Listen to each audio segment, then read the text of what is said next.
Council will call the meeting to order. For the record, it's Tuesday, November 16th, 2021 at 6:10 PM. We will begin tonight's regular city council meeting with roll call attendance. Thank you, Mr. Mayor. Councilman Borton. Here. Councilman Cavanagh. Here. Councilwoman Burrow. Here. Councilwoman Strader. Here. Councilman Hoagland. Here. Councilman Burnt. Here. Mayor Simison. Here. Next item is the Pledge of Allegiance. If you'd all please rise and join us in the pledge.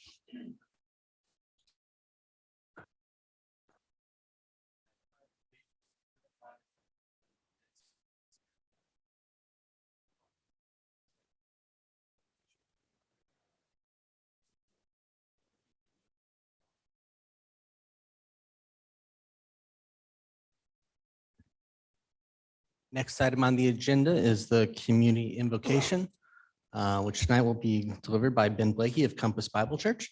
If you would all please join us in the community invocation or take this as a moment of silence and reflection. Heavenly Father, we come before you and ask your blessing on this meeting tonight. We thank you so much for your blessing on our community. We thank you for your faithfulness day by day, season by season, year by year to us. We lift up just the mayor and these council members and ask that you would fill them with wisdom and insight to always do what is best and right.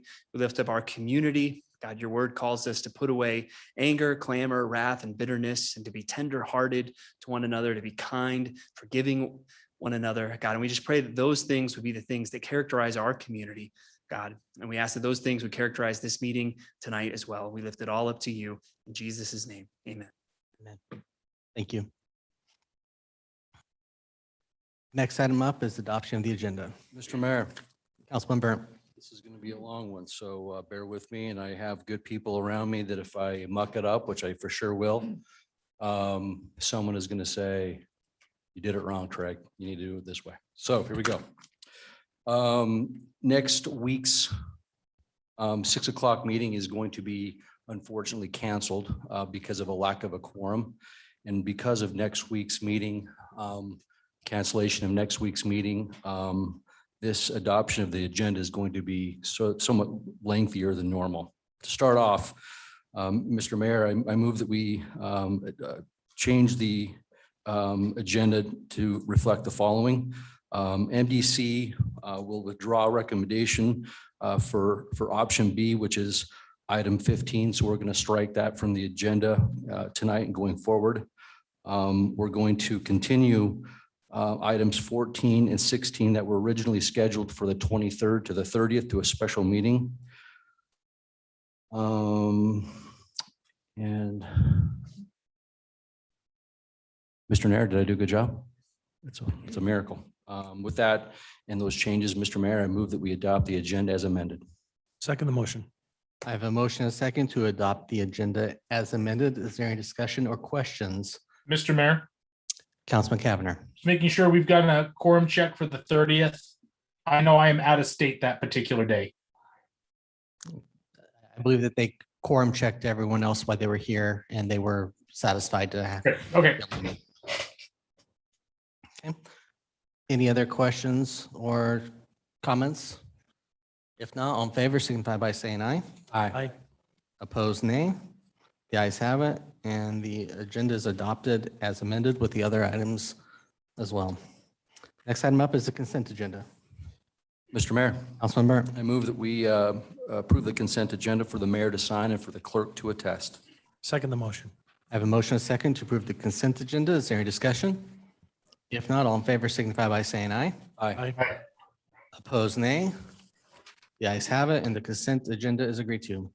There are no items moved from the consent agenda. So, Ms. Clerk, do we have anyone sign up under the public forum?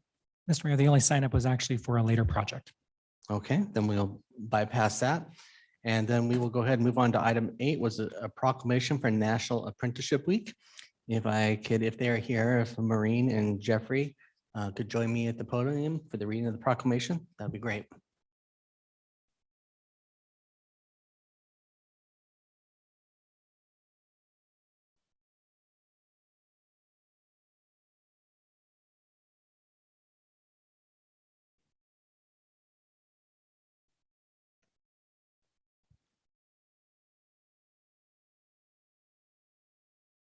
Council and the public, we are here tonight to read a proclamation for National Apprenticeship Week.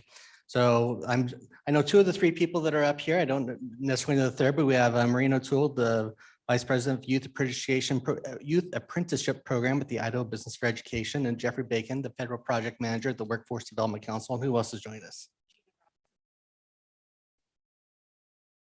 Okay, Gina Robinson from the Idaho Department of Labor is also here with us. So we're going to read a proclamation and then ask you all to make a few remarks about the importance of this week. And we also do have the chair of the West Ada Board here, so apprenticeship can always be important for them as well. So whereas National Apprenticeship Week is celebrating its 7th anniversary of raising awareness of the vital role registered apprenticeships provide in creating opportunities by allowing apprentices to earn while they learn and preparing a pathway to well-paying careers in Meridian and across the nation. And whereas registered apprenticeship programs enable employers to develop and train their future workforce while offering career seekers affordable paths to secure high-paying jobs. And whereas Meridian recognizes the role of registered apprenticeship in expanding opportunities in our workforce for all qualified individuals who wish to contribute to America's industries. And whereas registered apprenticeship provides a one-stop shop to engage and connect labor, business, and education partners with apprenticeship and industry-specific resources. And whereas as a proven and industry-driven training model, registered apprenticeship provides a critical talent pipeline that can train and build up our workforce to address the needs of our country. Therefore, I, Mayor Robert E. Simison, hereby proclaim November 15th through 21st, 2021 as the National Apprenticeship Week in the city of Meridian and urge the residents of our community and communities across the country to recognize the value of and support apprenticeships during this week and throughout the year, the 16th day of November 2021.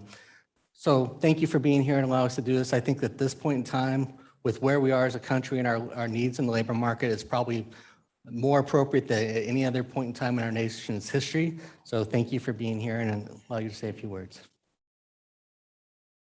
Thank you, Mr. Mayor, and thank you, Councilman. So we're part of a group effort across the state of Idaho to connect men and women to good paying jobs and careers right here in Idaho. Let's stick to exporting potatoes and keep talent right here in the state. So we're working across the state to create apprenticeships across occupations and industries. So this is my partner from the Department of Labor. This is my partner from the Workforce Development.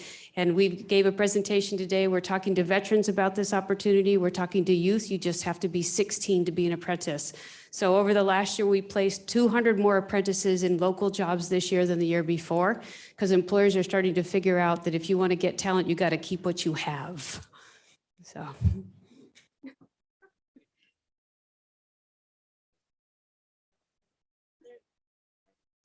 To any age, you can be an apprentice and you can use it to reinvent your career and start something new.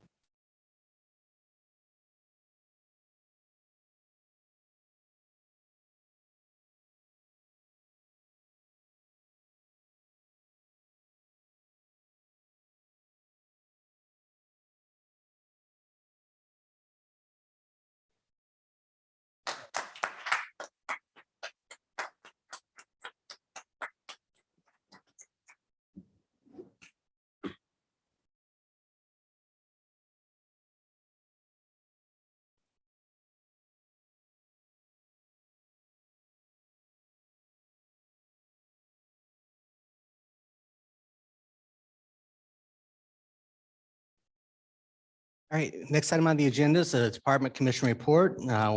First up is Public Works Fiscal Year 2022 Budget Amendment, amount of $873,975 for well 18. Kyle, you're going to do this? Okay. Yes, Mr. Mayor, council members, this is a budget amendment for well 18 treatment facility. As you all are aware, our treatment facilities are intended to remove problematic constituents from the water, iron, manganese, and ammonia generally, and that's what this one is intended to do.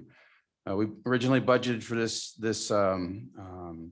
construction contract a year and a half ago, and we did not anticipate the drastic change in costs. This is very similar to well 17 budget amendment where we had to get an extra $500,000 to complete that. The treatment facility projects largely have not changed. They have the same components in them. Haven't gold plated anything. They are intended to function safely and for a long time and for efficiently to benefit the residents of the city. And this was bid out in August. We got one bidder.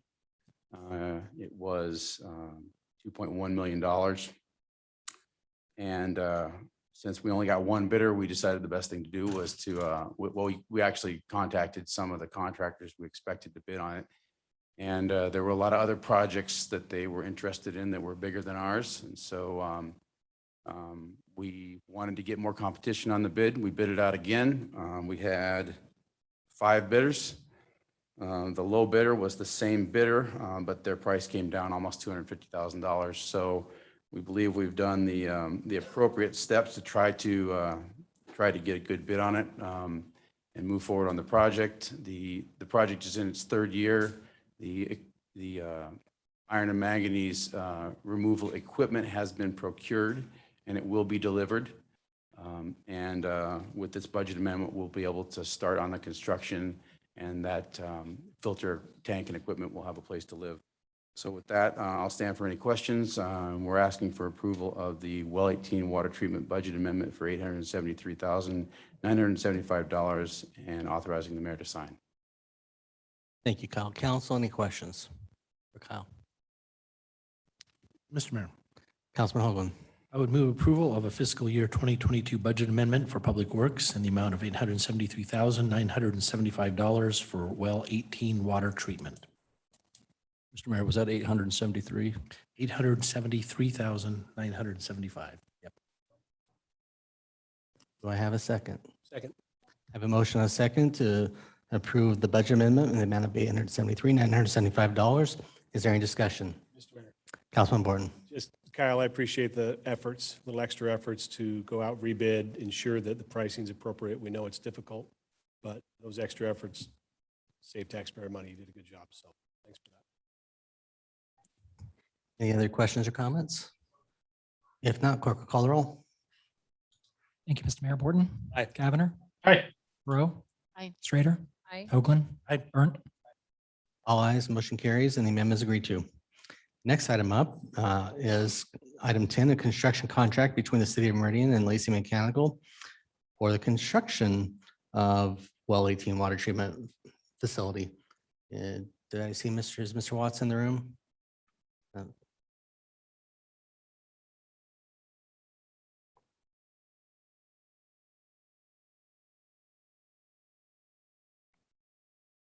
Oh, Mr. Mayor, council members. Yes, as Kyle has stated, we had to go back out to bid for this, so we contacted the contractors. Our neighboring city to the south had a very large project that was keeping contractors from bidding until they found out if they won that bid or not. Even the subs were not giving the generals any information. So once that job bid, we went back out again, contacted the contractors, and they agreed to put a bid in with us. And as Kyle said, we saved almost $250,000 by going back out. We ended up getting 5 bids on the project, which was fantastic in this market. So we were pretty happy. With that, just ask for approval of the agreement. Thank you. Council, any questions? If not, a motion. Mr. Mayor, Councilman Hoagland. I move approval of the construction contract between the City of Meridian and Lacey Mechanical, Inc. for Public Works construction of well 18 water treatment facility project for the not to exceed amount of $1,883,430 and authorize procurement manager to sign contract and associated purchase order. Second the motion. I have a motion and a second to, we'll just say approve that long motion. Is there any discussion? If not, all in favor signify by saying aye. Aye. Aye. Opposed, nay. The ayes have it, and the item is agreed to. Next item up is item 11, Parks and Recreation Department, discussion of Discovery Park Phase 2 bid results and approval of a not to exceed amount of $12,591,602.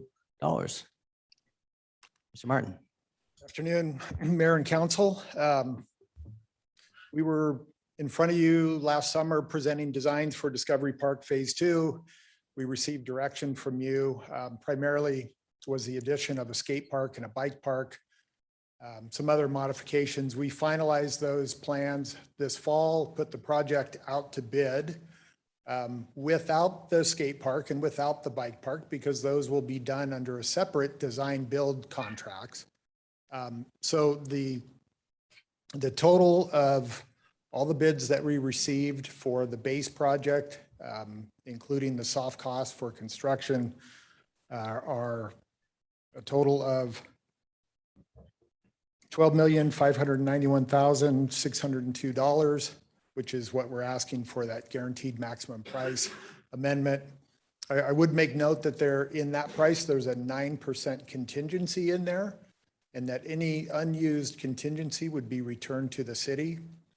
So going forward, pending the approval of that guaranteed maximum price, we will start construction this spring, work through designs of both the skate park and the bike park, and bring those designs back to you to look at.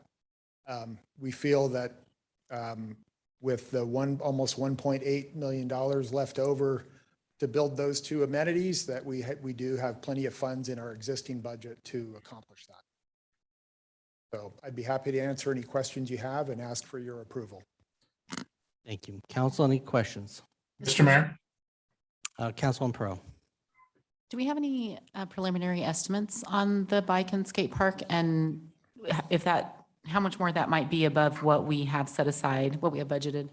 Yeah, great question, Mr. Mayor and Councilwoman Perot. So we put out an RFP for skate park design build and bike park design build. We didn't have a responsive bidder on the bike park design build, so now we're in negotiations. The skate park, we do have a responsive bidder. Their initial estimate came in at $438,000.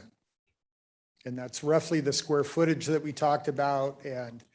But I hate to take and put that number out, take that with a grain of salt, because that's not a finalized design or a final price, but we're in it's within the realm of 500,000. And then the remaining amount plus any returned unused contingency would be returned to go towards the bike park or be returned into our impact fee account. Councilman Cavanagh.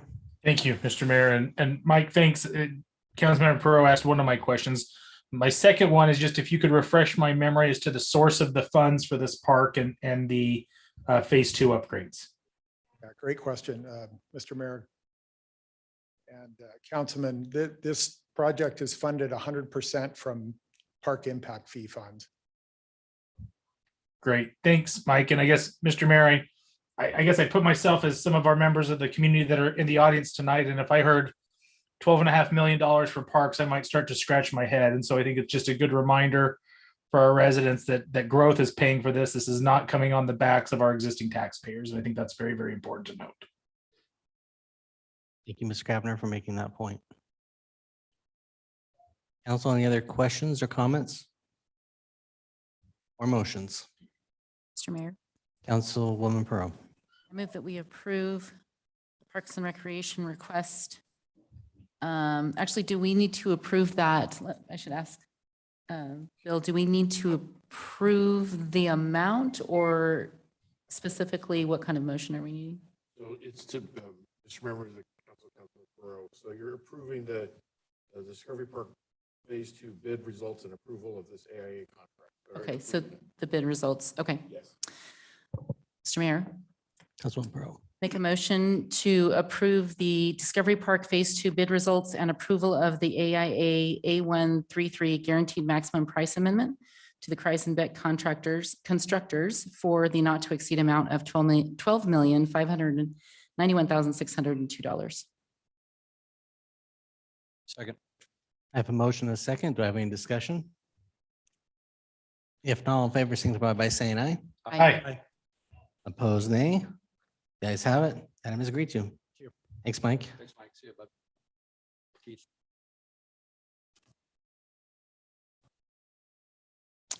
Okay, council, next item up is under action items. It's item 12, public hearing for Red Aspen H 2021-0066. I will open this public hearing with staff comments. Thank you, Mr. Mayor, members of the council. Good to see everybody here. As noted, the first item up for tonight is Red Aspen. Later on, we'll get to the fun one. This will be fun in other ways. Yeah, I heard this one had a great presentation at P and Z. It really did. I'm I looking hope we forward get to the it. same thing, so we'll be good to go. Project before you is for Red Aspen. The site consists of 2.99 acres of land currently zoned RUT in the county, which is rural urban transition. It's located at the southeast corner of Linder and Overland. Has a future land use designation of commercial and medium density residential. You can't see it on this map, but the medium density is just a sliver along the bottom of the property. Because, as I'll note later on, future land use designations are not parcel specific. To the north is Overland Road, and north of that is some general industrial, which includes the Camping World business as well as Bish's further to the northeast. To the east is R8 zoning, although it is the newest Meridian Fire Station. To the south is R15 zoning and some multifamily in the form of some fourplexes, two-story fourplexes. And to the west is Linder Road, and then further west of that is CC zoning with some commercial development that is currently under development. It's not all built out. The request before you tonight is for annexation and zoning only, is to annex all 2.99 acres of land with a request for CG zoning for the purpose of constructing an approximate 30,000 square foot flex space building on 2.19 acres of land. So the difference in the zoning, or I should say the annexation, and then the actual boundary of the project is the zoning must go to the center line of the street. Despite two future land use designations, the city anticipates commercial uses on this corner, especially because it is adjacent to two major arterial roadways and near a planned interstate overpass, God willing. The proposed use of flex space is subject to specific use standards, UDC 114318, and is proposed to serve as the core office and warehouse of a local business, Red Aspen. Red Aspen is a social selling online beauty company and aims to utilize their site as their new main hub for their growing business. Again, it is a local business started here in Meridian, so they want to stay here. Flex space is a principally permitted use in the requested CG zoning district. And to be clear, just like at P and Z, flex space does not mean warehouse. It can have a warehouse component, it can have retail, it can have office, it can have a myriad of different uses in and out of it. Usually local businesses use this use for its flexibility, hence flex space. Access to the site is proposed via one connection to Linder and one connection to Overland Road, with both accesses restricted to right in, right out. The access point from Linder is actually an existing 25-foot wide access point for the multifamily project to the south. The applicant is proposing to widen this curb cut to 40 feet and share it with that project. In my understanding that access point and the sharing of that has been approved between the two parties. ACHD has reviewed the proposal for both accesses and supports the applicant's request, including to widen the existing Linder accesses. Both access points are as far away as you can physically get from the intersection, which is great. The applicant has proposed to place the building near the hard corner and pull it away from the existing multifamily residential to the south, approximately 119 feet as currently shown. And that does include the required 25-foot landscape buffer to the south as a land use buffer between commercial and residential uses. The applicant has proposed, no buffer is required adjacent to the fire station because it's not a residential use. The applicant is also showing the required landscape buffers adjacent to arterial streets, with the one adjacent to Overland being shown wider than the required 25 feet. This was discussed at the commission hearing. Staff, before I get there, due to the required right-of-way dedication, the proposed building is shown approximately 42 feet back rather than the 25 feet from Overland. It has led to the building being further south than staff originally anticipated. And because of that, and because in order to help the site to help the applicant get some of the site back for buildable area, staff is recommending the applicant reduce the street buffer to Overland by going through the alternative compliance process with the future application, which would be certificate of zoning compliance if the application is approved for annexation and zoning. Staff finds that the revision of the site has at least two positive outcomes. One being the building can be moved further north towards Overland and create a better presence and streetscape along this corridor. And moving the building further north creates further separation from the existing multifamily to the south, while at the same time allowing more area for the truck maneuverability, that's not a word, for the trucks maneuvering in the south half of the site. The applicant has stated the planned hours of operation are Monday through Friday, 9 to 5, with occasional Saturday hours during the holiday season, which will be October to December. Most importantly, the applicant has stated that any freight deliveries will only occur during normal business hours, so none of the 6 a.m. drops or 10 p.m. And due to the proposed hours of operation, staff believes the proposed DA provisions and screening methods will be sufficient for any noxious consequences of the proposed use. Staff did not include any specific provisions limiting the hours of operation because of the already limits by code in the CG zoning district. The site and floor plan do show compliance with the specific use standards for proposed flex space. They cannot have more than 70% warehouse and no less than 20% office. This also includes the position of the loading docks, as you can see here on the south end of the site. They are facing to the east, not facing an arterial nor facing residential use. The loading docks and the roll-up doors meet the specific use standards. Commission did recommend approval of this project.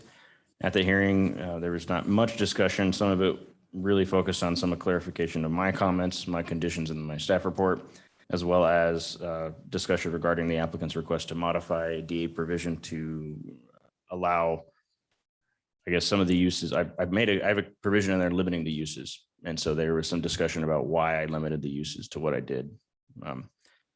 The commission did add a condition of approval to, as I noted, because I missed it, to require the applicant obtain a property boundary adjustment. However, in the commission motion, they said prior to city council, that's physically impossible between commission and council just because of the processing with the county. But in my commission recommendation to the council, I modified that condition so that it reads appropriately, which is just prior to certificate of zoning compliance, which is perfectly fine. Because there are 3 existing parcels here, so they can either combine them, move them, they just can't go underneath the building. They also modified DA provision A1B to increase the height limit consistent with the CC zoning district, which is 50 feet, rather than the CG zoning district height limit, which is 65. There was no written testimony before the commission hearing or after. So after that, I will stand for any questions. Thank you, Joe. Council, any questions? All right. Would the applicant like to come forward?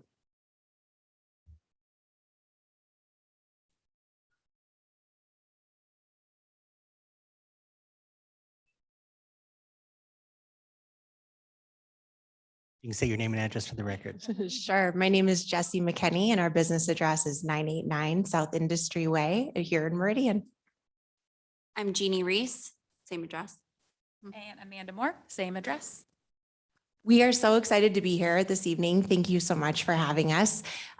We are here with Red Aspen, and at Red Aspen, we are on a mission to inspire women to stand up, stand out, and stand together by uniting passion with purpose.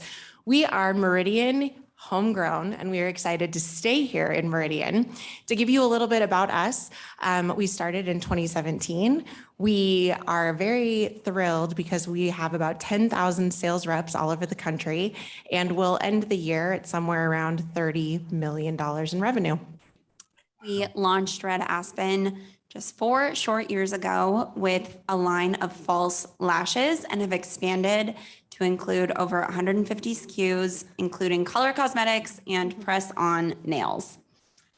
Currently, our office here in Meridian has about 3 different locations. So as the COO, I would be so happy if we could combine them all into one beautiful warehouse where we could continue to grow our business and stay here in Meridian and maybe even add a little splash of pink. We'd like to thank the council for their consideration, and we hope we get a resounding thumbs up. Thanks, everyone. Thank you. Council, any questions?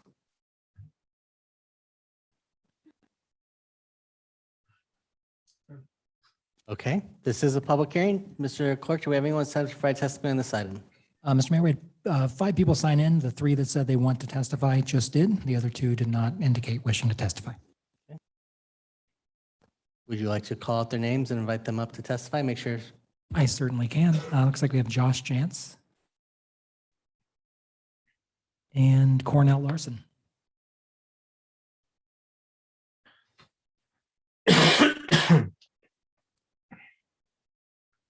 Thank you, Mr. Mayor, members of the City Council in Meridian. My name is Cornell Larson. My address is 210 Murray in Boise. I am the architect on the project here tonight with the client and wanted to let you know that we're okay with the staff report. It's acceptable to us. We also would like to thank Joe staff for helping us through the project and the process, and as well as our neighbor who had agreed to give us a shared access so that we could actually make this site work for the Red Aspen folks, Steve Schmidt. And ACHD has worked well with us on it too. So we've got pretty much all the players on board for the project. So tonight we're here just to ask for your support for this annexation and rezone. I'd be happy to answer any question you might have on zoning or the building or any of those items. Okay, Colonel. Council, any questions? Mr. Mayor. Councilman Pearl. Thank you. I want to understand the flex space designation. So it seems to me from the project description that you have a very specific use. And oftentimes when we're presented with flex space requests, it's because there's an intention to have multiple tenants or that the use of the property may change at some point in the future. So is that a designation that the city staff recommended that you put on this based on the style of the structure, or was that something that the applicant was requesting specifically? Mr. Mayor, Councilman Pro, we looked at all the definitions and the uses in the CG zone, and the flex space fits this building pretty well. They have office space. They have a need for an area where they do their online productions, photography, those kind of issues. They also have a need for conference room and a space that they can package and ship their product to their various vendors. So the flex space designation is a good designation for this use based on the current code that's in Meridian. Mr. Mayor. Councilwoman Schrader. Thank you, Mr. Larson. How much bright pink could we expect at this location? I heard the applicants reference potential for the exterior to bring a splash of color to Meridian. Can you comment on that?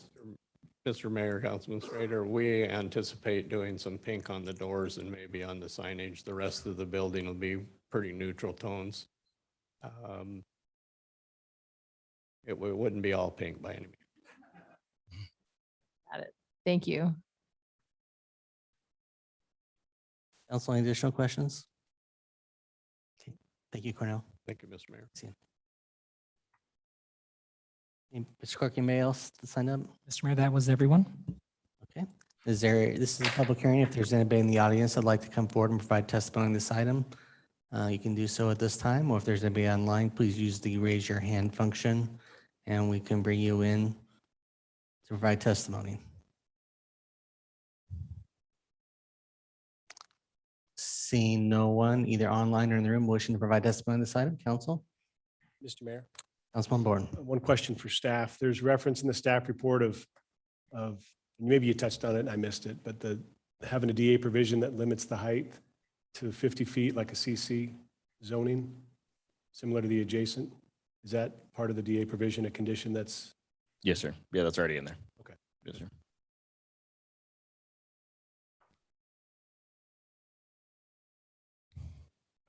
Do I have a motion to close the public hearing? Mr. Mayor, Councilwoman Schrader. I move that we close the public hearing. Second. I have a motion second to close the public hearing. All in favor signify by saying aye. Aye. Aye. Opposed, nay. Mr. Mayor, Ayes have it. Councilman Burke. before we make another motion, I just want to say congratulations for a successful Meridian business.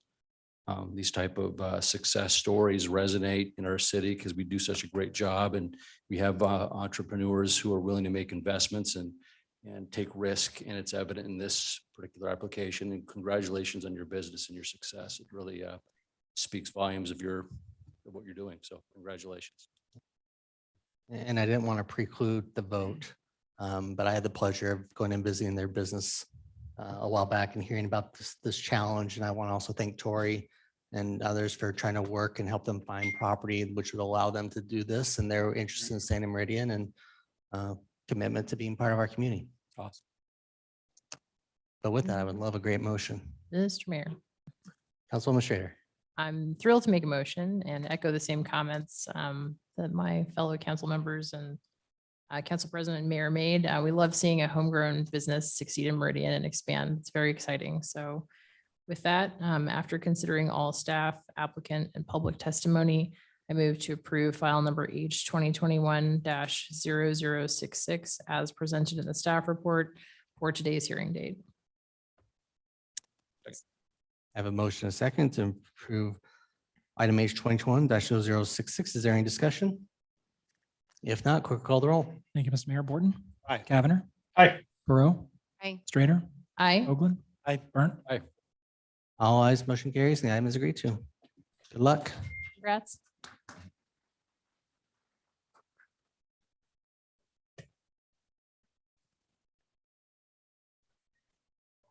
We'll just let the room clear out. Well, most people are going to stick around for the next one. So, okay. Next item on the agenda is a public hearing for Centerville subdivision H 2021-0046. We'll open this public hearing with staff comments from Joe. Thank you, Mr. Mayor. This will be the Joe show tonight, so we'll be good to go. Joe. The application before you, as noted, is Centerville subdivision. It is located at the southeast corner of Amity and I believe it's South Hillsdale. Yes, South Hillsdale Avenue. Amity is an arterial, Hillsdale is a collector street. You guys have my outline, but I will jump around a little bit on that just to let you know. The site consists of 40.5 acres of land, currently zoned RUT like the last project. It's located across 3 different parcels, which is 4111 East Amity, 5200 South Hillsdale, and then the out parcel, which would be to the east of 5200 South Hillsdale. There is no application history with the city with these properties. The future land use designation for this property is both medium density residential and mixed use neighborhood. And again, as I noted, these are not parcel specific. I want to be very clear on that because I know this has come up in the public testimony, both P and Z written otherwise, and across every project I seem to get. Having 2 designations, the applicant landowner they have the opportunity to use either, mix both. However, this applicant has chosen to use both, but it is not required to match where the lines are in its area. It could be seen as a preferred with however we drew the map. But again, the landowner has flexibility in how they present the application. Does not mean council has to approve that, but they have the flexibility to present something that could be both or only one of them. The requests before you tonight are multiple. Annexation and zoning of 40.5 acres of land from RUT to the R8 zoning district, R15, and the CC zoning district. R8 is requested for 13.38 acres, R15, 24.17, and the CC zoning district for 2.95 acres. The concept plan shows 219 single-family units and 16 multifamily units, and a preliminary plat consisting of 249 total lots, which is 124 single-family units, 79 townhome lots, 4 multifamily lots, 4 commercial lots, and then a lot of other common lots on 38.95 acres of land. There's been no CUP for the multifamily, which are again only 4 buildings of 4 fourplexes. They would have to come in later for those, and that would be handled through a conditional use permit with the Planning and Zoning Commission. First, I'll go through some general discussion over the project and then go to the revisions that occurred between the 2 commission hearings. The project is proposed in 4 phases. All of the detached single family is proposed in the first and second phase, as well as open space and amenities for the most part. Sorry. 9 townhome lots and the accesses to Hillsdale and Amity are proposed in the first phase. So you have the access road to Amity, the access road to Hillsdale. So the applicant is required to do that if they want more than 30 homes. They need to have 2 access points. The existing stubs that are to the southeast corner, which you can see, one from the east, one from the south, are proposed to be constructed in the second phase with the remaining R8 single-family lots. So this line also delineates where the R8 versus R15 zoning is requested. So you have all the R8 zoning, almost all of it, within the second phase, and then the detached single-family within the R15 in the first phase.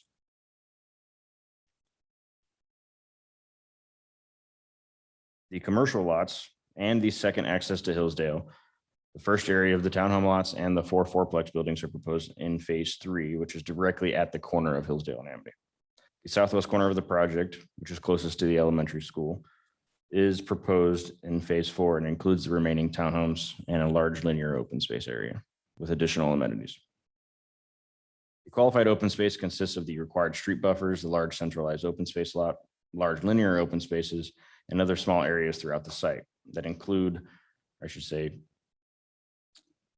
have pedestrian connectivity throughout the entire site. The correct number of amenities are proposed based on the size of the property. The future CUP will confirm the required minimum number of amenities for the multifamily portions of just the 16 units, but preliminary, I can say that they have ample amenities and open space for both. Access to the site, as noted, is proposed to South Hillsdale and East Amity.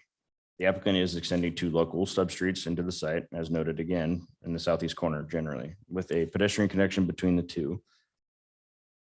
There used to be, from my understanding, a direct vehicular connection. Neighbors didn't want that, and staff also agreed with that. Help slow down some of the traffic and cut through traffic. Just a pedestrian connection is adequate. There was a TIS required, which is a traffic impact study, because more than 100 units were proposed originally. So I'm kind of jumping ahead of myself here, but originally more units were proposed. And with that, there was a projection of 2,600 additional vehicle trips per day and 266 additional trips per hour in the PM peak hour. The TIS and ACHD recommended the following improvements to both roads. To Hillsdale Avenue and the Amity Road intersection, right here in the corner, as recommended for an interim signal that is slated to be a roundabout in the future. But in the meantime, they wanted to want an interim signal.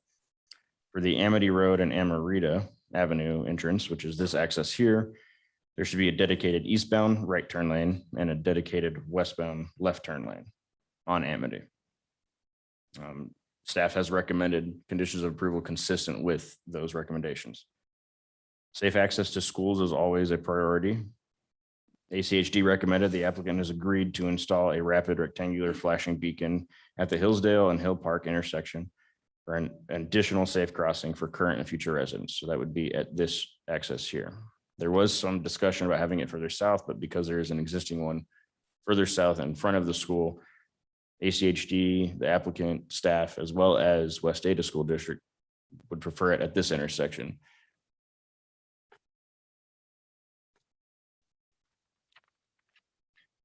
The project area, as noted, does have different land use designations on it, future land use designations. Meridian development to the south, and it is different than the existing development to the south and southwest, which you can see on this map. To the south is actually low density residential. So this site is not supposed to match what is to the south, according to the future land use map. The majority of the site does contain the medium density residential designation, which allows residential uses at 3 to 8 dwelling units per acre. There's a relatively small, relative to the rest of the site, of mixed use neighborhood, which allows 6 to 12 dwelling units per acre. As part of a larger mixed use area further to the west, that does encompass approximately 70 acres. So again, the mixed use neighborhood area is much more involved on the west side, which is already a majority residential because of the Hill Century Farm project, with some commercial and storage along the Amity frontage. Approximately half of this mixed use area, again, is approved for residential. The applicant has proposed transitional lot sizes and density. So to the right is the latest plan, just to note. Along the perimeter of the property, they've proposed traditional lot sizes and density within this project. And along the south and east boundaries, they match the lot sizes of the existing development. Smaller lot sizes are proposed towards the interior of the project, culminating in the townhome and multifamily and commercial lots in the west and northwest part of the site. Staff does find that the proposed project is compatible with the surrounding development because of the transitional density proposed, which is discussed throughout our comprehensive plan about wanting that, especially when you go from low density, medium, and then to a mixed use designation and has an increase of density per those future land use designations. At the commission hearing, this project was heard twice. It was continued from, I believe, an August hearing to an October hearing. Between those hearings, the applicant removed all of the apartments, which are shown on the left, which was the original plan. They removed all of the apartment units, except for the 4 fourplexes over there. So again, 16 units there. There is now 219 units, which is down from the original 327. So more than 100 units were removed. Multifamily was replaced by more townhomes, and drive aisles were replaced by 28-foot wide private streets since the units front on green space. The applicant has now received private street approval for those private streets, which are an administrative approval only. They added 3 additional commercial lots and included a proposal for a portion of CC zoning right here for these 4 lots. 1 is a daycare and then 3 flex space lots. Because of the addition of CC zoning, the overall area of the residential portion of the project was actually reduced by 36.45 acres rather than 38.95. The gross density is 6 dwelling units per acre, which is down from 8.4, so almost 2.5 units per acre less. Staff does find with the loss of 100 units, the applicant has made a significant adjustment to mitigate the commission's concerns over density and its impact to nearby schools and the transportation network. For the 4 additional commercial properties, the applicant has proposed a new right-in, right-out access to Hillsdale, which is right here. It matches up with the access on the west side of Hillsdale. ACHD has approved this additional street connection and does not plan to limit it at this time. And by limit, I mean restrict it to right-in, right-out. The applicant also moved the proposed pool amenity from the multifamily area here to the large central open space, which was also discussed at the commission hearing. The initial review of the revised landscape plan shows continued compliance with the required open space. They've also added some additional amenities. I believe there's a sports court here, probably pickleball, as we all love. Some tutlat, as well as gazebo playground area here.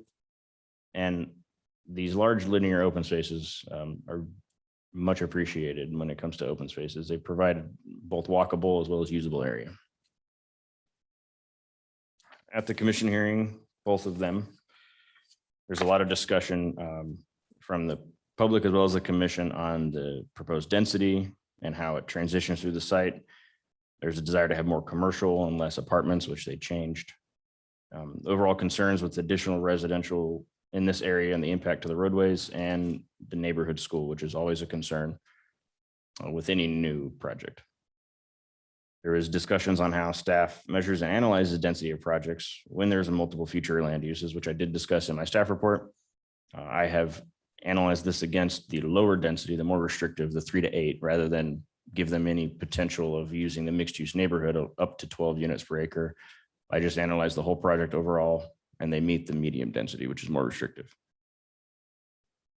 There was a discussion about a desire to reduce the density further than the applicant has proposed currently with the revised layout, and wanted a removal of any multifamily, as well as a more reduction in the number of townhome units.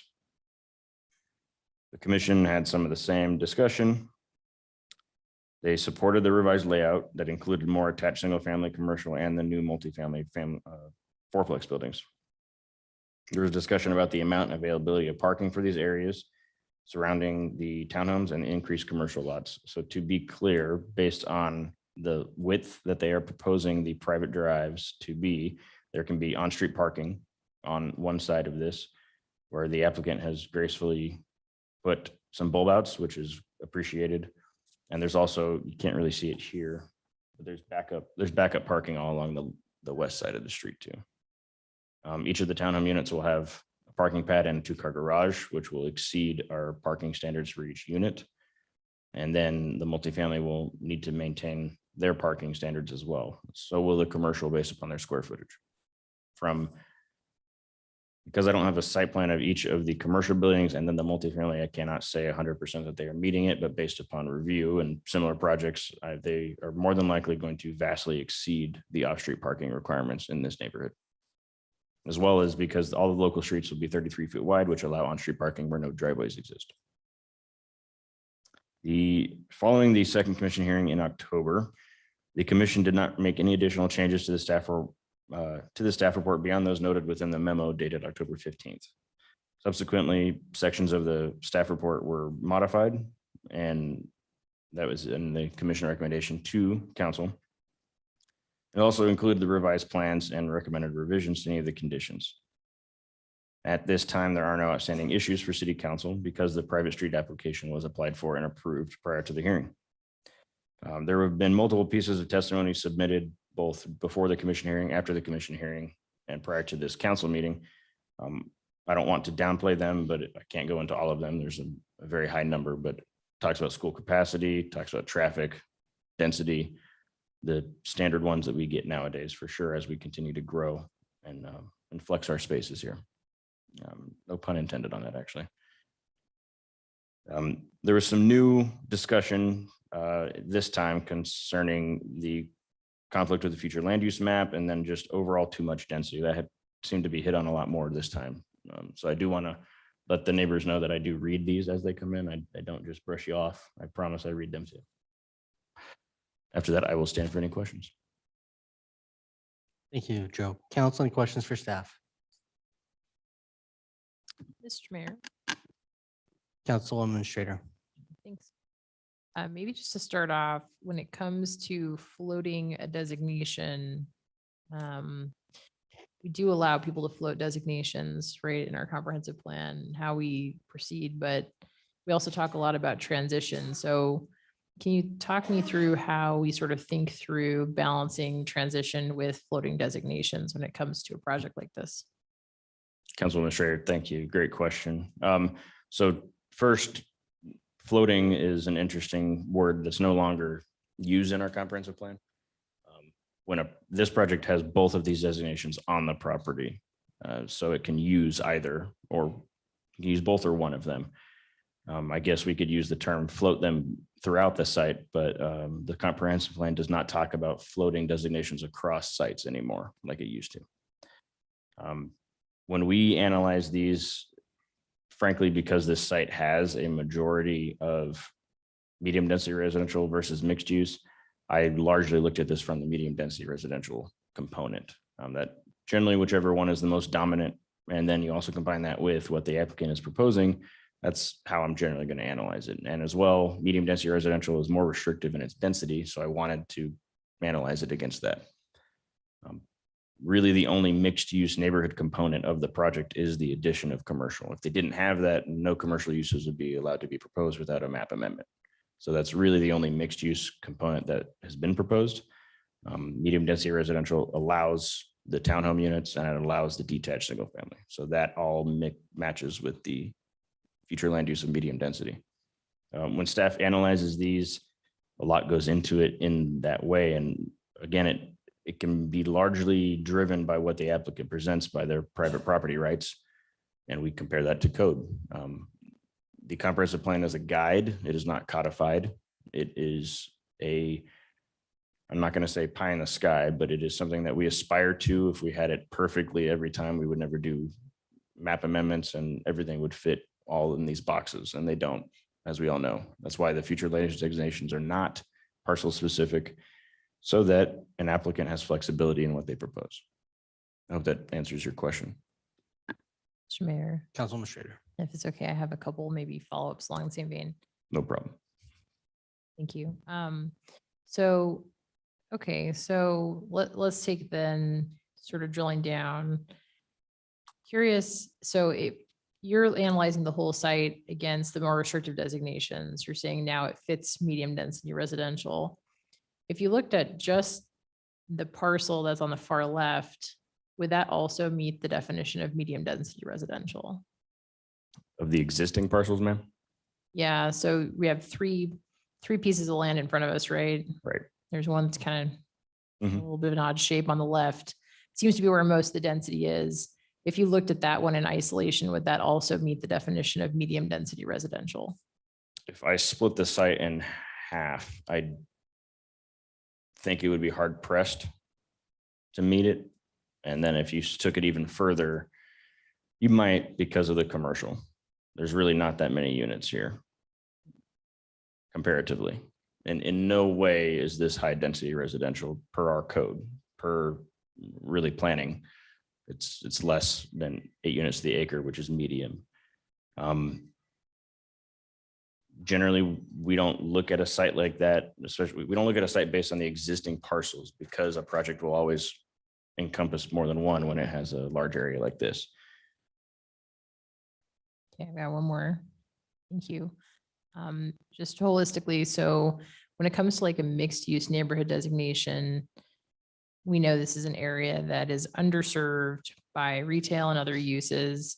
How much flexibility do we have to require commercial within the mixed use neighborhood designation? Do we have the ability to require all commercial, for example? Is there a precedent for that in city council decisions? Council Administrator, great question. Your last one, I don't know the precedent. My assumption is no. There's not been a point where we require in a mixed use project, and mixed use, I mean, not just the designation, but when there's residential and a mixed use designation or a residential and commercial component, that I do not know of a time where the city has required a certain area all be commercial. However, I did call this out in my staff report. I've had discussions with a few of the neighbors, have had discussions with the applicant about that. This came up at the commission hearing as well. The council has power to say, no, there's needs to be more commercial. Absolutely. I don't know if you can draw a line based upon the future land use map. There's not really a need to do that. You can draw a line based upon the proposed site plan and the areas. That's probably easier and more efficient of our time and your time.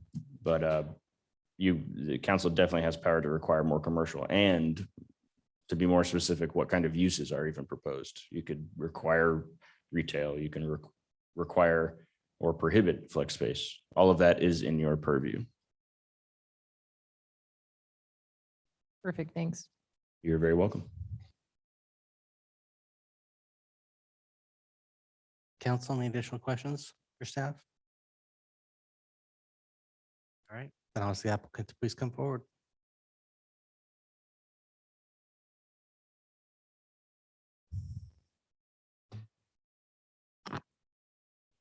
Thank you, Mr. Mayor, members of the council. Becky McKay, Engineering Solutions, business address 1029 North Rosario and Meridian.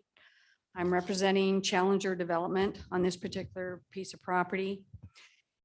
As Joe indicated, we are asking for annexation and zoning of 40.50 acres. We've got 13.38 acres of R8, 24.17 acres of R15, and 2.95 acres of CC, which is a commercial designation.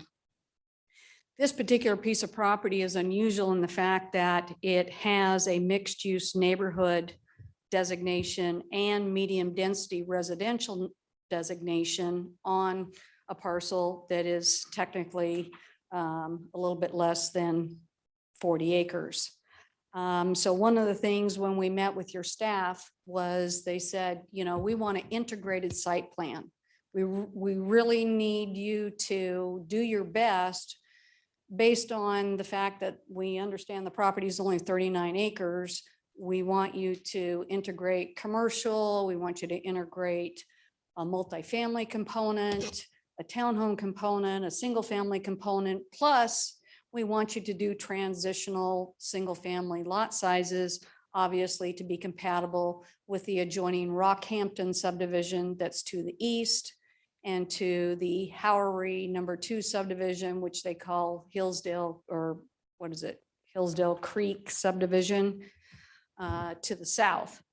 So we worked diligently with the staff. I came back multiple times with various sketches and got input. And so we kind of got what the staff kind of envisioned. We had our neighborhood meeting on June 3rd. In that neighborhood meeting, we had 355 dwelling units, which consisted of 125 single-family, 26 townhomes, and 204 multifamily, and then we had a daycare. The neighborhood, we had a great turnout at the site. It was warm, it was nice, and they said, hey, the density's too much. You've got to bring that density down. We don't like that. We don't like the direct connections to the stub streets. We don't want cut through traffic. We need you to look at what you can do to minimize cut through, what you can do to better transition and lower that density. So we had a second neighborhood meeting in June, at the end of June. We dropped our single family lots from 125 to 124. We dropped our multifamily lots from 204 to 168. We eliminated the continuous. We had a street that came straight up through here, and they were worried about traffic coming through and cutting through the Rockhampton and going out to Cloverdale. We also had concerns about the Hillsdale Creek. So we went ahead and we cut off that vehicular connection and did a pedestrian connection. We also eliminated the apartment buildings that were on our south side, and we incorporated some townhomes. And then they wanted to see elevations. So we brought elevations to them.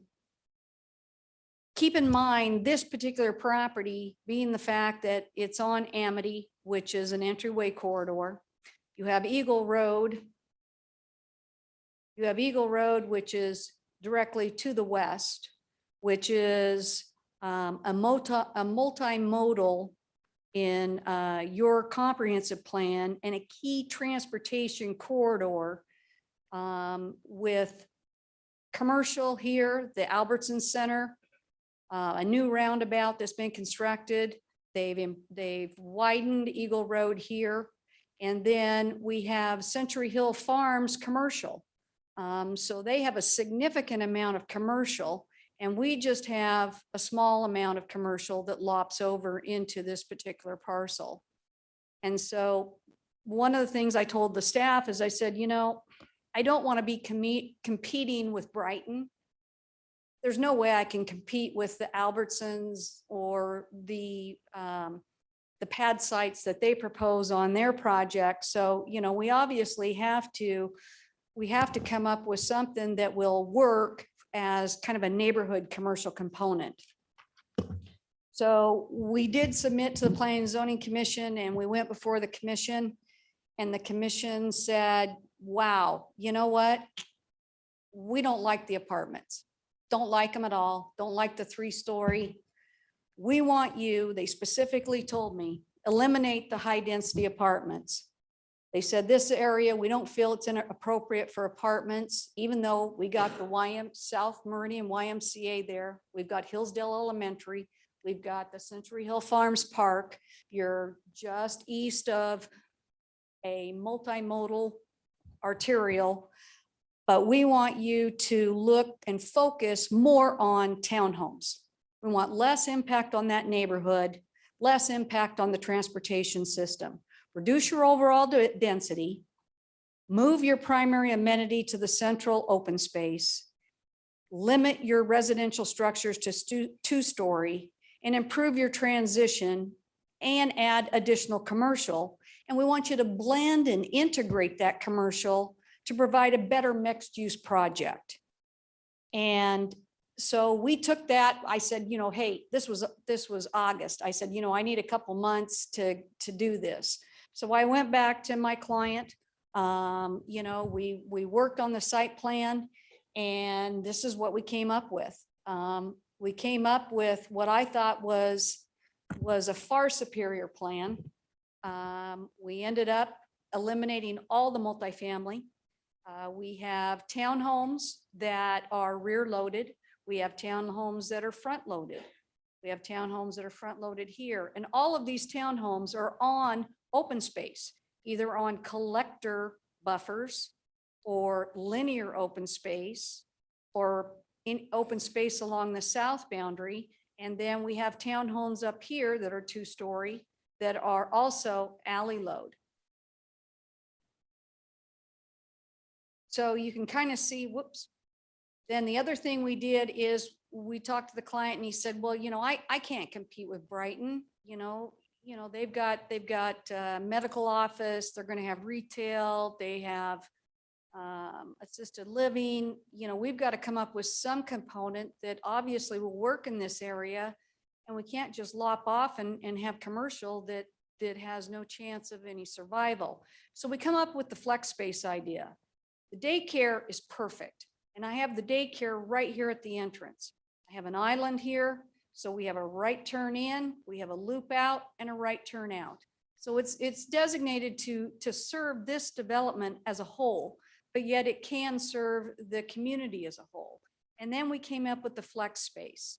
And one of the things that came up with the commission was, well, hey, what do you describe flex space? Well, flex space is single story.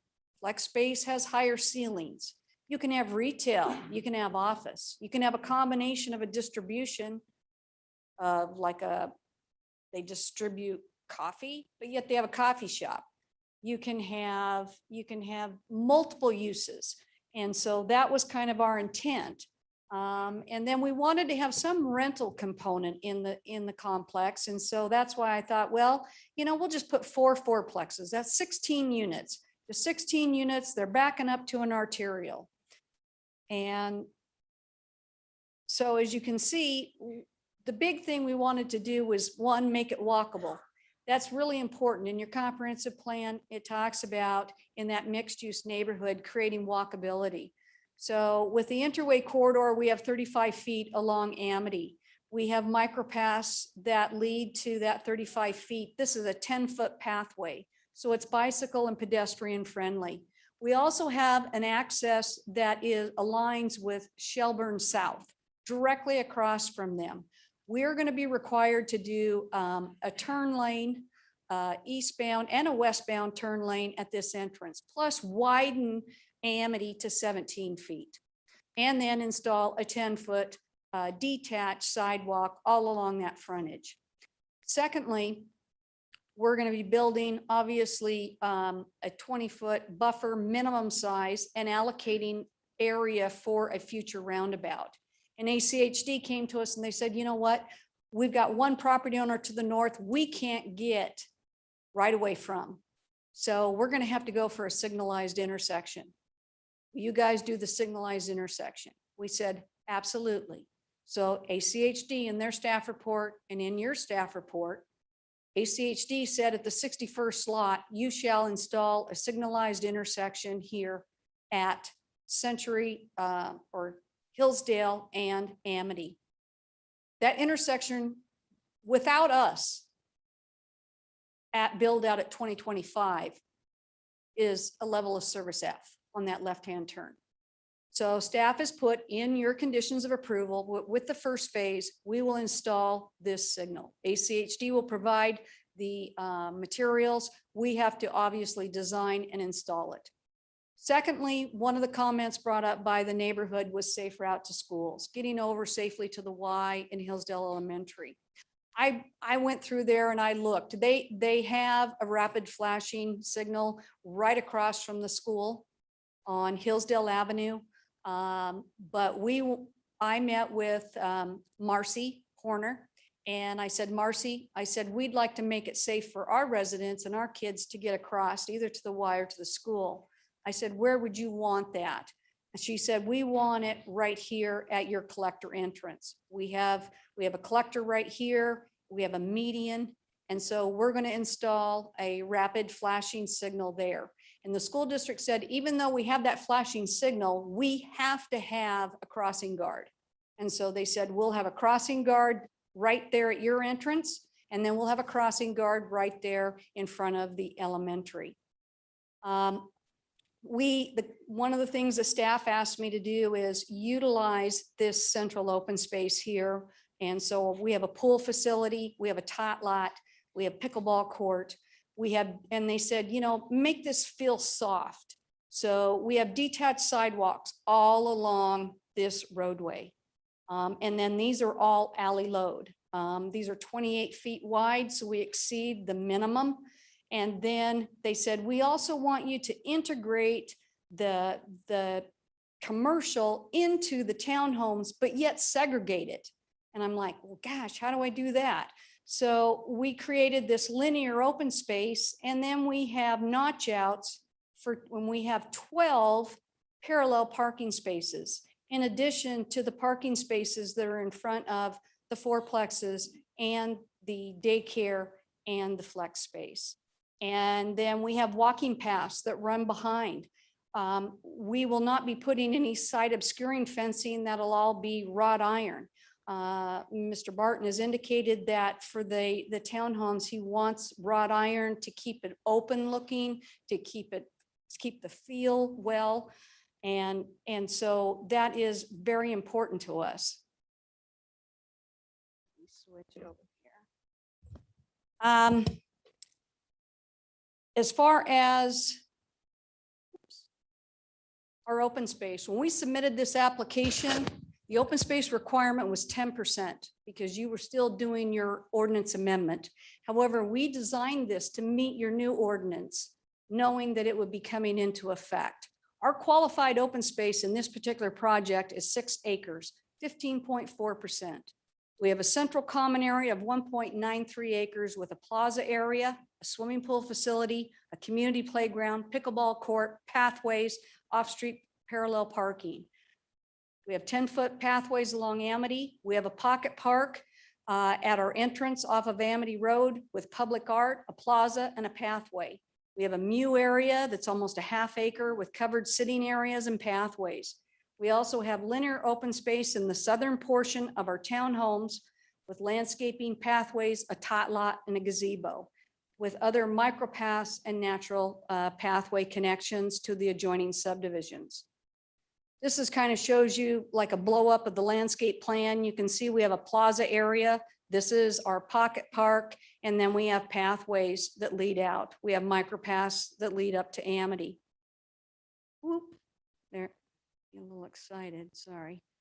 Here we have pathways and micropaths that come through, and then we have detached walks that lead in to make it inviting. We have pathways that go south, and they go north, and they go east, and they go west.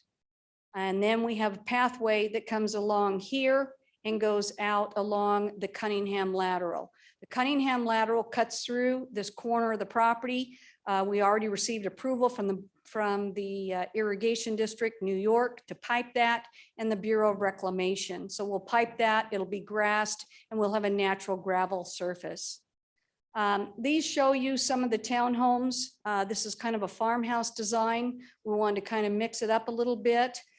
These are a rear entry. I'll try to hurry right through. These are my front load. That's the fourplex.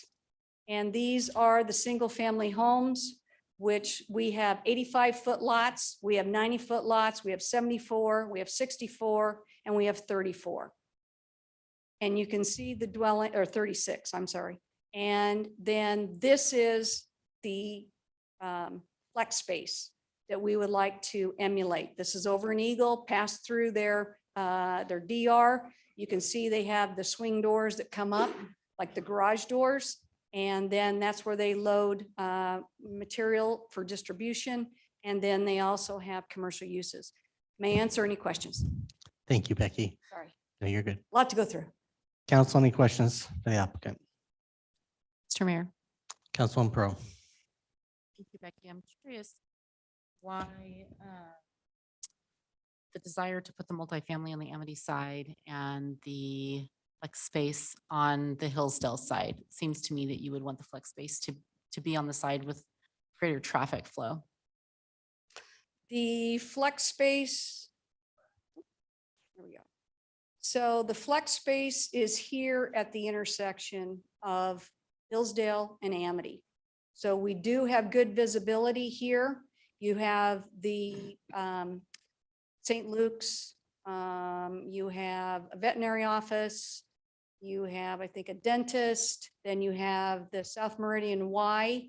So we felt that the flex space being visible from Hillsdale would be more neighborhood type commercial. We asked ACHD for this access here, which is right across from the Century Hill Farms commercial area. So people could come in, and what we envisioned is you could have a coffee shop. You could have somebody that has a small business that lives in the neighborhood and wants to lease space. Somebody that has some small distribution center, but yet they need small office. So we wanted it integrated into the neighborhood. When you stick it out on an arterial, then you're talking about arterial commercial. And we have no, as you can see, no direct access to Amity because you're going to have a signalized intersection here. So you're going to have to pull that traffic in here. If people come in here, then we would have intrusive traffic that possibly would come back this way. So in talking with the staff, in looking at the transportation patterns and the trips generated, trying to reduce those trips, this made more sense. And we'll have a signalized intersection so they can safely go out. Mr. Mayor, Councilman Hoagland. Becky, you mentioned that build out would be completed in 2025. So it sounds like one phase a year, starting in 2022. Yes, sir. Okay. And follow up, Mr. Mayor. Councilman Hoagland. A question about the, I read somewhere and I can't remember what phase, the daycare would be moved up, be one of the earlier phases. Is that correct? The building of the daycare? Mr. Mayor, Councilman Hoagland, the daycare is in the third phase. So the first phase would take in the Amity entrance. And then we'd establish our primary collector that comes in here off of Hillsdale, our central amenity, and then our single family detached lots. Our second phase would then be this area to the east.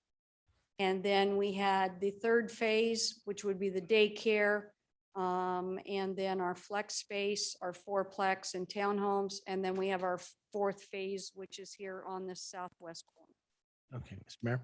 Councilman Hoagland. Yeah, I must have been reading. It was a part of discussion about maybe moving that time frame up just for the daycare. And instead of waiting to phase 3, it would be earlier. So that may not be true. I just. Yeah, you know, Mayor, Councilman Hoagland, you know, it could be incorporated into the first phase since we'll be building this collector and the island here. And just then, as long as we didn't come in more than 150 feet, we would not be required. Turn around. I beat him to the punch, didn't I? One last one, Mr. Mayor. Councilman Hoagland. And I understand on people going out, if the daycare is available, they can drop off, swing out. Yes, sir. Right, come out, swing in. But when they come back home and they come to pick up, what's that route look like? When they Do come back home, they have two options. So I did think about that. So they can come down Amity, come in the Amity entrance, and then come down and then go in and pick up the kids. But then they have to make a ride out because one of the ACHD requirements was because this is a collector, they did not want a full access because they need to have stacking. Now at full build out, we'll see with the third phase, we'll see parents come in. We have a loop drive. They drop the kids off. I did this at Crossfield. It worked out slick. And then they ride out, come up to the signal, and then they go north or west and northbound. 70% of our traffic and our trips are going to be northbound. Thank you. It's just, that's where the jobs are. They're going to be heading to Meridian, to Boise City. But it's 70% of our trips will be west and then northbound. Okay, thank you. Mr. Mayor. Yes, Joe.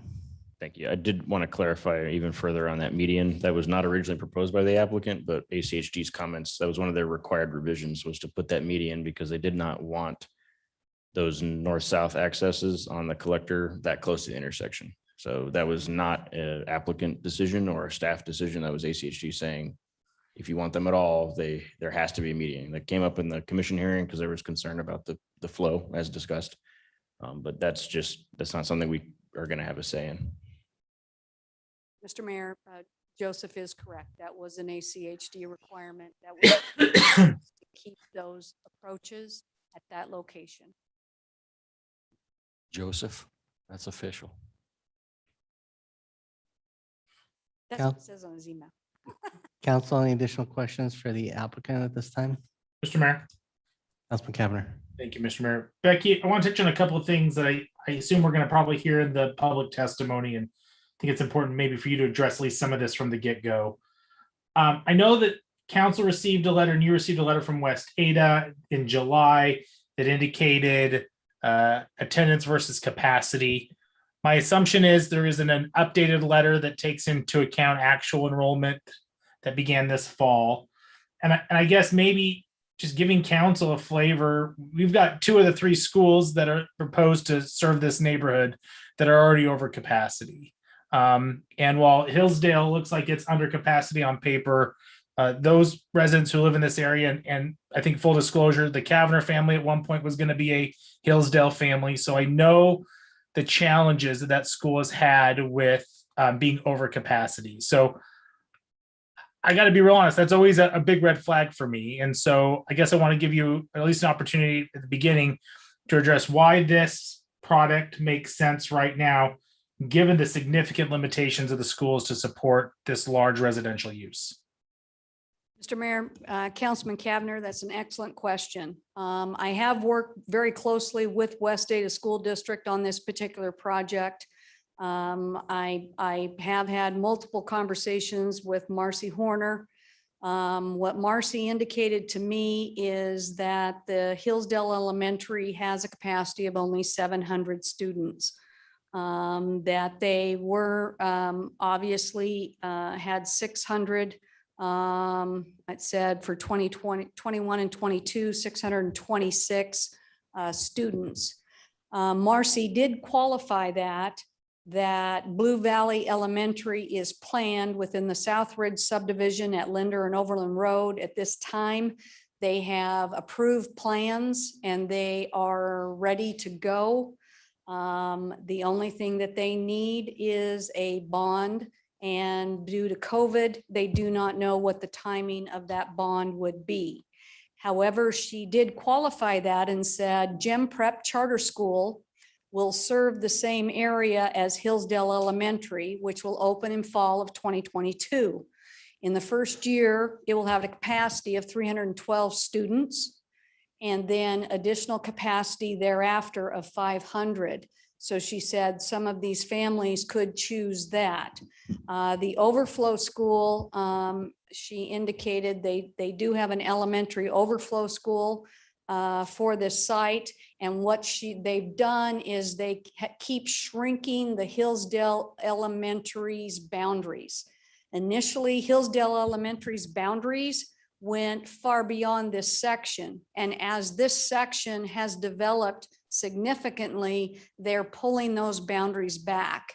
As you well know, the West Ada School District plans to have an elementary within each section where we have significant residential development, and that section feeds that school. So eventually the Sky Mesas, the Highlands, the other projects that were mentioned in some of the comments from the existing neighbors that are taking place out in this area will be going to other schools. But it will shrink to this section because, one, they like those kids to be able to walk to the schools because it cuts down on their cost for transportation. But that's their long-term plan. Mr. Mayor, additional question, if I may. Councilman Cavanagh. Thanks. Becky, I just wanted to give you a chance if you wanted to respond to the segment of the staff report that talks about traffic level of service. I know Christie's on. I may have a question for her later on after testimony, but E's and F's don't typically get me very excited about the roadway impacts. And I guess like the schools wanted to give you an opportunity to respond. Mr. Mayor, Councilman Cavanagh, that's a great question. Obviously, when the TIS was done, we were in COVID conditions. So ACHD and Compass were providing the formulas in which the traffic engineers were told to use for the background traffic. And then obviously going out to the 2025 year. Without our project, the Eagle and Amity intersection was operating of a level of service F. That was prior to the improvement of the dual roundabout that has been completed and the expansion of Eagle Road. Secondly, there were comments in the staff report that level of service F for the left-hand turns at Hillsdale and Amity. Well, we will be alleviating that by installing the signal. And we have to install it with our first phase. So not only are we, it's going to operate a level of service F regardless without us. Once we go ahead and put in a signal, it starts operating at a level of service B. Then we'll be widening Amity. We'll be adding decel lanes, left turn lanes at our entrances along with the project to the north. And then there were comments in the original TIS that talked about the ACHD and that the improvements along Amity were pushed out to 2036 and 2040. If you look at the 2022-2026 integrated 5-year work plan that is still in draft form that ACHD anticipates to adopt sometime this month, they have moved Amity and Cloverdale roundabout up to a design year of 2023, right-of-way acquisition 2024-25, construction year 2026. Amity from Cloverdale to 5 Mile has been moved up from a 2024 design year, 2025 right-of-way acquisition, 2026 construction. And then from Eagle to Cloverdale, they have a design year of 2026. So it looks like to me, based on this draft 5-year work plan from ACHD, that they are accelerating their build out in that year, or accelerating their build out in this area to accommodate the growth that they've seen. And the city of Meridian has indicated this is a priority growth year. So I assume that that has translated into this 5-year work plan. And we're doing what we can to mitigate our impact. Mr. Mayor, Councilman Cavanagh. can either now or at a later point in time, maybe Christie Enselman provide some context around that as well? Let's wait till we get out of the applicant That's testimony. fine. Totally fine. Thank you, Mayor. Council, additional questions for the applicant? Mr. Mayor, Councilman Burr. I think it'd be appropriate to get public testimony this time. And our intention is to take a break before we get into that. So with that, we'll go ahead and take a recess, at least for 10 minutes, maybe 15. So we'll try to reconvene by, Mr. Cavanagh, if you can be ready, hopefully by 7:50 to set. And if not, we'll try to do 7:55. No problem. Thanks, Mayor. Thanks.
So we will go ahead and come out of recess and we will begin with public testimony this evening. So just a reminder to the community, when you come up, you'll be asked to state your name and address for the record, and you'll have 3 minutes. Unless we have anyone who signed up to represent a homeowners association, where they'll be given 10 minutes. So Mr. Clerk, I'll turn this over to you. Thank you, Mr. Mayor. First, we have James Phillips with the Southern Rim Coalition.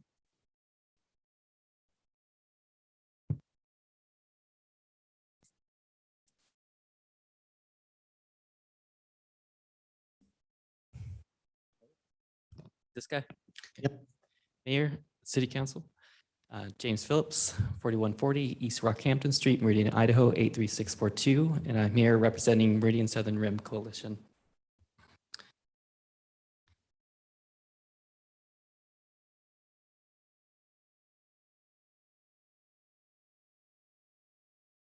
It's a very touchy mouse. Try to move to the right, click somewhere around rim, and then you'll have to scroll because you're in PDF.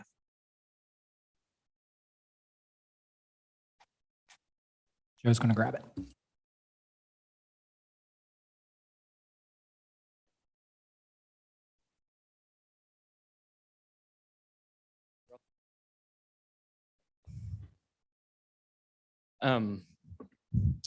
Context is important. Very, very important. Here is a list of public concerns and points of frustration that Southern Meridian residents are experiencing. I'm sure you're well aware of this, and I'm sure that there's a number of people that's going to speak about these points. I'm not, but context is key. And I'm sure that if the council, mayor and council had a magic wand to resolve all these public concerns and points of frustration, they would waive it. I 100% believe that. So context is key. I'm going to go to a magical world where none of these issues exist. None of these. Magical world where we have great job housing ratios, where traffic is not a concern, where the traffic study was actually done on up-to-date data and not outdated models, a world where schools are not crowded, and a world where we have a way to balance growth through development impact fees. It doesn't exist, but this is the journey we're going to go through. In that perfect world, even in that perfect world, the current plan, the application, breaks public trust in a few different ways. And these are the public trust city council to enforce these things, even if they are guidelines, as these are the expectation that the public has. One, flume consistency, and we'll talk about that a bit. Two, surrounding compatibility. Note, not complementary compatibility. Three, transitional densities, particularly where they take place, across alleys and roadways. Four, appropriate zoning as per the designation land use. You'll see the MUN.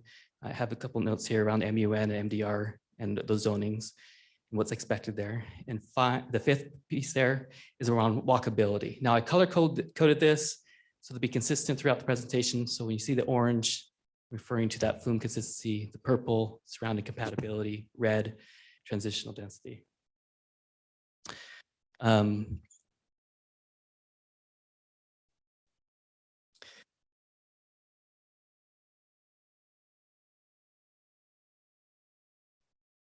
Ryan is sensitive. The application is not consistent with the flume. Now, I understand. I use the word float, and I know it's not in that comp plan, and that's okay. I get it. What I'm talking about is how they arrange the densities. And specifically, what the comp plan does refer to when you talk about abutting parcels. I get land use designations are not parcel specific. But the reason why they couple those together is because P&Z staff understands that this provision does not get, also doesn't give the applicant carte blanche to reconfigure the designation any way they want. It has limits, right? and conditions. And it talks about those limits and conditions in the plan itself. And so that's what this slide's about. It's just talking about highlighting where those limits are and what the conditions for those provisions. In this instance, developer purchased all 3 parcels. So in aggregate, the parcels perfectly match the designation. So there is no provision needed to float or to move designations as it's already provided. But even with that, I get that developer can still take those and reinterpret it the way they want. I get that. The second slide, second image here is the original plan with the apartment complex. In order to reduce, in order to have dwelling densities within the max range of the MUN, it requires considering more than 50% of that land to be MUN. And that, again, that hits a limit within that comp plan. It's floating above that 50% land being developed. So that's out. And I'm glad that P&Z saw that and also glad that the developer iterated on that. Second one is around, they replaced the apartments with the townhouses. This reduced a lot and removed a lot of concern around density. So that's not one of the points when I talked about the colors. Density was not one of the points of concern. Here, what is of concern, if you look at what the public expects, and maybe I shouldn't have used the same triangle shape as a flume. Maybe I should have used an amoeba to express what I'm trying to say here, so there's no confusion. But the issue is, if you look at the east, the west to east density transition, we're good. You see this gradual all the way up to the neighborhood adjacent, Rockhampton in Boise. We don't have the same, I'm living in Hillsdale Creek, going from north to south on that west side. That is the issue. And that is not in line with the flume. It's like the people that did the flume kind of knew that you needed to have a little transitional density between the mixed use and the less dense neighborhoods just to the south. Just to highlight that point, going down a little bit, diving into detail on that around that south west corner, where we had that Cunningham lateral easement, the Hillsdale Avenue Street and the Hillsdale Creek entry. Those all help to a degree to provide buffering between Centerville townhomes and the surrounding residential homes. However, this is not enough, and for 2 reasons.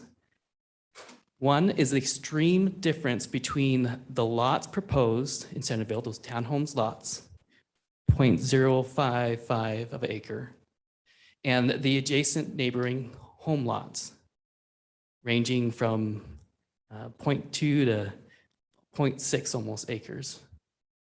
That is a huge, dramatic change in density in such a short, small space. The second point has to do with actually the elevation. Centerville lots, the smaller townhouse lots, sit at a higher elevation to the surrounding neighborhood homes to the south and to the home to the west.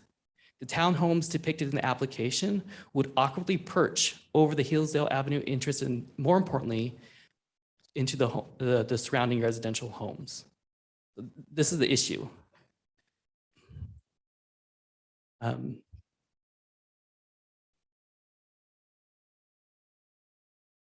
Finally, I'm not going to be able to, for the sake of time, each one of these color codes could have its own slide to talk through. I just don't have time to go through that. I don't want to take up council's time too much either. But there's important things to illustrate here. And this is, I don't want to be overly prescriptive. This could be done in any different ways. And I'm sure the applicant can be more creative than I can about how to resolve these issues. But there's still issues and concerns that the public has expressed multiple times throughout this process. So in addition to those MUN that following the flume for transitional densities, in addition to taking into account the higher elevation and larger lots, that purple there, the red there is all about eliminating back fence density transitions which the comp does spell out where to put transitional densities. It's across alleyways and roads, not across back fences. That's a point of frustration of home buyers if they buy a home and don't realize what's going to be built behind them, which does happen, which has happened even in Hillsdale Creek and other neighborhoods. The blue there represents the MDR R8 zoning. The dotted line within the plan is actually the boundary. That's all where it goes from R15 to R8. So that we ask that the public expects that the MDR designation has that R8 zoning. And there's not a bit of difference here between what the application has versus what the R8 minimum standards are. We're talking about maybe 500 to 600 square feet difference, or about 5 to 7 feet of street frontage. But it's all the difference in the world to those future residents. They can use that additional few feet to put a fence in so they can have pets. They can use the additional few feet so they can put patios in. So in addition, I'll wrap up here. So in addition to those, there's other things like walkways. You can't get to the open park from the north-south areas. You have to walk all the way around. And so opening up, providing a path walkway for residents, particularly those that live down in that lower road, would be super important for the public. Now, in addition to the— James, you can wrap up, please. Yep. So in closing, I'm a software engineer by trade. We have an 80-20 rule where it's the last 20% that's the hardest to get right and to finish, but it's also the last 20% that makes all the difference in the world. Stepping back, coming out of this magic world where everything is right, we're at that almost 20%, but not when you take in consideration all these external concerns and points of frustration. We're back to like 2080. Thank you. Council, any questions? Mr. Mayor. Councilwoman Pro. Thank you. I appreciate this. You put a lot of work into this. My question for you is the concern, if you go back up to your first slide, is the concern the location of where the mixed use neighborhood, there we go. Is it the concern the location, or is the concern that you don't want any more than 8 acres of mixed use neighborhood versus medium density residential? And I want to clarify that because staff has already stated that they're using the medium density residential criteria, even for the residential in the mixed use neighborhood area. So I guess I'm just not understanding the concern about the locations of this slide. Doesn't make sense to me if we're using basically the same lower standard for the density. Yeah. So I'll put, what hat do you want me to put on? The magical world where none of those external, no magical world. Okay. So the issue is externally to this plan, we have such low job to housing ratios that it causes urban sprawl. So I lived in Arizona. I know urban sprawl and what that is. It's when there's a lot of car dependency within the community. When you have such low job housing ratios and you put in higher density, what you're creating is a car dependent sprawl. That's the problem. The plan itself, according to the specs of the P&Z, the density is not a problem. That's not the problem.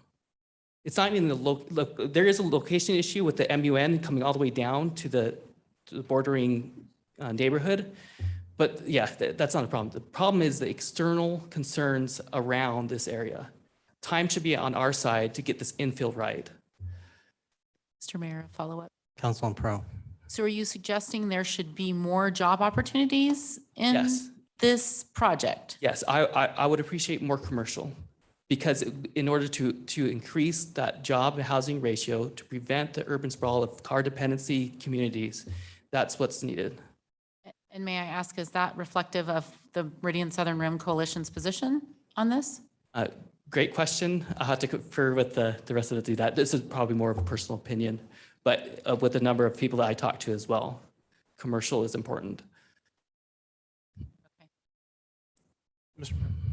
Councilman Hoagland. Mr. Phillips, I just wanted to, if you could go slide down, I think it was one more slide. We had, no, one more then. Oh, no, yeah, I'm sorry. I take that back. Go ahead, back up. Yeah, this thing's super sensitive, so. Yeah, oh, yes, it is. It is.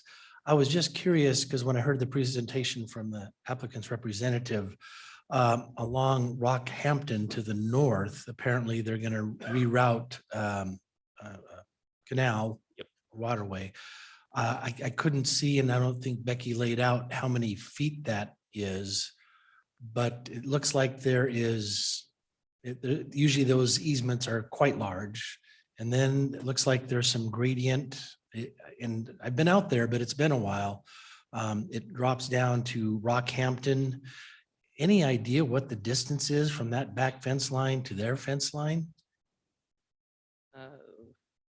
What's the size of the lot? I can kind of extrapolate. Yeah, and maybe this is a question for the applicant. I was just curious at that distance because it looks quite like there's a lot of distance. And but if the elevation is, if you could describe the elevation, are we talking about this roof line here is to the base of where their grass would be, or? So that the fence line on the entry to Hillsdale Creek hits the roof line of those houses. If that makes sense. So there's a fence line that follows the entryway of the Hillsdale that hits the roof line of those houses. Okay. Yeah, there's a pretty big gradient. Okay, thank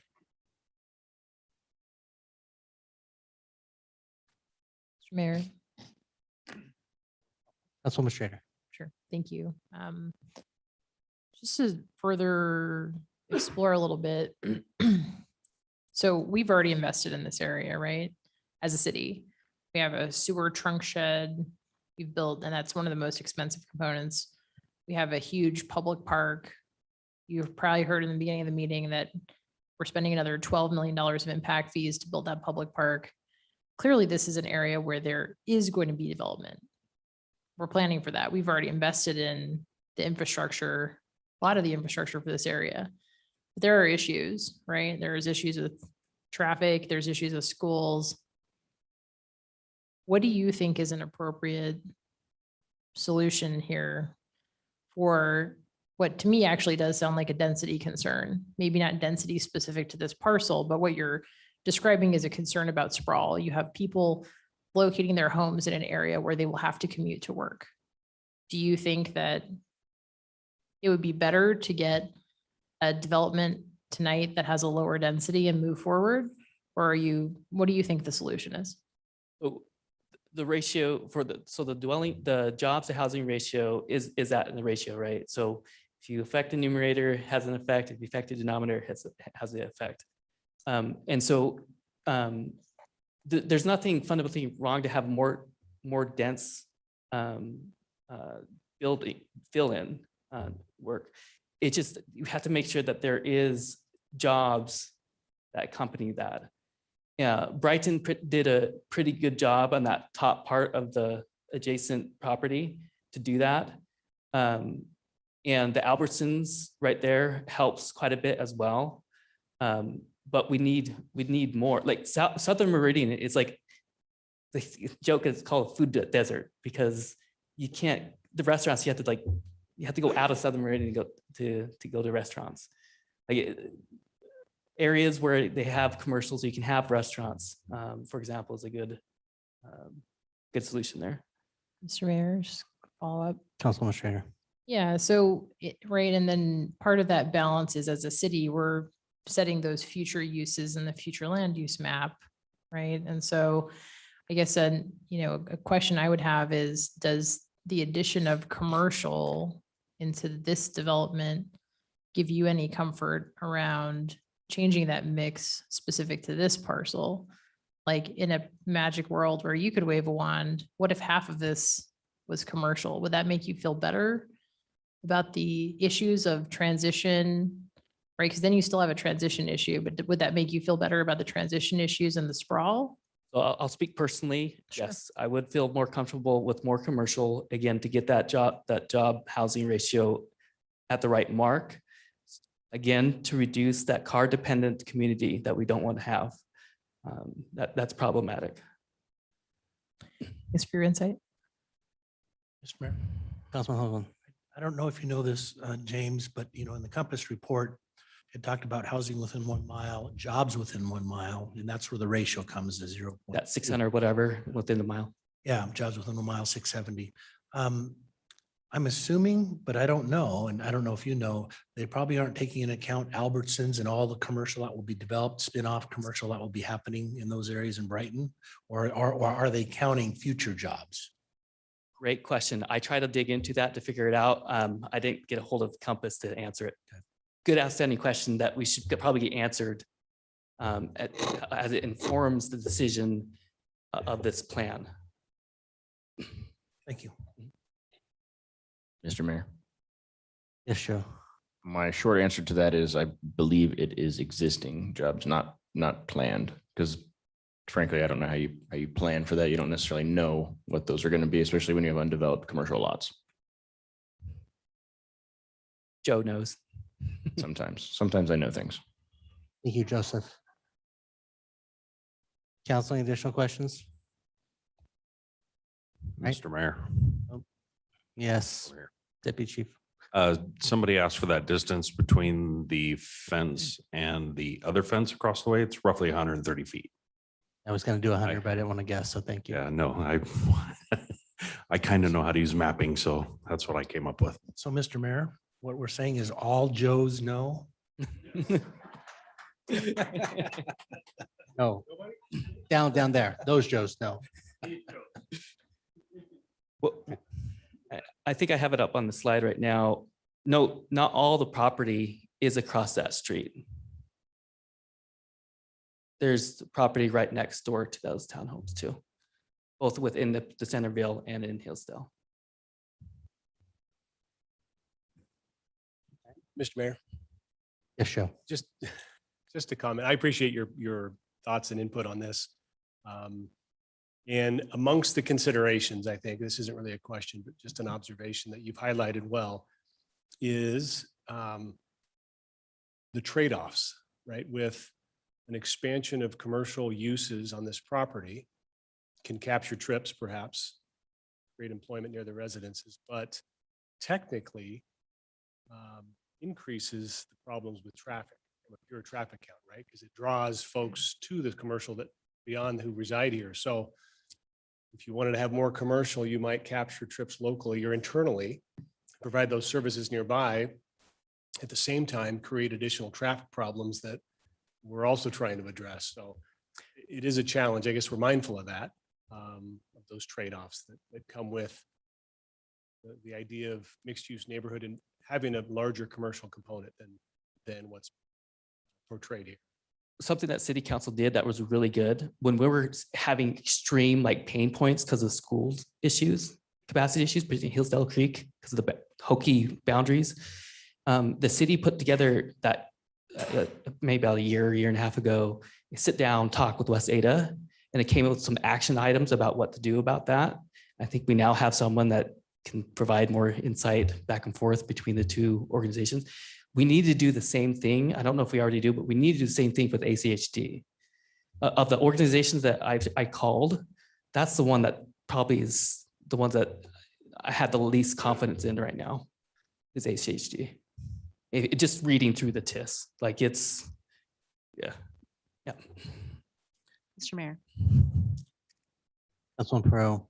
Thank you. Along the lines of what Councilman Borton was sharing, oftentimes in the commercial sector, they follow rooftops. So if there's not a certain amount of rooftops, they're just not going to bring that in. And we have an application for 40 acres in the southwest corner of 10 Mile in Franklin. That's a hugely traveled intersection. And that developer was telling us the difficulty in getting businesses to come into that location. And you can imagine the amount of traffic that flows through that area.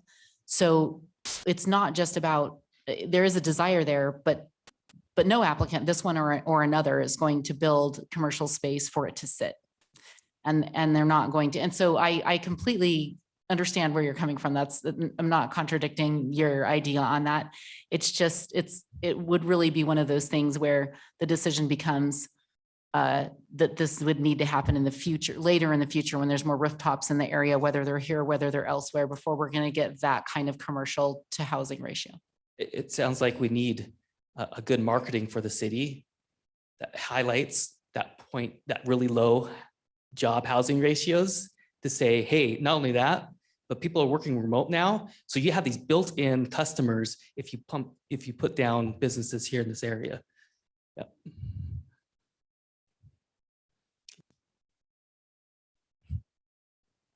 All right, thank you. Thank you. Mr. Mayor, next is Casey Hergert. She's on Zoom. Okay. Casey, you can unmute yourself. Casey, if you say your name and address for the record, be recognized for 3 minutes. Awesome. My name is Casey Hergert. I reside at 5305 South Hill Farm Avenue in the Century Farm subdivision. Can you guys actually see me? We see your picture, but not you personally. We just have you unmuted. We don't have you on camera. Okay, perfect. All right.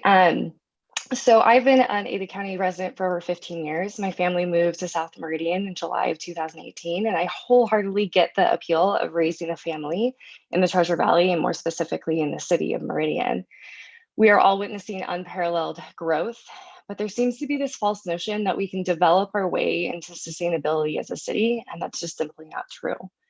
I want to address the impact that the Centerville development will undoubtedly have on emergency response times. Boise Dev recently published a story addressing emergency response times in Meridian, and Meridian Fire Department Chief Chris Bloom was asked if the addition of Fire Station 7 and Station 8 would resolve the delayed response times Meridian residents currently face when emergency personnel is needed. Bloom said it will help, but it won't fix. The reality is the city of Meridian has experienced such explosive growth over a very short period of time that the public safety as well as all public services are stretched to keep up with the growth. And as new developments go in that bring new people to the community, which brings more needs from the city services as well as fire and the police departments. Bloom states that the location of the emergency and its proximity to the fire department doesn't solely determine the response time. Several factors determine how quickly crews can arrive. National and local standards put into place also affect how quickly firefighters can respond. And something I learned is they abide by OSHA standards, which is 2 in, 2 out. Uniquely to Meridian and Ada County, fire engines are staffed with 3 people. So that means if they go on a call and they are required to go into that occupancy, they cannot until a second unit shows up, because you have to have 2 firefighters on the outside, 2 in the inside in case any of them need to be rescued. He also goes on to state that more than 80% of the calls that the department receives are medical emergencies. And according to the American Heart Association, brain death and irreversible damage can happen in just 4 to 6 minutes after an incident, making response times critical. I want to speak a little bit personally here. On August 23rd, I experienced firsthand just how critical emergency response times can be. Driving home from a routine wellness track with my 6-week-old baby, a car ran a red light in an intersection of 27th and Main, and we collided at 35 miles per hour. Police were on scene in 4 minutes, EMT 6 minutes. I will never forget being on the phone with that 911 dispatcher, begging her to do whatever she could to get that ambulance there as quickly as possible.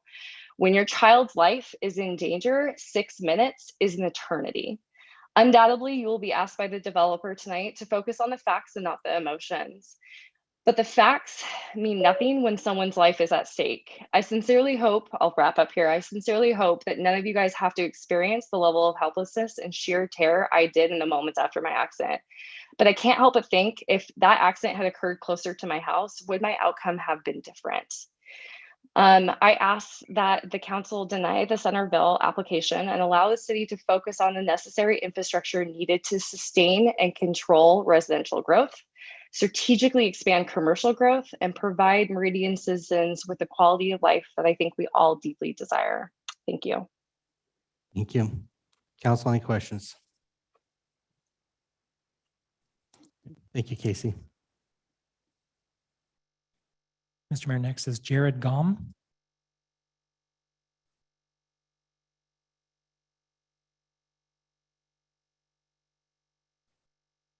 Mr. Mayor, members of the council, my name is Jared Gallman. I live at 3868 East Woodville Drive here in Meridian. I'm representing my family and other neighbors to oppose the proposed Centerville community. I'm going to speak to you about how this project will affect schools now and in the future. West Ada School District faces significant challenges as it grapples with the explosive population growth our area has experienced in the past several years. In these proceedings, Engineering Solutions paints a romantic picture of more schools being planned to accommodate area students. Sadly, those schools are planned, but there's no funding to pay for their construction without relying on ballot initiatives for levies. There's not currently an elementary school under construction in South Meridian to help alleviate overcrowding. Home values have skyrocketed recently, and as a result, property taxes have risen as well. While we'd all like to say that we're going to do it for the children, be noble and vote to accept property tax increases to pay for new schools, reality is most residents probably won't. Yes, a levy extension for West Ada narrowly passed in the most recent election, but those funds are up for operational purposes, not for building new schools. Hillsdale Elementary is across the street from this proposed development, and last year it was beyond capacity to adequately serve students and had an enrollment cap in place. Earlier this year, that cap was lifted due to a boundary redraw, but the school is faced with overcrowding again, with another cap imminent, forcing children who live within the walk zone to be bused to other area schools. This is not good for traffic, the environment, or the children. It's important to know that Hillsdale Elementary, unlike other schools, does not have the physical outdoor space to add modular units or portable classrooms to accommodate more students. Once it reaches its cap, there's no room for growth. The district will have no choice but to bus kids elsewhere as they've done in the past. If you look at the school impact table, Lake Hazel Middle School and Mountain View High School are already over capacity this year and will be beyond their capacities for years to come. Using the district's formula to estimate the number of new students needing accommodation, the development would bring in 97 students, putting Hillsdale at 105% of capacity, Lake Hazel Middle at 108%, and Mountain View High at 121%. These numbers do not include the current construction occurring in Sky Mesa, Lavender Heights, The Keep, East Ridge, Orchard Creek, Shelburne, Calistoga, and Century Farm. Based on these developments and using West Ada's formula, another 200 or so students will be residing within the boundaries of Hillsdale and other schools shortly.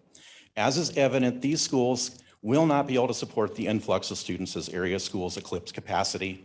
The quality of education diminishes. The applicant may suggest that Owyhee High and a new charter school located in North Meridian will alleviate some of the burdens, but that isn't the case. The charter school will draw 300 students from all over the district, and Owyhee serves students in Western Meridian, many miles from the development and Mountain View High. In conclusion, I understand that the state drives education funding and that local leadership believes it is powerless to help. That's not true. It's incumbent on local government to manage growth, to relieve the pressure on our education system until the state can deliver educational resources to accommodate growth. The buck stops with you. I'm not against development or progress, but I am against a developer trying to alter a plan that was thoughtfully established by the city to manage growth. The Centerville subdivision as presented doesn't fit with the existing South Meridian neighborhoods or the spirit of the city's master plan. I implore you to deny it. Thank you. Council, any questions? Mr. Mayor, Councilwoman Strader. thank you. Was it Mr. Ballin? Gallman. Thanks a lot for coming before us. One of the last comments you made was that you don't feel like this development fits with the neighborhood. What would make it fit with your neighborhood?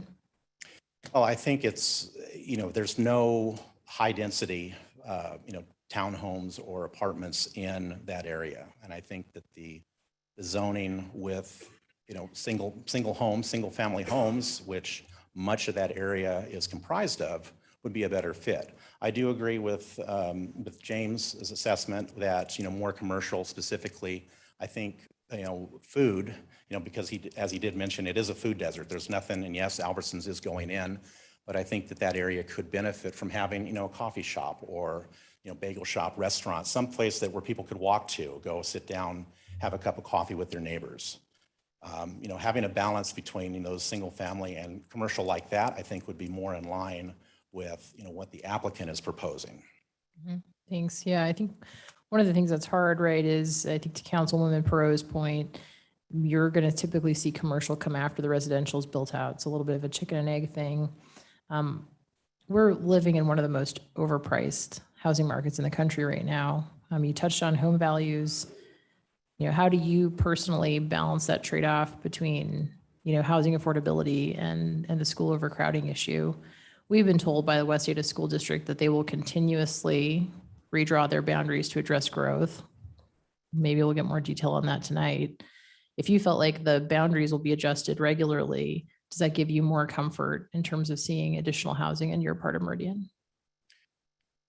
I would agree with that. I mean, I think, the problem that I have is, when you have a school in your community and, kids are being bused, several miles away, that upsets the apple cart, so to speak, and kind of, limits your time and causes all sorts of other issues, as I alluded to.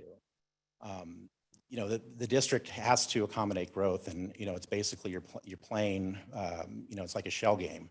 How many kids can you fit into, this area? Okay, next year, because of growth, we're going to move people, over here. I don't envy the position that the school is in, and I understand, obviously house values are probably not going to come down. And, there is a need for affordable housing, which, Challenger is known for providing. I'm not against that, like I said. But, again, it's finding that balance and being able to provide, those resources that kind of suit the community. Thank you. Mr. Mayor. Councilman Pearl. Respectfully, and I appreciate, before I say this, everyone that is here, because without public testimony, it actually makes our jobs harder. We need to hear from the public about what's happening in your neighborhoods. And play devil's advocate a little bit.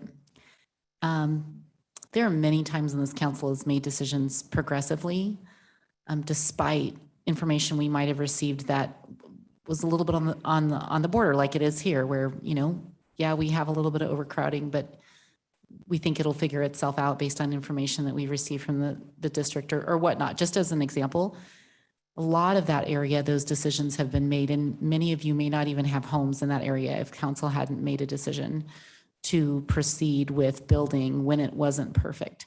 And I'm not advocating for this project. I'm just saying that there are many times when we make those decisions when it doesn't fit perfectly.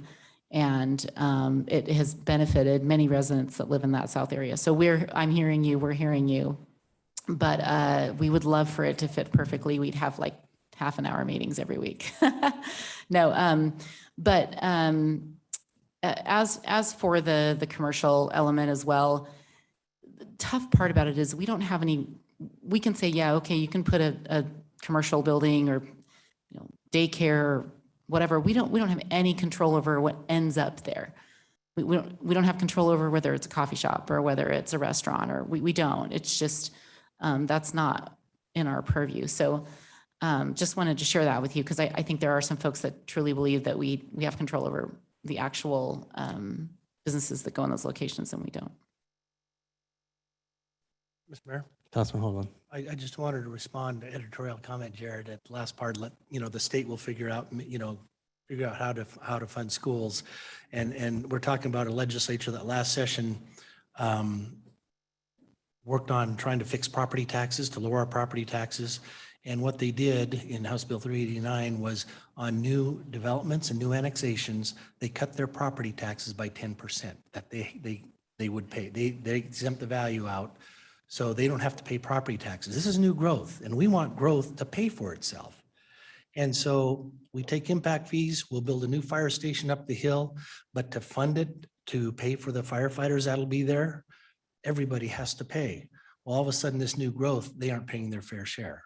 So I know you put your faith in the state to fix it. I don't so much. So just to let you know, don't be disappointed. I understand. Council, any additional questions? Okay. All right, thank you.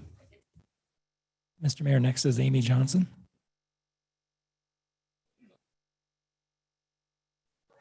Okay. I combined you both. So who signed in online? Who has a presentation?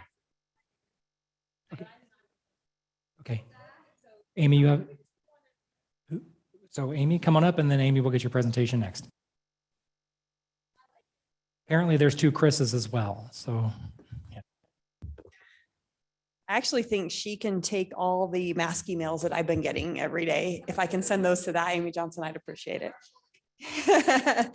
All right, so I'm Amy Johnson. I am the West Ada School Board Trustee Representative for Zone 2, which is where this subdivision is located. I want to make very clear, I'm not here representing the board. This is not a board testimony. This is me as an elected official in the zone. And I'm here because the community asked me to come. So I haven't done this before. I'm going to speak a little bit to the school information, and I'm going to speak a little bit to the property information. So I want to give you, Amy, could you state your address for the record? yeah, I'm going to give And you the Chris, West Ada restart- address restart the because I time. don't want mine on public record if I don't have to. So it's 1303 East Central Drive, Meridian, Idaho, 83642. I want to give you some data, specific data. So I don't know if you all got to see the West Ada letter that came in, but I'm going to give you the data on Hillsdale, Lake Hazel, and Mountain View as of today for enrollment. Hillsdale Elementary is 641 students. That is roughly 59 students under capacity. Mountain View High School is 2,374. That is a little over 200 students above capacity. And Lake Hazel Middle School is 1,049, which is 49 students over the program capacity. That is the highest capacity we can put in the building when I talk about program capacity. But there's some additional numbers in the letter that I think are really important to look at because those are today's capacities. Hillsdale Elementary has 1,556 planned students coming to it in the parcels that you have already approved. Lake Hazel Middle School has 1,479 students coming to it in the parcels that the city of Meridian has already approved. Lake Hazel Middle School also takes parcel approvals from the unincorporated area of Boise, and that number is not counted in there. That's City of Meridian approvals. There are 3,170 students anticipated to come to Mountain View High School in the parcels already approved by this council.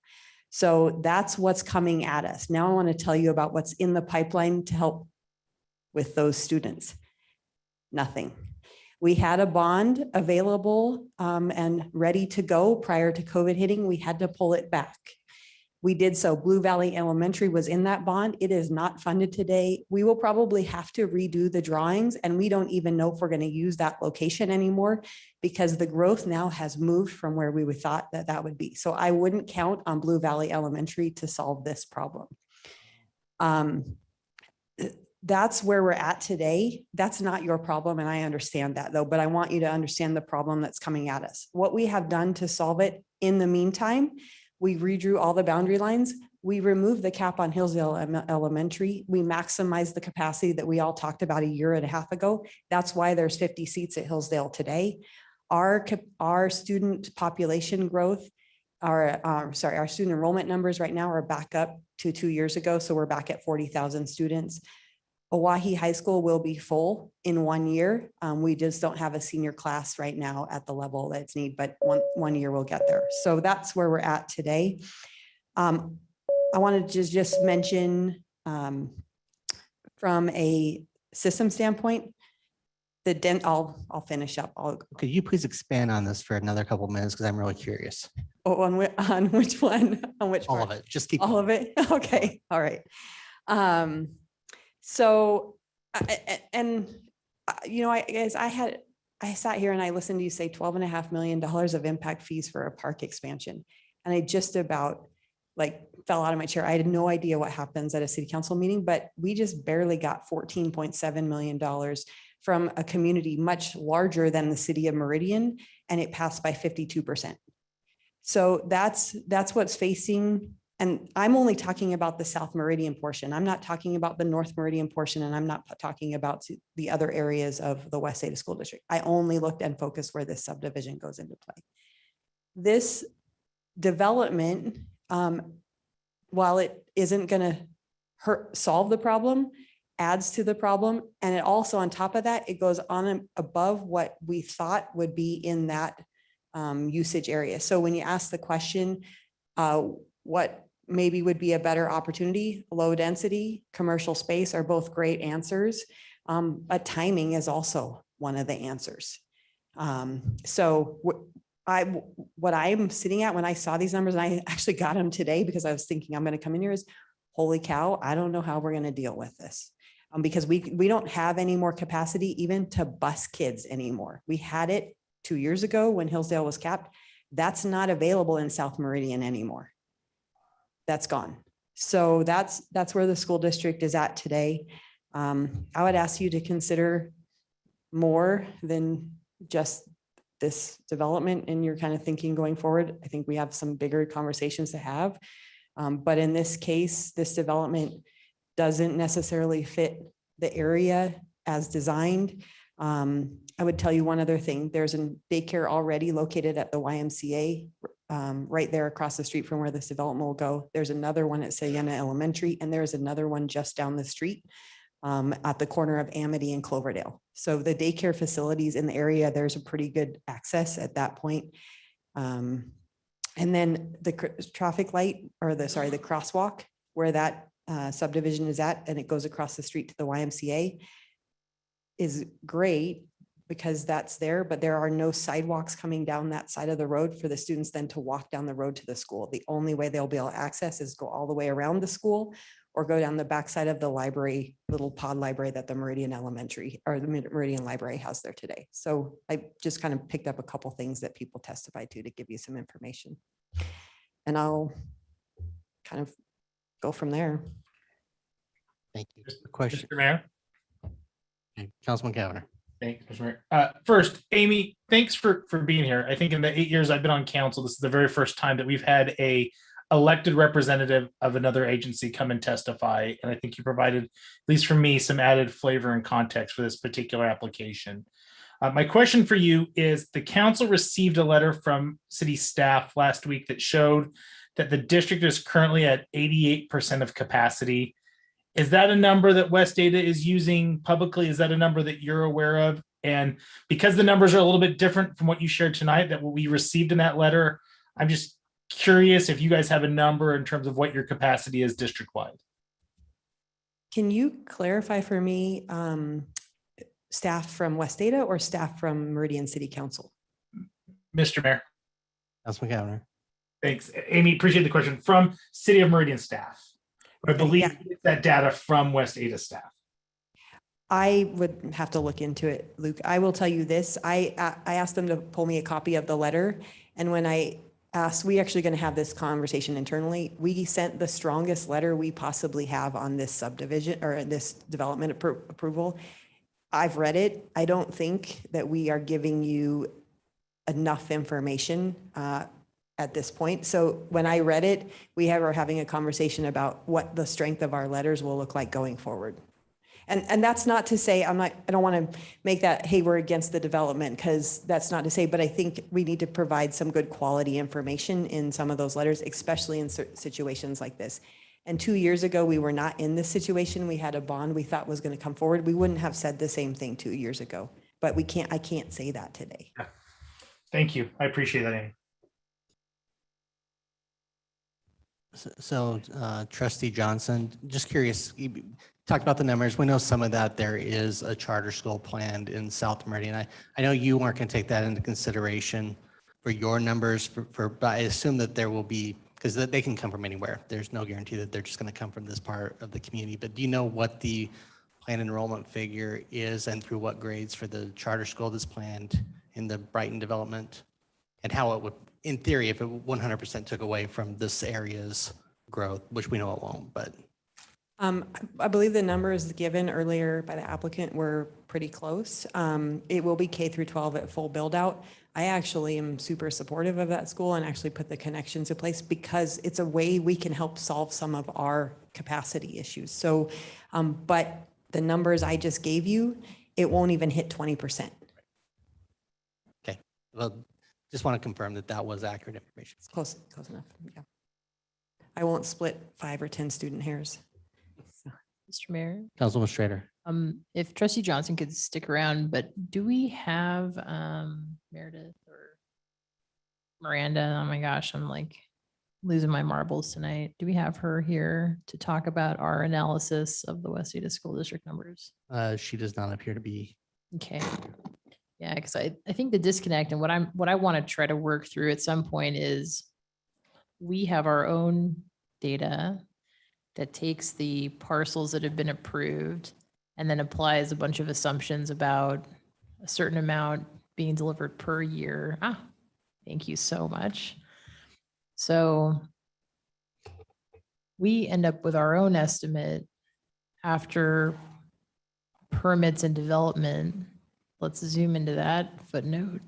If the person driving the bus can get over to footnote 3.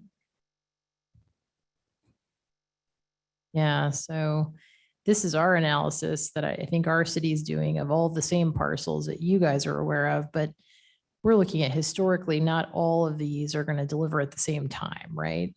So realistically, if it's, I think for Hillsdale, 1,500, that's a huge number. But I think where we all need to get alignment is, okay, what is a realistic amount that we think will be delivered per year and an absorption rate that is sustainable?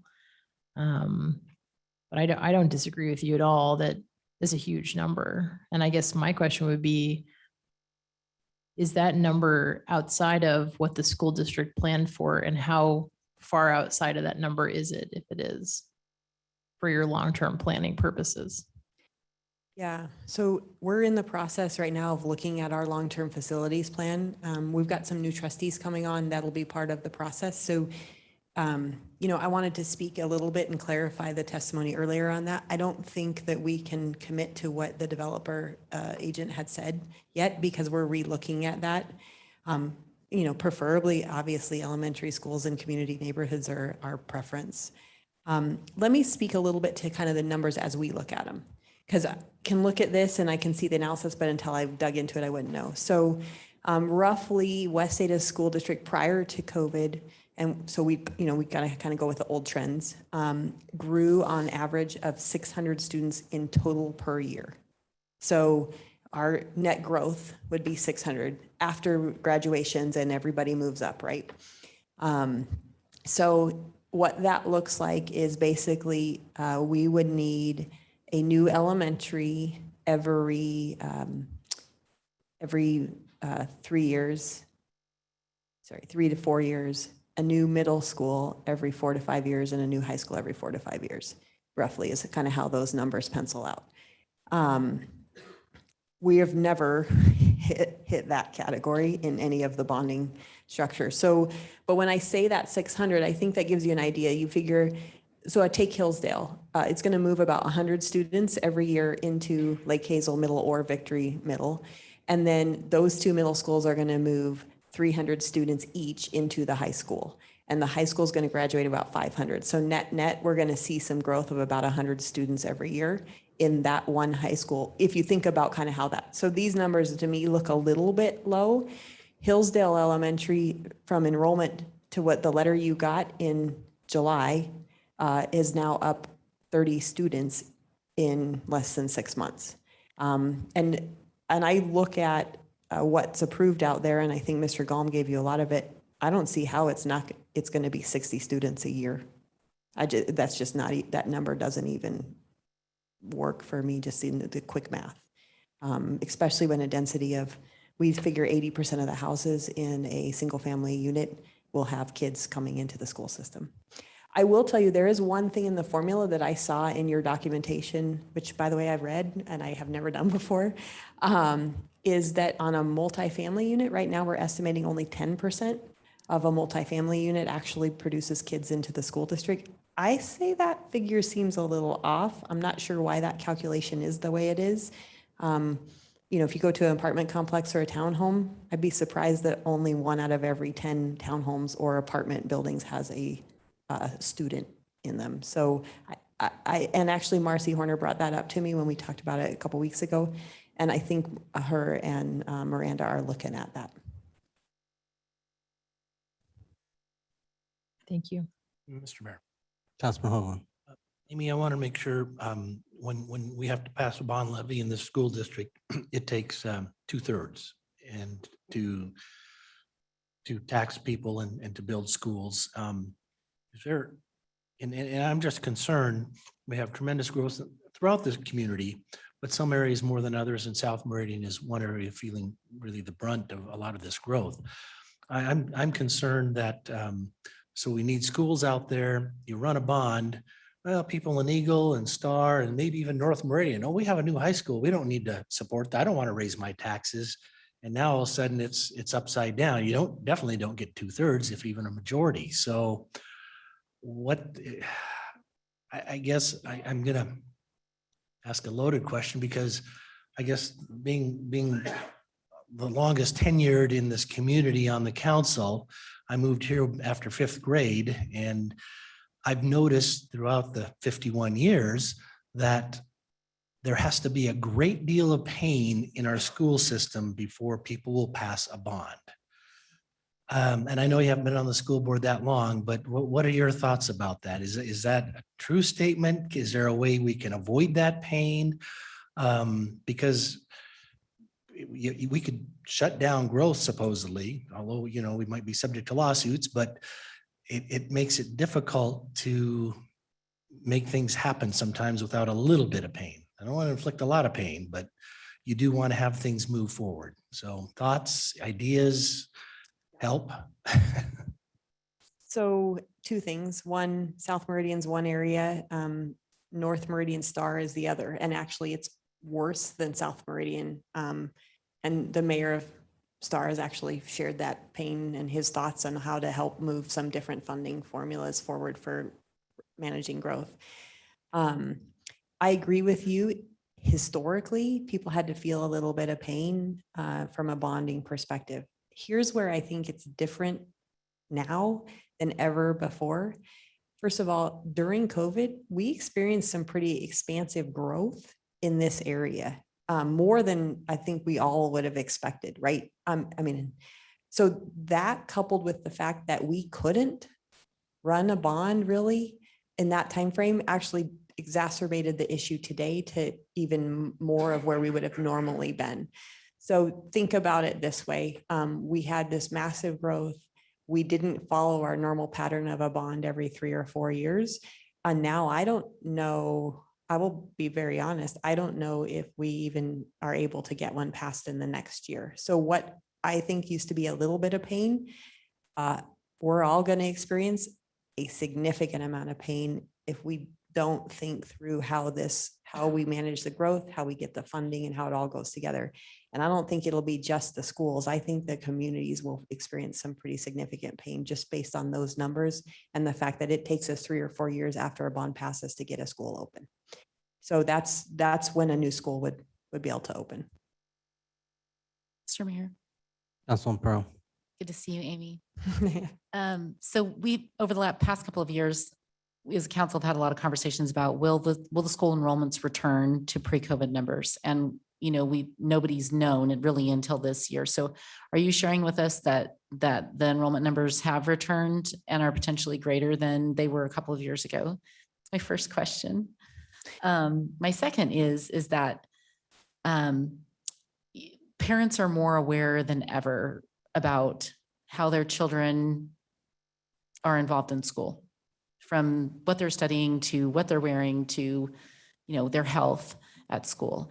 And personally, I think this is a time when you have everybody's attention and when you can get a bond passed, because people want the best for their kids and they'll put their money there. So I have a different, and maybe that's not what you're hearing from the parents. I have a different philosophy about that. I feel like a bond probably would have passed with flying colors because people want to support their kids because they're now more aware than ever of what it takes to teach their children. But anyhow, so I am curious about the current enrollment numbers in relationship to 2019 and whether they have bounced back, or if you're still seeing a lot of parents that are doing the homeschooling and the virtual enrollment. So a couple of things. So first, our enrollment prior to COVID was right around 40,000 students, a little over. We're back at a little over 40,000 students. So we saw a dip last year, but we're back up in that spot. We also still have a significant number of parents homeschooling, which means at some point, if they make the decision, that'll change that number also as well.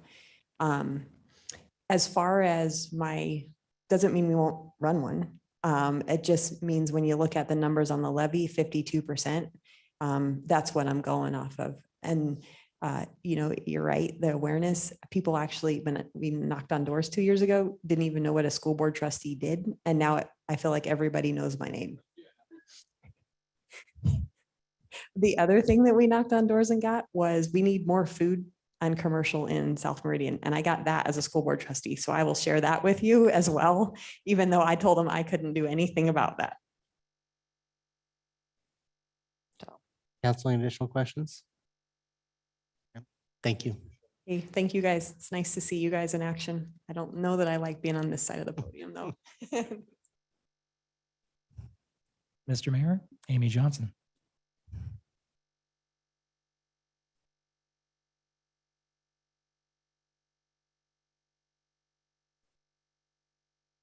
Amy Johnson, the second. 4069 East Tenant Drive in Meridian. I reside in Hillsdale Creek subdivision. And just a couple of things that have been coming up. I actually have a kiddo in gym prep. And so I know the proposed thing, and they are going to be just K-5, about 300 students because they cap it about 60. They have 2 teachers, 2 classes per grade. And then every year after that, they add it as it grows. So, and it's a lottery based thing. So people can come from all over and get in. So I don't think it will have a significant impact in the least on this. And so kind of to preface, I'm opposed this as it's written. I concur with very much of the public concerns about the overcrowding, traffic safety, and that this proposal really isn't in keeping with the surrounding neighborhoods in the area. But in addition to this, I want to focus mostly on traffic impacts.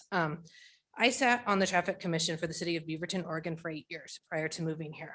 For reference, Beaverton is actually almost exactly the same size as Meridian and sits squarely next to Portland, Oregon. We actually had our own traffic commission and our own traffic engineer, which I would implore you guys to look into and might help really with the growth that we're experiencing because we would have in-house capacity to do that. But I do feel like at this point, the Centerville proposal is still too dense. It's going to produce too much traffic in an area that's already saturated and can't accommodate it. They've been using very outdated traffic data that we've already discussed. And I think it's really premature to approve this development without more studies being done. So I would actually propose that we pause this and table it, come back to and get some more data, get more traffic studies that really show the impact of this area. I sat for 8 years listening to people really upset and residents really upset over the dense subdivisions that didn't properly plan for growth. They had traffic and parking woes that really could have been mitigated from the beginning. There's no perfect answer, but I do think Meridian can do better. Another problem I kind of see, Hillsdale Lane is a collector. It's not going to get any wider. Once this division goes or subdivision goes in, it can't grow. So how they're going to have 2 left turn lanes. Sorry, I guess I have some pictures here. So, well, the first picture you can see is heading south on Hillsdale Lane towards the elementary school. And you can see that it drops down and there's a blind corner. There's no sidewalk as mentioned prior. So getting kids safely across and down to school is actually not going to happen with the proposal as it's planned. But going back to the fact that Hillsdale's a collector with no plans, there are 2 left turn lanes, one for the commercial section in this plant and one just a little bit more going into the townhomes. It's going to queue all the way up to Amity and then overflow even with that light. People coming up that hill, there's blind spots and you're going to end up getting too many accidents. We sat on the traffic commission and heard that time and time and time again. I have some pictures. I'll kind of go through them in just a minute here. But, you know, things have actually been talked to, so I won't keep doing it. But, you know, to exasperate that, parking's a big deal. There are too few spots in this proposal. The 4-plex apartments do not have enough parking, period. I don't know very many, even single apartments that have enough parking. You know, they designed 1.2 parking spots per unit. Well, we know that we need more than that. And so parking's going to overflow. It's going to overflow into the YMCA and it's going to overflow into our neighborhoods. We played whack-a-mole every single month in Beaverton. Just kidding. People wanted parking restrictions to keep people from parking on there, making it very, very unsafe.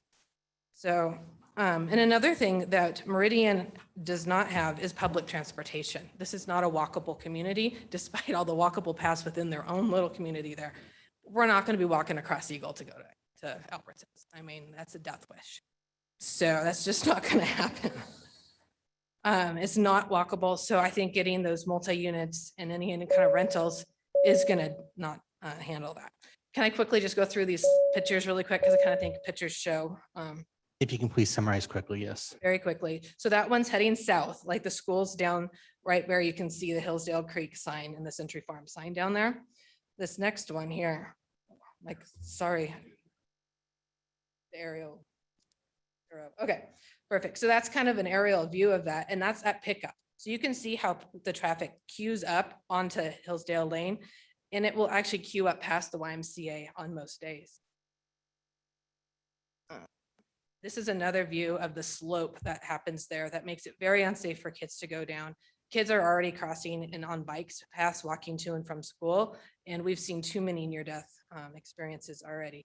But what I'm kind of focusing on are the left turn lanes proposed over here on Hillsdale Lane. If there's no specific left turn lane for those to back up and queue, it's just not going to work. It's going to be a complete nightmare.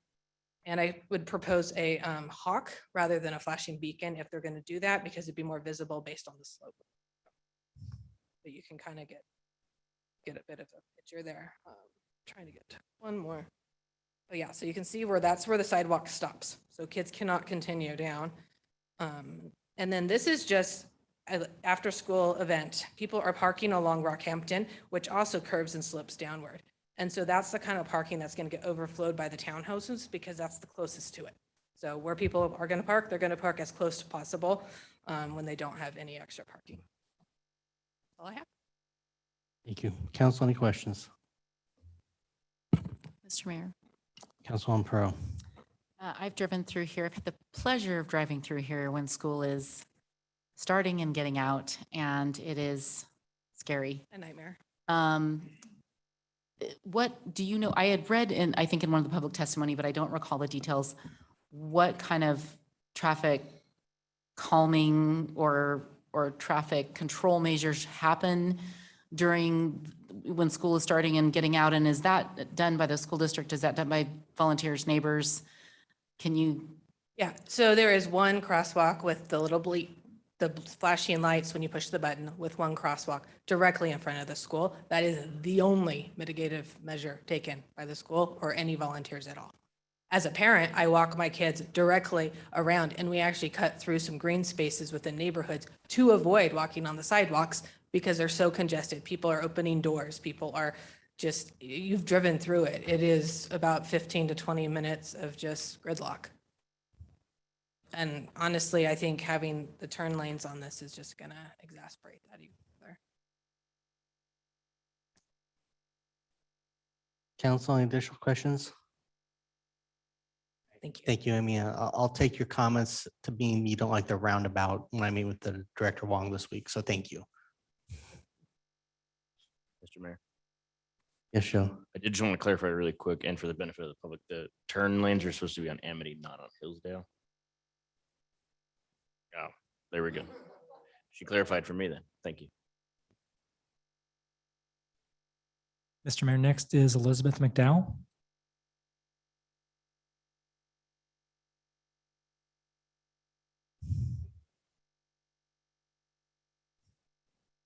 Members of the council. I'm Elizabeth McDowell. I live at 3839 East Fratello Street in the Shelburne subdivision. I'm here to speak in opposition to the proposed Centerville subdivision. I'm a 19-year resident of the Treasure Valley, so I've seen the explosive growth that's taken place in our area in that time.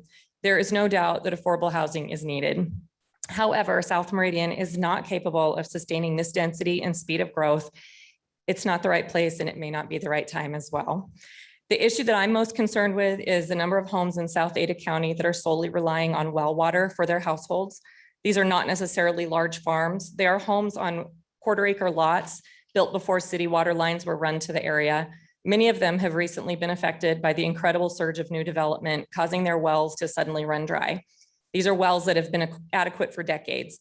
In May of this year, Channel 2 News reported on one local resident whose well ran dry. Drilling companies' wait lists were 8 months long. Meanwhile, this homeowner would have no running water to his home.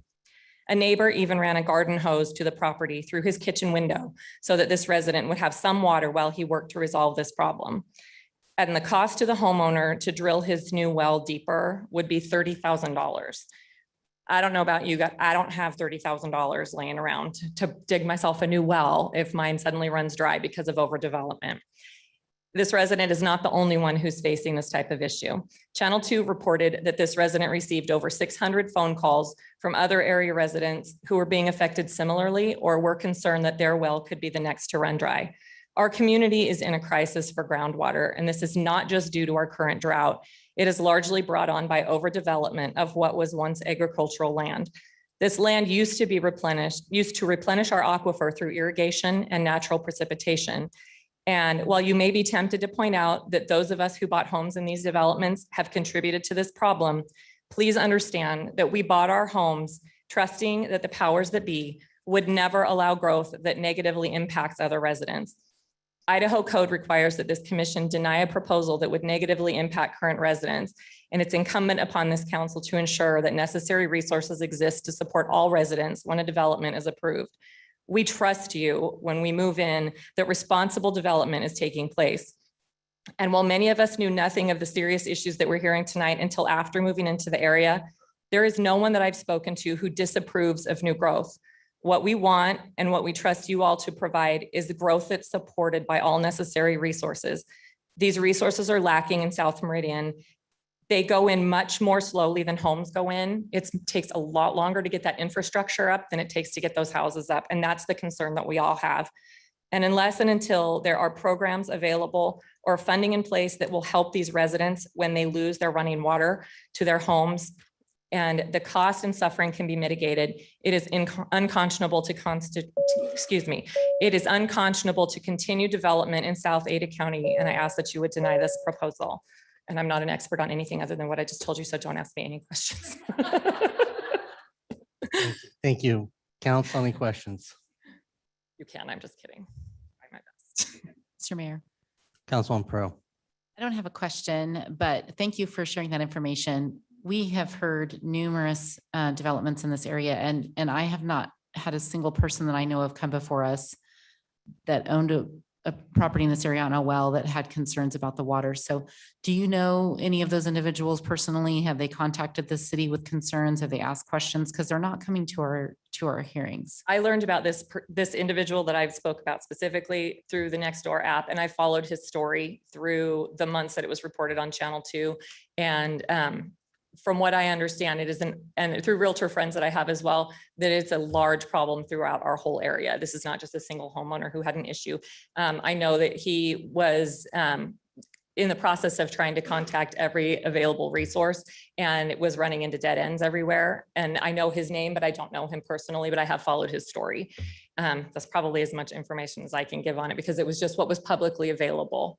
And I can give you his name if he's not here and I've not spoken with him to get his permission to give his name, but he, just by researching his name and finding all the articles that I read about his situation, I was mortified that this is a situation that's caused by too many people moving to an area. If I had known personally that my home was going to impact any individual this way, I wouldn't have bought a home in that area. And it makes me feel terrible that what we trust to be development that is approved. The only thing I've heard everybody say all the time when I talk to neighbors about this is, how can they allow that? And this council is the they that they're talking about. And when growth is happening at such a rate that all of the infrastructure that everybody here is talking about tonight is so profoundly inadequate for the number of homes that are going in, that people are beginning to feel a stirring of discontent. And that's what I'm hoping that we can stop, because we're just on the cusp of people being happy where they live and kind of going off the edge of, I'm not happy that I live here now. And I've met numbers of people who have moved to the area who have expressed, I am sorry that I moved here. And that breaks my heart because I love this area. I've lived here for almost 20 years, like I said, and Meridian is beautiful. I would not want to live in any other city. And I think that you guys have the ability to build a city and to develop a plan that is the most livable, beautiful area in our state. And I just hope that we can make it all balance, that's my hope. Mr. Mayor, Councilman. Yeah, Elizabeth, I just want to make sure word doesn't get out that Meridian's running out of water, because we're not. Okay. Having grown up in the country, growing up in Meridian, married into a dairy farm family, our well was 90 feet deep. It was good water. But when agriculture goes away, agriculture is very water intensive. Those alfalfa fields, the corn, grain, it takes a lot of water. So it was easily recharged. 90 feet wasn't a problem. But when that goes away, we're actually more efficient with our water now. Residential yards, they use much less water, but that means we aren't recharging to that shallow depth anymore. So the wells have to be deeper. Now, the wells for the city of Meridian are very deep. They go down and they tap another aquifer level. So I don't want to think they're running out of water. For people who are on wells, that means they aren't in the city, Right. not on city water, which goes from a different aquifer, but it certainly is. Yeah, the recharge is not happening in the shallow aquifer. So just to give you the hydraulic, and we have people who study and we pay good money for people to study our water system and do we have enough water for growth and those types of things. So yes, it is very unfortunate with those people with shallower wells, because they are having problems and they are having to go deeper and it is very expensive. So I feel for them, but as for a community, we're not running out of water. I just wanted to make sure that was clarified that, oh no, so. There were a lot of issues this summer. It may have just been the drought where you all had to water at all different times of day. Otherwise, we weren't getting water in our neighborhood. So I know that was a conversation that I followed on next door as well, with a lot of neighbors really struggling with, and that may have just been the drought this year. I don't know. But it's a concern going forward. And Mr. Mayor, yeah, I could go on and on about our irrigation system and how this valley works and everything, because But I I was would be there as a fascinated. kid cleaning ditch because that was so important for this area. And it still is, because that's surface water and we certainly are. Surface water and the drought it's caused some shortages, and we should be concerned about our surface water. Fortunately, we're in a good area from the hydrology standpoint for aquifer water, but we still have to use it. It's a resource we have to be mindful of and use it wisely. So appreciate it. Thank you. Council, any other questions? Okay, thank you. Mr. Mayor, next is George Hoxie. He's bringing up your presentation for you. Mayor, council members, my name is George Hoxie. I live at 4184 East Rockhampton Street in Hillsdale Creek, just immediately south of the proposed development and immediately adjacent to the development as well. While I agree with much of what's been said tonight from other public testimony, I'm going to try and focus my comments in a little bit different area. There are some related topics, but I want to not waste your time and hopefully focus on a couple of new points. So the first thing I want to talk about is I'm going to focus most of my comments on the northwest corner of the development. And the first thing I want to point out is that I feel very strongly that the commercial zoning from its intent is not aligned with the intent of MUN zoning. So I think that's a very important point to point out in terms of a lack of alignment with the flume. The other point I want to talk about, labeled number 1 on here, it was actually brought up, but I want to dig a little bit deeper. I think we've talked a lot about traffic on Amity. I think the traffic on Hillsdale and the issues there really need some focus. I could not find any traffic count numbers ever done on Hillsdale. I think the last numbers that were done in the area were about 2018. They've used a 2% annual growth rate for traffic on Hillsdale there. I think that's woefully inadequate from 2018 to where we are today in terms of the dramatic growth that's happened in that area. So I think not having a dedicated left-hand turn lane, which was a conclusion of the TIS, I think is absolutely incorrect. Without a left-hand turn lane, we're going to get massive bottleneck of traffic coming off of Amity onto Hillsdale and trying to come into Century Farm, trying to go to Hillsdale Elementary, trying to go to the subdivision Hillsdale Creek.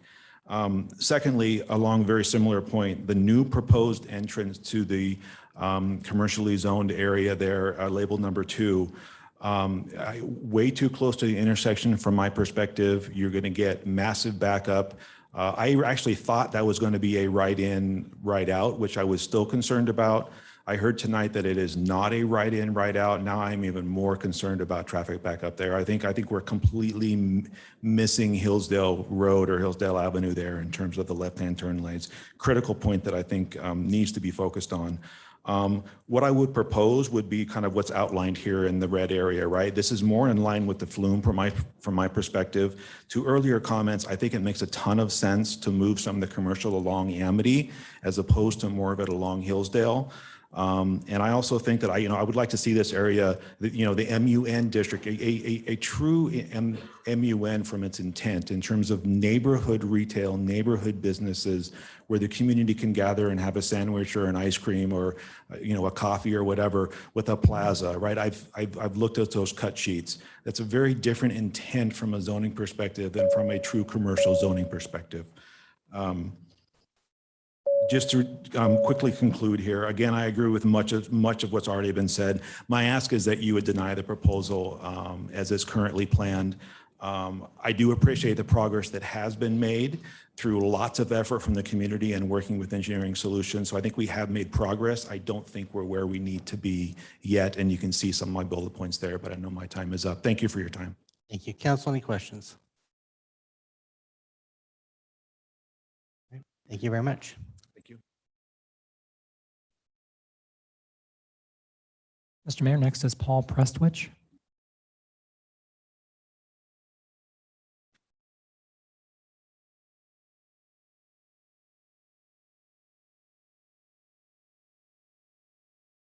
My name is Paul Prestwich, 5249 South Bleachfield in Meridian.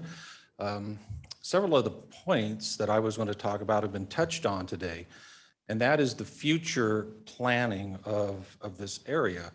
Somebody had asked about, well, were the future jobs calculated into the projections? And the answer was no.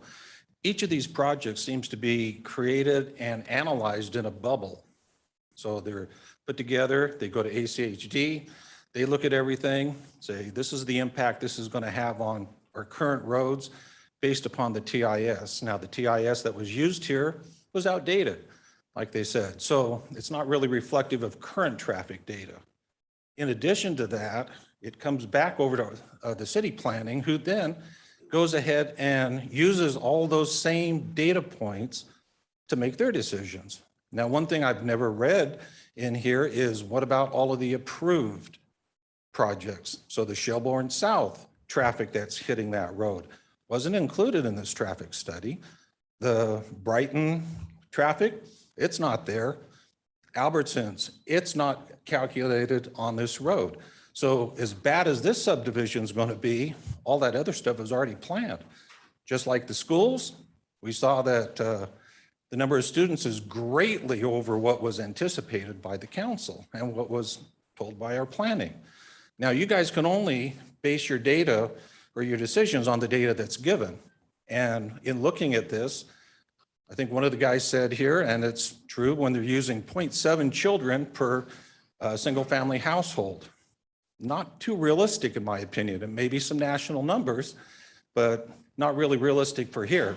As Amy Johnson said, when you're talking about one child per 10 units of multifamily, that doesn't sound very reasonable unless those are being restricted to just a single bedroom unit, which I don't think is occurring here either. So you're looking at impacted schools, you're looking at impacted roadways, because we're not capturing that data where the city planners and the commission should be doing that. In addition to this, I just noticed on one of the slides here that Amy II brought up, which I think was really telling, is that as you're going down Hillsdale Road and you see where the sidewalk ends, there is a bike lane, single white line going down there. As soon as you get to that house and the sidewalk disappears, that white line turns into a dotted white line. So traffic is going to be merging into that lane that you're merging children into because there's no sidewalk there. And that's going down a hill to turn into the school. So if you look at the, picture again, you'll see that. And that's all I was wanting to say. Take into consideration all of the future planning that's already been approved in addition to the project that's before you at this time. Thank you. Just a comment. So those numbers that were mentioned, those are local numbers. We work with the school district to establish those numbers based on real numbers. They used to be 1.3 citywide. Though you recognize that is a citywide average, that may or may not reflect what will happen in this area, because some subdivisions generate a lot more children than others, where others don't. So just so you understand, we do update those numbers on a regular basis, and those do reflect community averages working with the school district. They're not national based numbers. But council, any questions? Thank you. Mr. Mayor, next we have Melissa Phillips.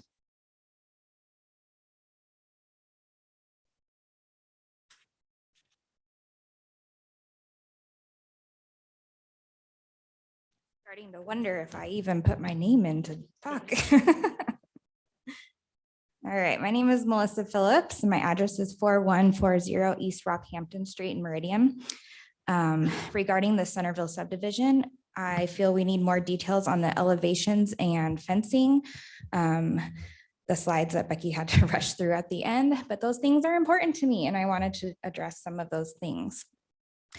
I have concerns with the aesthetics, safety, and livability of the homes, which are all items in the comprehensive plan, as I'll show you. In the past year and recently, I've been driving around other CBH subdivisions just to kind of get an idea of what to expect. And this is at Union Square. It's in Boise, but this subdivision has these townhomes. And I immediately noticed the exposed gas meters in the driveways. And I thought that was a safety concern for accidental vehicles hitting those. There were some that had landscaping, which I think helps, but then it reduces the size of the driveway by not much. But when your parking's an issue, it can be a lot. The livability, quality of life, health, and happiness of residents in Meridian is important to me. I know I personally enjoy sitting outside on the patio with our great weather. With townhomes and the single family homes with the alley driveways, you don't get those patios. I did find this neighborhood that has patios available for the R15 homes, but they're only on the end of the street. So one on the right and one on the left. And I see one had shrubs to try to provide some privacy, and then one, obviously, they use it. I also have a concern with the lack of covered patios that CBH puts in their homes. All our surrounding neighborhoods have covered patios.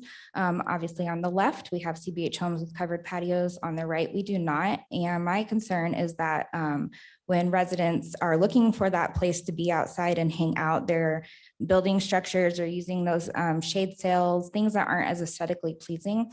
I think the covered patios really elevate the look of a home, and that would help just make it look like the surrounding neighborhoods. Fencing. I heard Becky say real quick about iron fencing, so I am curious to learn more about that. But in these R15 homes, fencing is not put in. There is a temporary fencing there on the left, which doesn't match the fencing across the street in the R8 homes. And then in the center here, this is just one example of many pictures I took, but people have their personal belongings between the homes, which lends itself to theft. And I worry about people coming in and looking for those opportunities. Obviously, exposed trash cans as well is not aesthetically pleasing. On the far right, this is the same neighborhood, but across the street in the R8 homes. And this house has been here for almost 7 years and they still have not completed their fencing. So I wonder what the HOA, the builder's HOA rules are for that. I do think it's important that we, if we can, have them include the fencing with the home builds and not put it on the buying resident. This was just an elevation. I appreciate it. I like the varying roof lines, the stone on the front, except the back doesn't have the same aesthetic appeal. And this was the last slide, is that in that Union Square subdivision on the right, you see they have, I don't know what it's called specifically, but the inset parking lots. And I really liked that idea because it takes the parking off of the street. And I also noticed there, for every 9 homes, there was 9 parking spots, which whether or not that's enough, it was a 1-to-1 ratio. On the left, I have a screenshot of just a little bit of Centerville. There's 9 homes there and only 7 parking spaces on the street. And then my biggest concern, I have 4 kids. My concern is always their safety. I worry, even though those parking spaces are inset there for Centerville, they still hide children. So when kids are playing and they're on their bikes and families are going for walks, cars hide children, and that worries me. So I just ask that you deny the Centerville subdivision at this time. It needs time to improve the density, the safety, the aesthetics, and overall quality of the project. Thank you for letting me continue. Thank you. Council, any questions?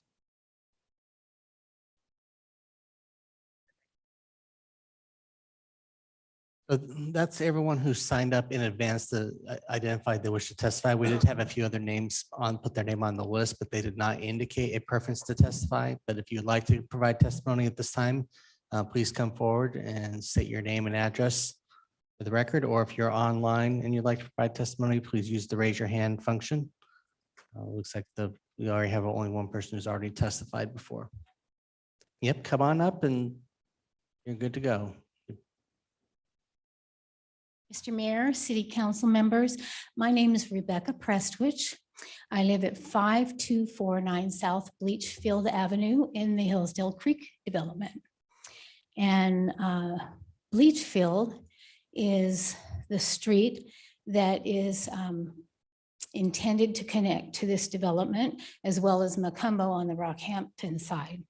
And Bleachfield is an odd street to me because it starts out at Hillsdale with a name, and it comes in, I think it's Auckland at that point, it turns to West Lackland, it's still the same street, and it continues around and becomes Bleachfield. So it kind of just weaves in like that, and then it connects directly into the Rockhampton development.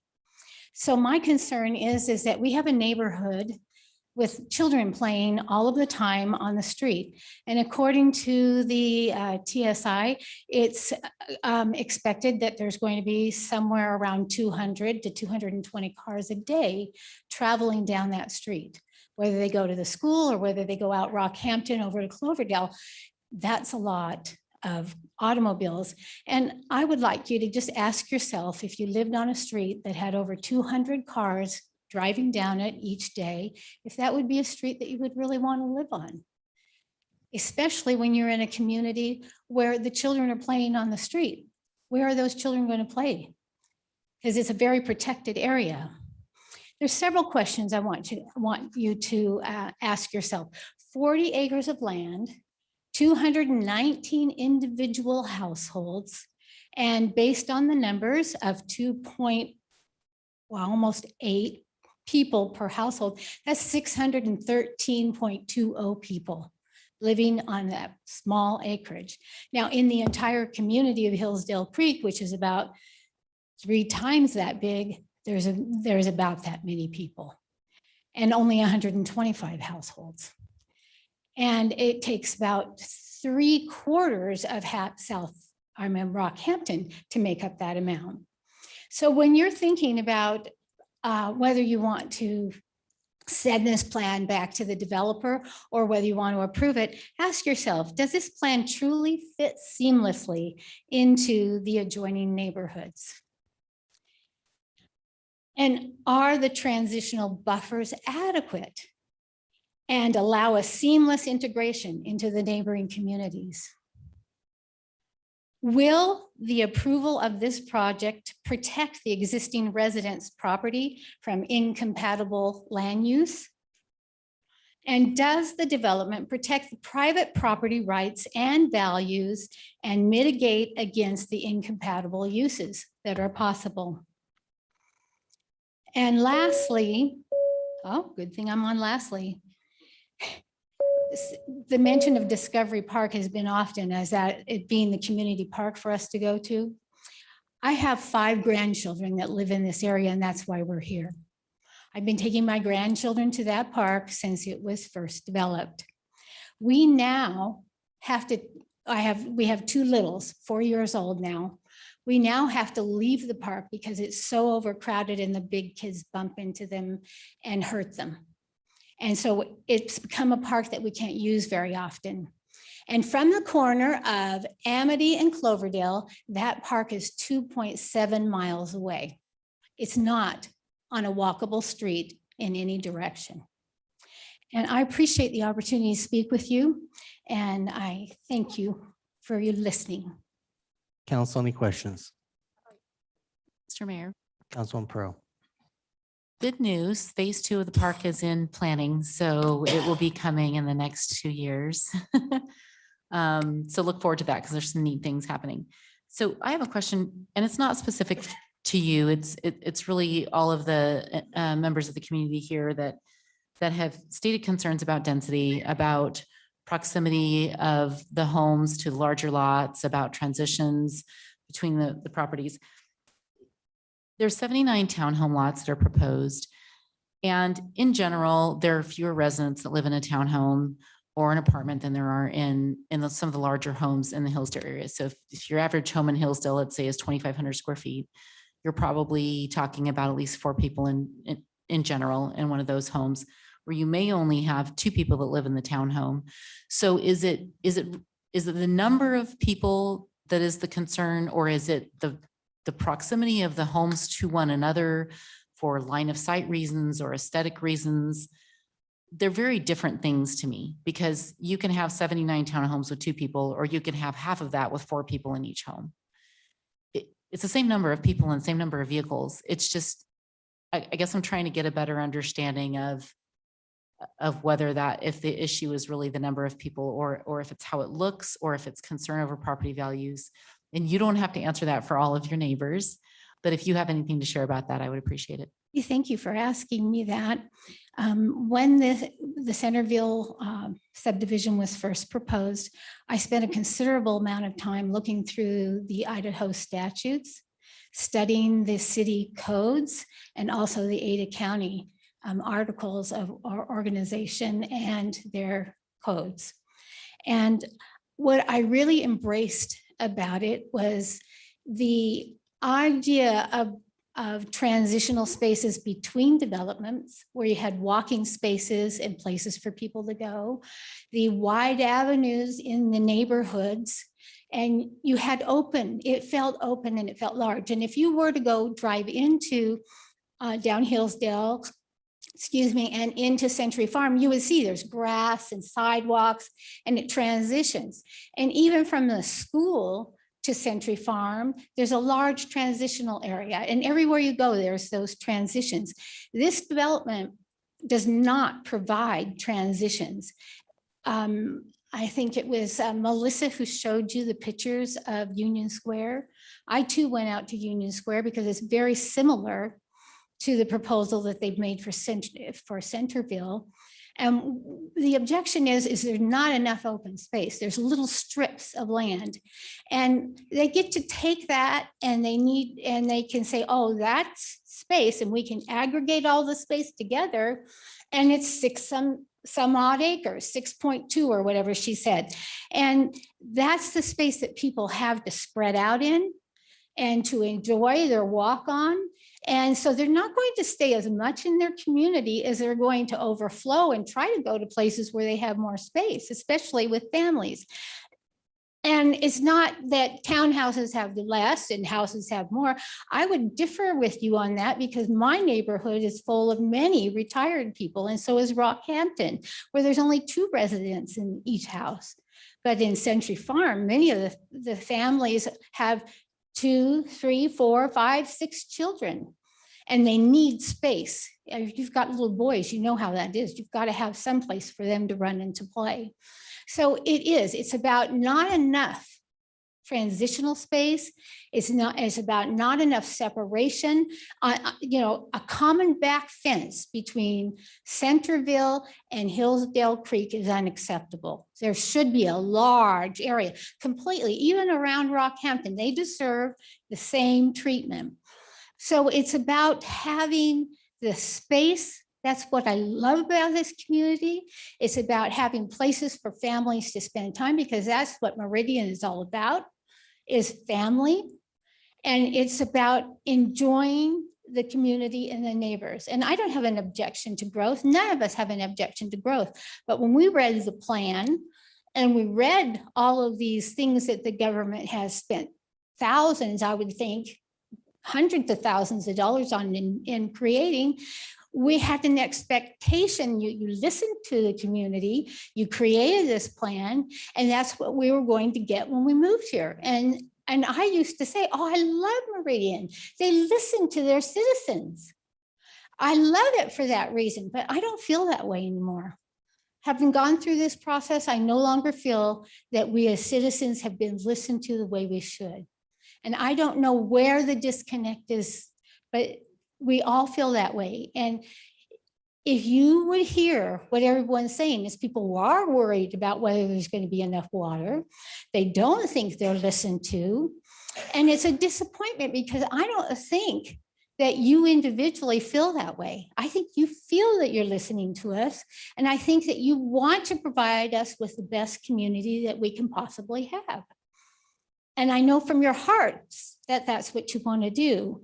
But we get up here and we speak to you because we want you to hear there's a disconnect and we are not communicating it.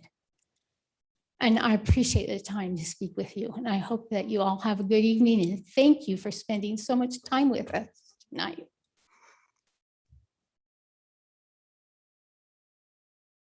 Is there anybody else like to provide testimony on this project this evening? I see nobody online. So would the applicant like to come and provide final comments?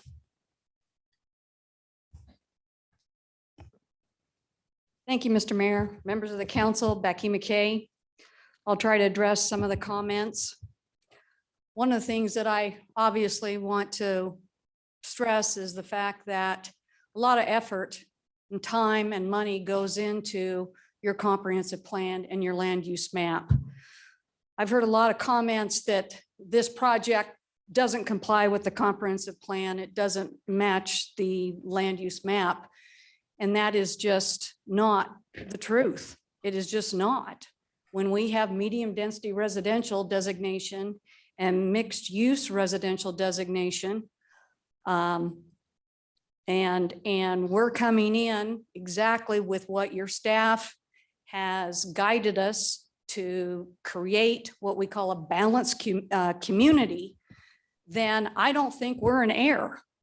The comment was, you know, this shouldn't be here. Well, this is an infill property. It's developed all the way around us.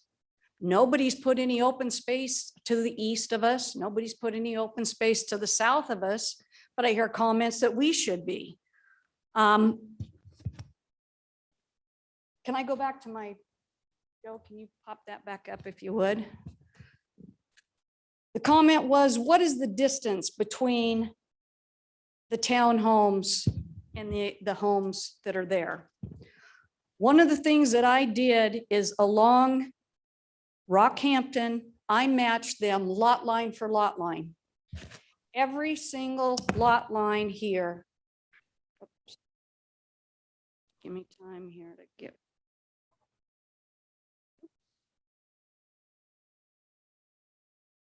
There we go. As you can see, every lot line for lot line I matched. Their lots are 80 feet wide, mine are 80 feet wide. They have lots that range from 9,600 square feet to 11,200 square feet. I have lots that are 9,700 square feet to 13,000 square feet.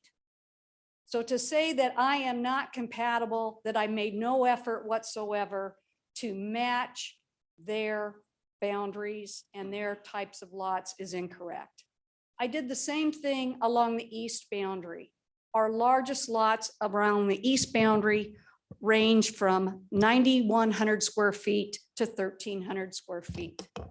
And a lot of the residents in Rockhampton who've lived there for a very long time thank me for that transition. And as you can see, we transition our zones. We layered our zone, our R8 and our big lots that adjoin them. And then we transition to our smaller lots.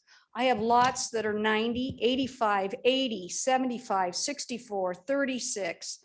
We have a variety of lots. And as we go to the interior of our development, they got smaller.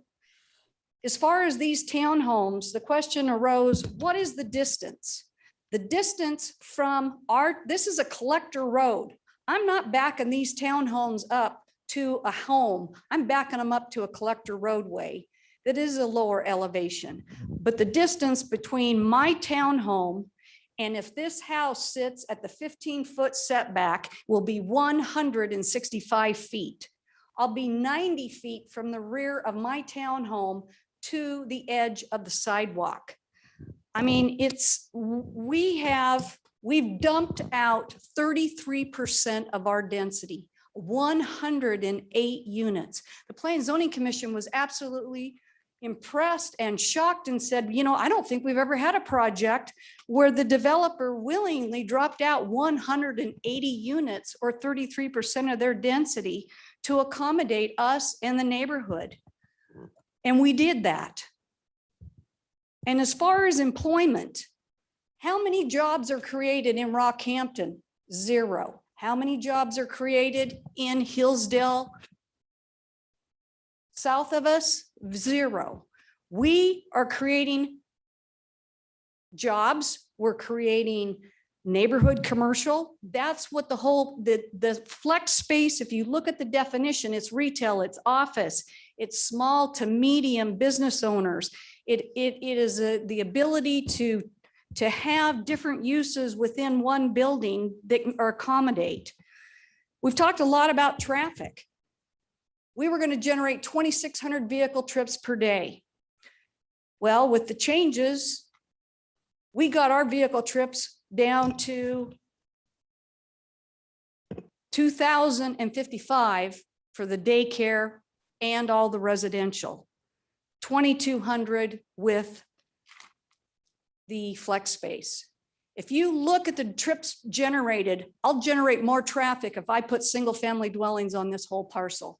They generate 10.22 trips per day. So my 124 single family dwellings are going to generate 1,267 vehicle trips per day total at build out. The townhomes, 6.4. The fourplexes, 5.4. The flex space, only 148 trips per day for the whole complex. The daycare is 194. So what we've done is we have lower traffic generators. The question came up about supporting projects further south and east. We plan on the signalization of this intersection. You've asked me before, what are you going to do to mitigate? We're building a signal. We're building turn lanes out on Amity. We're not building turn lanes on Hillsdale, as one woman was concerned about. We're putting in one of those rapid flashing devices at the location, the school district.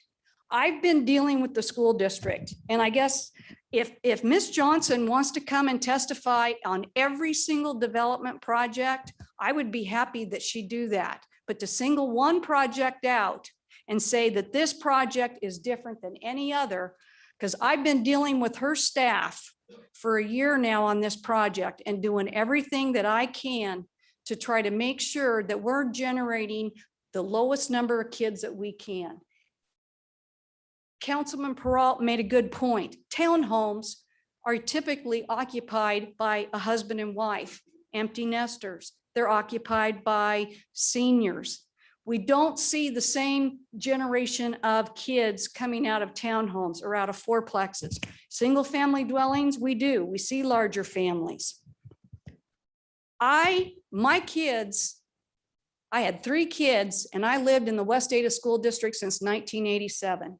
And since 1987, we've had the same discussion about bonds, capacities, and impact on our schools. And what can we do? And I voted yes on every bond since 1987. And I've lived in the Treasure Valley for 58 years. And I've done everything I can to help the district. I have incorporated 5 elementaries into my projects, 2 middle schools, and Mountain View High School. Mountain View High School was in my project. We brought sewer across the freeway because there was no sewer there. I had to get easements from residences to let me take Meridian Sewer, and we paid for it to get it through their yards and south across and bore the freeway. So I have been fighting for West Ada school kids since my career started 30 years ago. They're saying that we don't fit in to the surrounding neighborhoods. We fit in. We have a diversity of residences, a diversity in uses. That's what your comp plan says. That's what it requires that we do. I have a variety of lot sizes. I went through your comp plan and I'm looking at the goals and I'm looking at everything and it's saying, well, gee, you need to have a variety of housing types. You need to have townhomes in the mixed use neighborhood. We want townhomes, we want multifamily, we want commercial neighborhood, commercial component. I'm doing exactly that. What we're doing here isn't going to affect wells that are 50 or 70 feet deep, just as Councilman Hoagland said. Those shallow wells, some of them are drying up as we take out of production the agricultural land that has been flood irrigated. This particular project is going to be hooking on to the city of Meridian's central services. You've got 12-inch water right in front of me in Amity, 12-inch water in Hillsdale, and your sewer line is right in front of me. All utilities are here. I'm in the priority growth area. And this project fits perfectly with your comp plan. As far as the elevations and the fencing, we're going to be doing wrought iron fencing. We're going to be doing vinyl fencing. I have 18.5% open space in this project and 15.5% qualified open space. And they're telling me, well, what are these kids going to do? Oh, gee, what are they? We've got pickleball. We've got 2 playgrounds. We've got a pool facility. We have picnic shelters. We have pathways. We have so many amenities in here. And the one thing that I wanted to do is to compensate for the townhomes and put them on open space. They're on a smaller lot, but I'm putting them on open space. Your commission supported this project. Your staff supported this project. This is a good project. I tell you what, we have spent more time on this than any project I have ever worked on to make sure it's the right project in the right location and to bring down the number of trips and the impact, and have convinced my client to, like I said, get rid of 108 units. I don't have one apartment building in here. And I think we've got a good project, and I'm asking the council to support it. If you can't support this, then I think you can't approve anything south of I-84, because it's going to generate a trip and it's going to might generate a kid. And I'm sorry, but we're always behind the curve, and it's been that way for 30 years. And what we can do to improve the safety out here is what's important. And this project deserves approval. Thank you. Thanks, Becky. Council, Mr. Mayor, Councilman Cavanagh. just maybe a quick question for you, Becky. Becky, when you come before staff in these pre-application meetings, because I think your point is well heard about the time, the financial investment to get a project before the council tonight is no small feat. And so when you meet with staff, do they bring caution to you about the roadway challenges and the school impact, so you're aware of that before you ever submit? Mr. Mayor, Councilman Cavanagh, yes, those were discussed in length. And I did multiple pre-application conferences on this project, talking about those very issues. Okay. And that's why we have to put the light in with the first phase. That's why we agreed to put in the rapid flashing safety crossing. It was not a condition of ACHD. It was not a condition of the city. We wanted to be proactive here. Okay. Thank you, Becky. I appreciate that. Thank you. Mr. Mayor, Councilman Borton. there's big topic issues that were discussed, but one of the more narrow one was the sidewalk and the crossing, which I failed to recognize. One member of the public showed a good picture that by encouraging the crossing, it then goes dead end, asking kids to effectively merge into the street where traffic is. So why would we want there to be a crossing there as opposed to staying on that same side, going south and crossing closer to in front of the school? In light of the sidewalk gap Mr. that Mayor, we have. Councilman Borton, I've been out there at least on 6 or 7 occasions at different times of the day, watching what happens. And what I was told by Ada County Highway District is there is a single family dwelling that sits right there. The city of Meridian, and what I was told by ACHD, the city of Meridian and ACHD, they they owned it too, said that they allowed Brighton to not construct sidewalk along the frontage of the existing home. And the person that lives in that home has a life trust, and that it would not be altered in any fashion until such time as that person either passes or leaves. And so there is a gap in the sidewalk. So my question was, and some of the residents brought it up at Rockhampton, and they said, hey, why don't we put, if you're going to put a pedestrian crossing, let's put it here. Well, I met with Marcy Horner at West Ada. I talked to Joe Yoakum. I met with Ada County Highway District. And what I was told was they already have a flashing light right in front of the school, and that the kids from Rockhampton run across the road and don't come down the sidewalk and come across where they are supposed to. And that even though there's a rapid flashing light, they still have to man it. And they said, the principal told Marcy Horner that sometimes they've had somebody man it here and for crossings. But they dictated to me that they thought it would be safer to have the crossing here, which then would allow the kids to go to the Y. And then they would have to obviously traverse the existing residents. I can't solve that problem. It was something that was allowed, which in my opinion, should never have been allowed. I have never had an out parcel house that was part of my project that we did not construct sidewalk across, because you are creating a gap in the pedestrian network, but it was allowed. Mr. Mayor. Councilwoman Schrader. Thanks, Becky. That to me is absolutely shocking It is to me too. and frustrating. I just want to say that, and I hope we could look into that. 'Cause that's not right.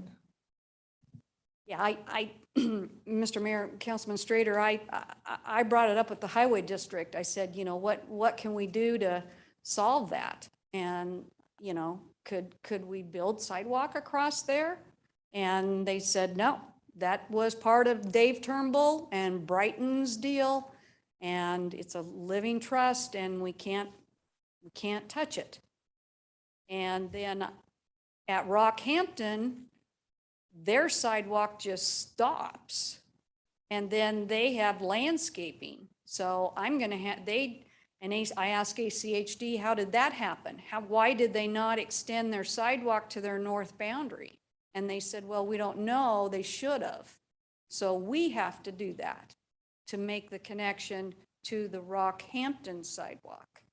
So there were some, I guess, errors that have taken place. I'm trying to fix them. I'm trying to mitigate them best I can.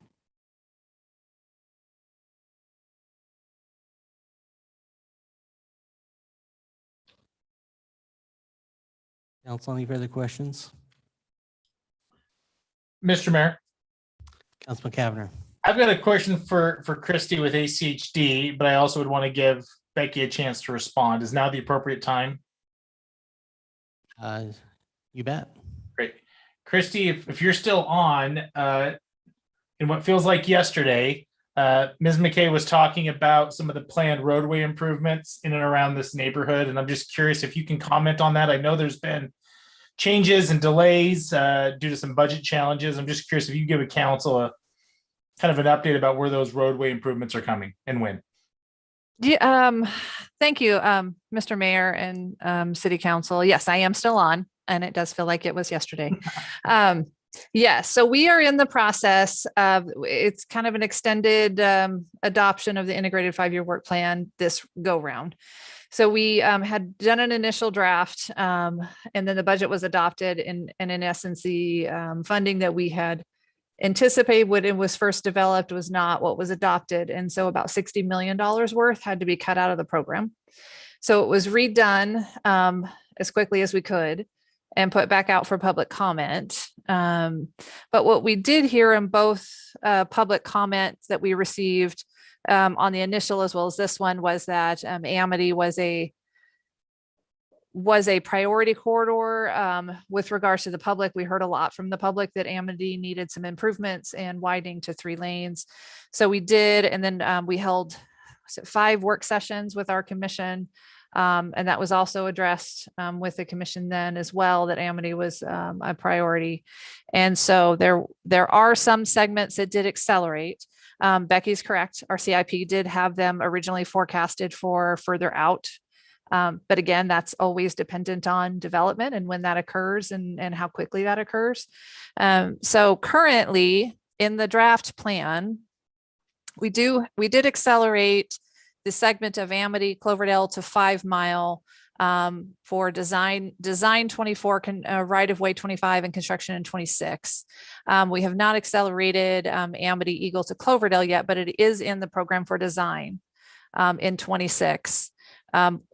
Amity is a difficult corridor as well because it is an existing deficiency. So those aren't impact fee eligible.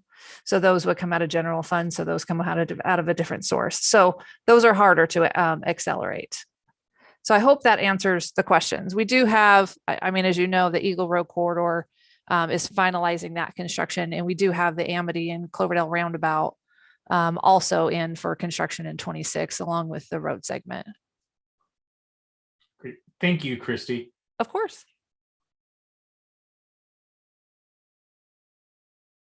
Also, any other questions for the applicant or Christy while she's there at this time? Okay. Mr. Mayor, if I could just make one last statement. Our gross density is 6.01 dwelling units per acre, and I backed out the commercial area, so it did not skew it. And in the R15 that we're requesting, our density is 7.44. And in the R8, my density is 3.45. So as you can see, I'm half of what, just about half what would be allowed at the maximum allowable density. So I am not pushing the envelope here at all as far as what I brought before you. Thank you.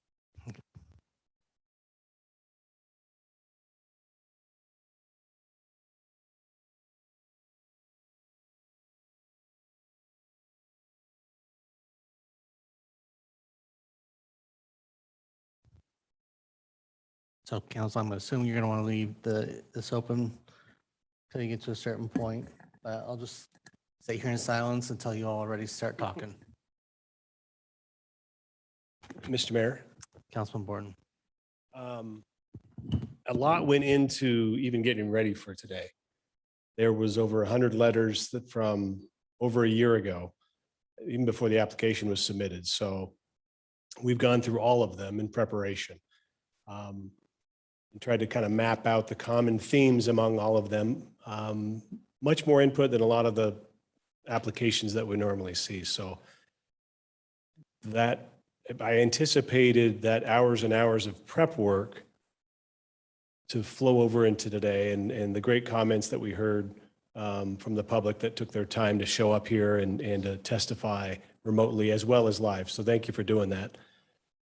That's a big part of all of our considerations. So that coupled with tracking the applicant, and Becky does fantastic work. She's been doing good work in Meridian for many, many, many years.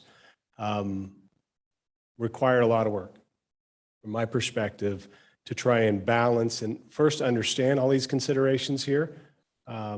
Really strong considerations, much broader for me than fence lines and pathways. These were bigger policy considerations that I found the public bringing up: traffic, school safety, school capacity. These are some of the more macro issues we deal with.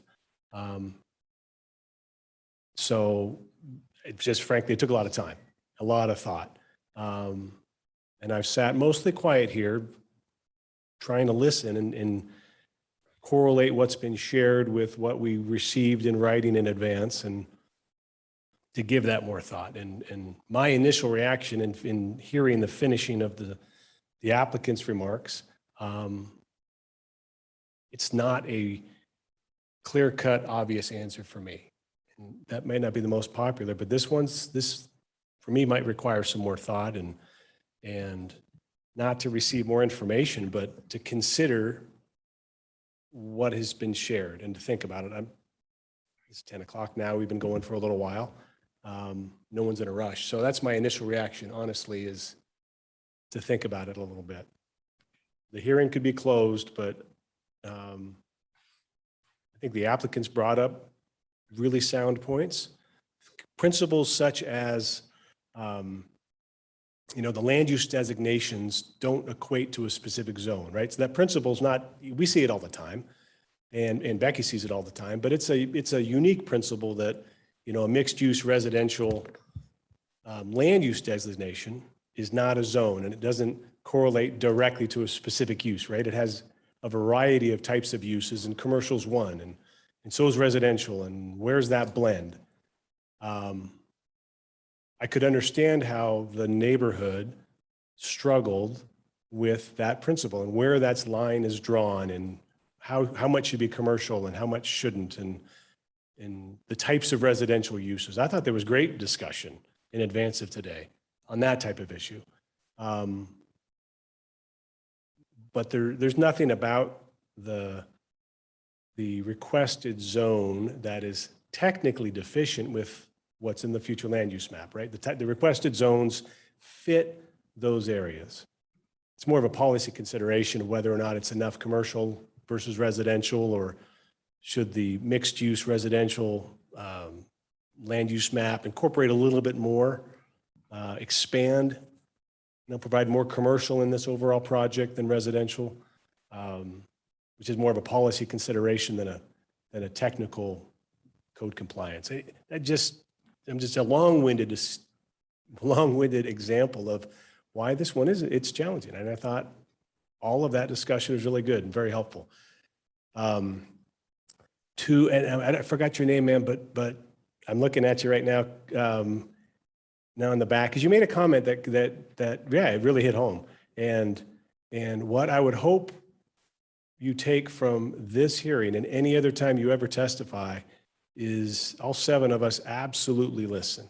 There may be times in different applications where there's a disagreement, and that's going to happen.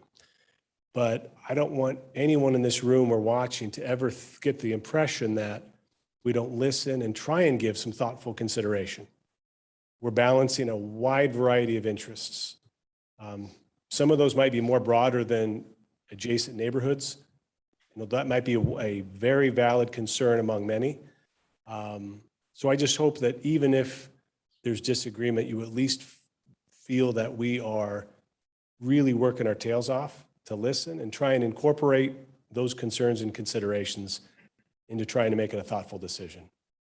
And understand it, there's somebody that's perhaps upset at maybe every decision that gets made, but it's not because it's a lack of caring and listening. And we'd say that to the developers and landowners who are taking massive risk and spending enormous amounts of money just to get to this stage of the process. We're listening to them as well, and we're listening to their considerations. And we don't agree with them as well all the time. So as long as you're left with that, that's my hope, that to the applicant as well, that we truly sincerely listen and try and make the right decisions. So all that being said, Mayor, I'm providing this deep context because I'm not necessarily comfortable right now. I'll listen to my friends up here on the bench and see what everyone else says, but I don't have an abiding conviction one way or on this. I like to give it more thought. So that's sort of where I'm at after doing all of this work before today and including tonight. So are we a bench because you're in your quasi judicial role today? Kind of, yes. And we're sort of sitting up on a bench. And anyway, I just appreciate, I thought I'd share where I'm sitting right now.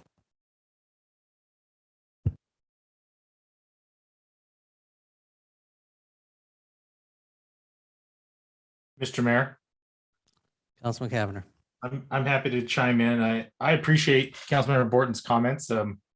Perhaps an application like this is worth chewing on for a little bit longer.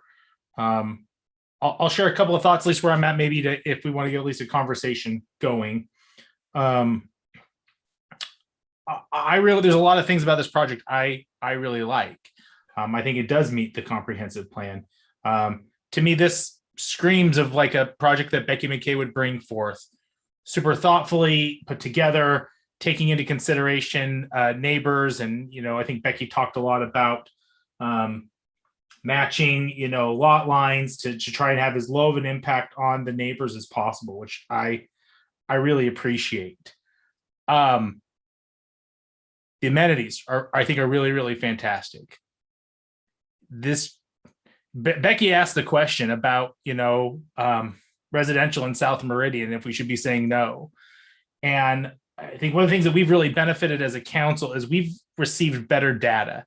I think of the letters that, that we received from the school district 8 years ago that basically just said, here's what we think the student population is going to be generated from this application. We've got better data today, and it's getting better every week.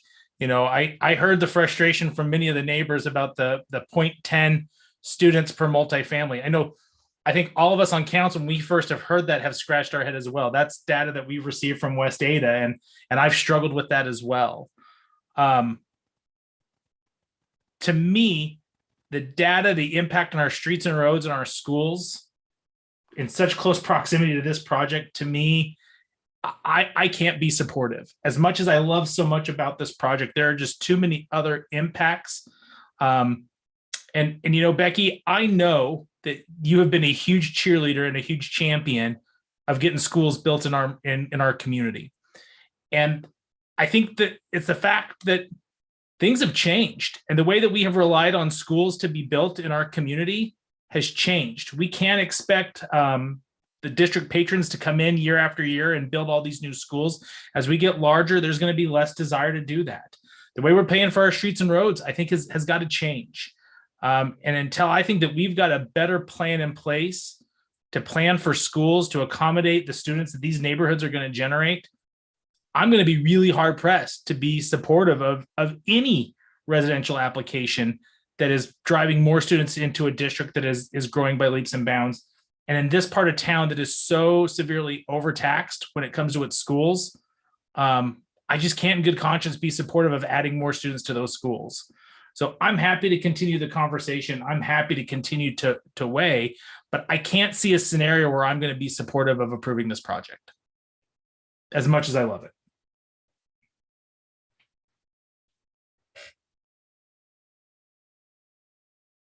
Councilman Hoagland, Mr. Mayor. Yeah, I wanted to address one comment because I thought it was very insightful, and I completely understand it. And I think it was you, Rebecca, who had said, where's the disconnect? And it's something I've had to come to grips with. The disconnect that I see, that I've had, is the fact that single family homes are not what I live in and what people can afford anymore. Heck, I can't afford the house I live in now with the property I have. I don't make enough money. I wouldn't be able to afford it. The value has gone so high. So when my kids go to look for a house now, it's not going to be like the house I have. And that's the hard part, because that's not Meridian. That's not where I grew up. We had big yards. We have a nice home. We have space. And it has changed. And that, I think, is the disconnect, is coming to that realization that it is different. Now, it doesn't mean it has to be bad, and we don't want to accept poor quality. And that's why we've done things like increase open space requirements for when there's higher density and those types of things. So I just wanted to share that thought with you, because I understand it, because I've had to wrestle with it. And especially up here, I see those tall, skinny things put together. And I'm like, oh man. And they're approved. They're in the right zone and everything. That's not Meridian, but it has changed. And we may say, well, it's changed for the worse, but at the same time, the economics, that's the situation we're in. And we have to look at people going, it could be that checker who is going to be working at Albertsons, and she is married to someone who works for the city of Meridian. And that's the most they can afford. They want to buy a home, and that's going to be it. It's not going to be what we're in. And so that's the hard part. So I hope that helps on perspective, because it was a good comment and it was very sincere, and I appreciate that. That workforce housing is important. And so that's why we look to these mixes, because we have to get people. I love home ownership. It's still the way to go, but there are different levels now, way more than we ever used to have to worry about now. I think Joe touched on something when he had the macro comment. This is bigger. I would be uncomfortable turning this project down. And I also would be uncomfortable approving it, because as you pull back, we're now faced with, I look at schools. I mean, there's fire. We've got a plan in place. We're going to be building a fire station out there. It's a couple years away, but work has started. But our schools, as I consider that, and I had the comment earlier about growing up in this community, and there's always that pressure, And previously, we've been approving developments, looking at school numbers and say, we can bus them here, and this school is way down, so we can bus them here. You know, in a free market, if people don't want their kids bused, then they can look elsewhere. But if they're fine with that, they can live there. We allow that choice. We don't make that decision for them. But what Amy Johnson, the first, shared tonight, it kind of changes that perspective of basically we don't have anywhere else to put them. That is disconcerting. That's the tough part, because is this the tip of the spear then in South Meridian or elsewhere? Because if we take what really has turned into a very good project, you've done some very good things and listened to the neighbors and done some things to make it work. But yet, if we're still faced with that choice and we can't approve it, that means anything else that comes before, the consistency has to be there. We can't say, well, you know, not this one, but this one's okay. No, we're going to have to be consistent about it. And I think for me, that's the difficulty, that realization. Are we to that tipping point where, because of impacts to schools are now so great, we have to kind of pull back?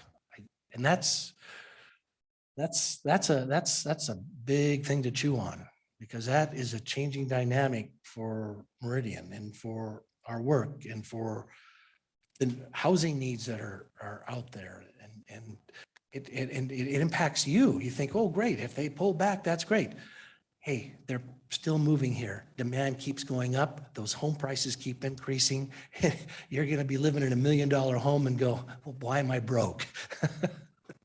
You know, and the property taxes keep going up, even though we do what we can to reduce them. So there's that balance there, and it's very hard. So for those of you that this is your first council meeting, I hope it gives you some insight what we get to wrestle with every week. Maybe not to this degree, because I think you are the tip of the spear where that realization is now.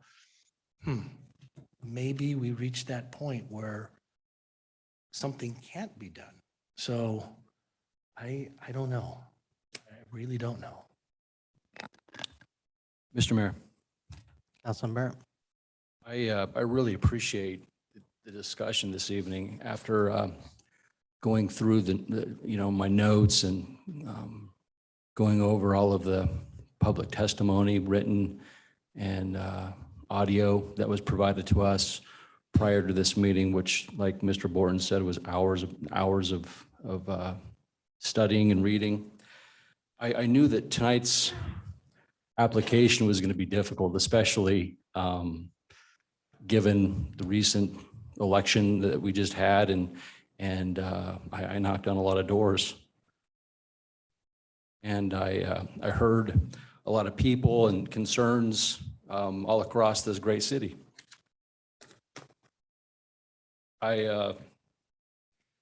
Something we struggle with a lot.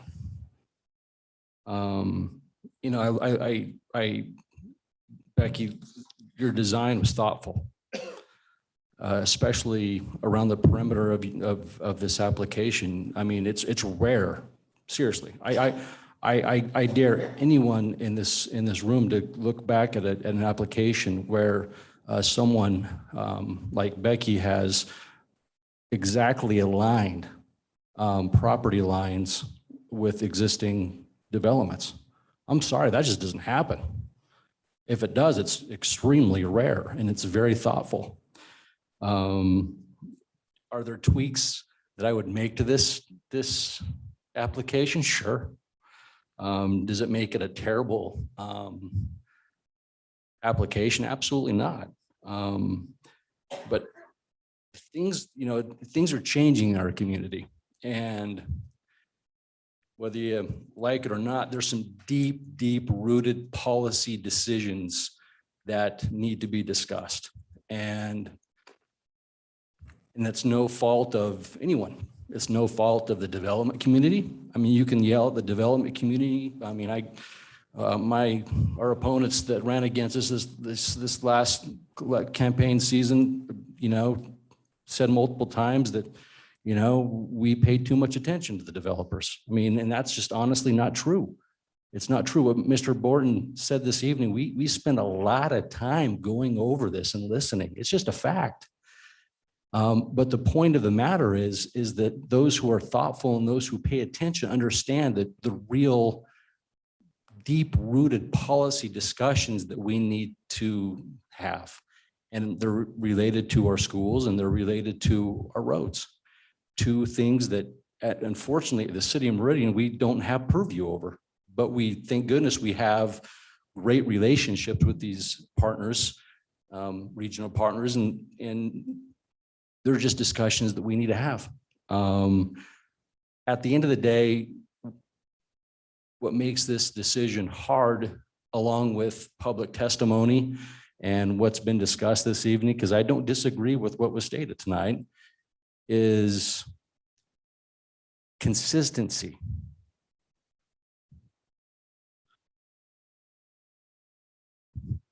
And to me, that's a lot easier said than done.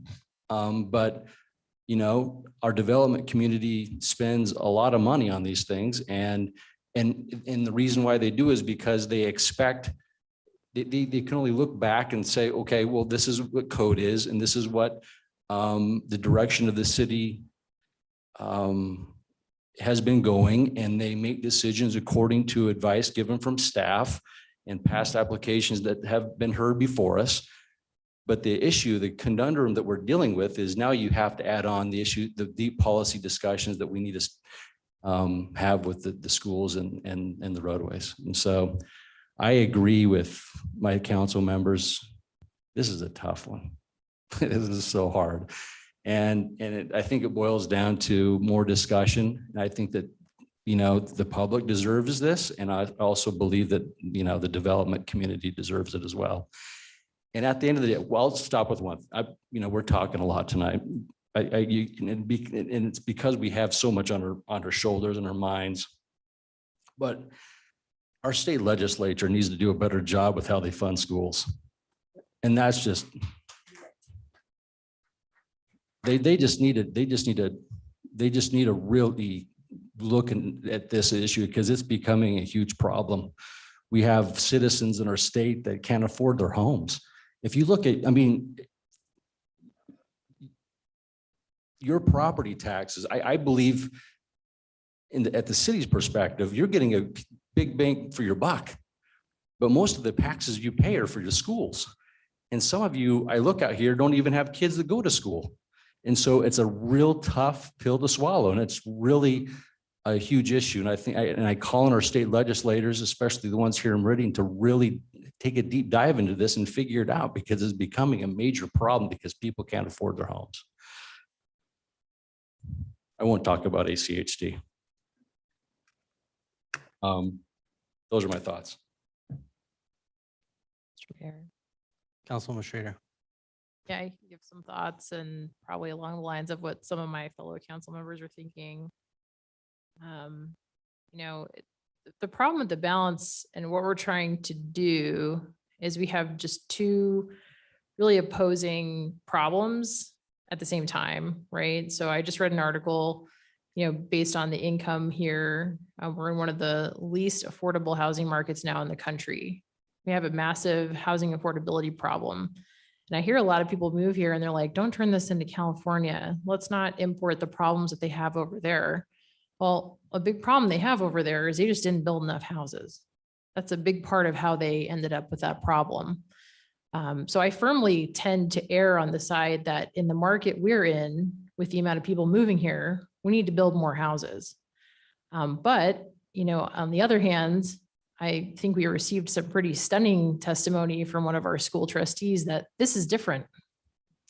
Up until now, they've moved their boundaries, and my understanding was they'd continue to adjust them and that they had capacity, but the testimony tonight sounded like we're at a game-changing moment where we need to change how we look at things or the framework through which we're looking at development. I think this development did a good job at transition. I think it overall, when it was revised, I think it did a better job of meeting the goals in the comprehensive plan. I think overall, the development is not a bad development for this part of the city. I don't think it's appropriate to put a huge amount of apartment buildings here. I was glad to see that they changed that.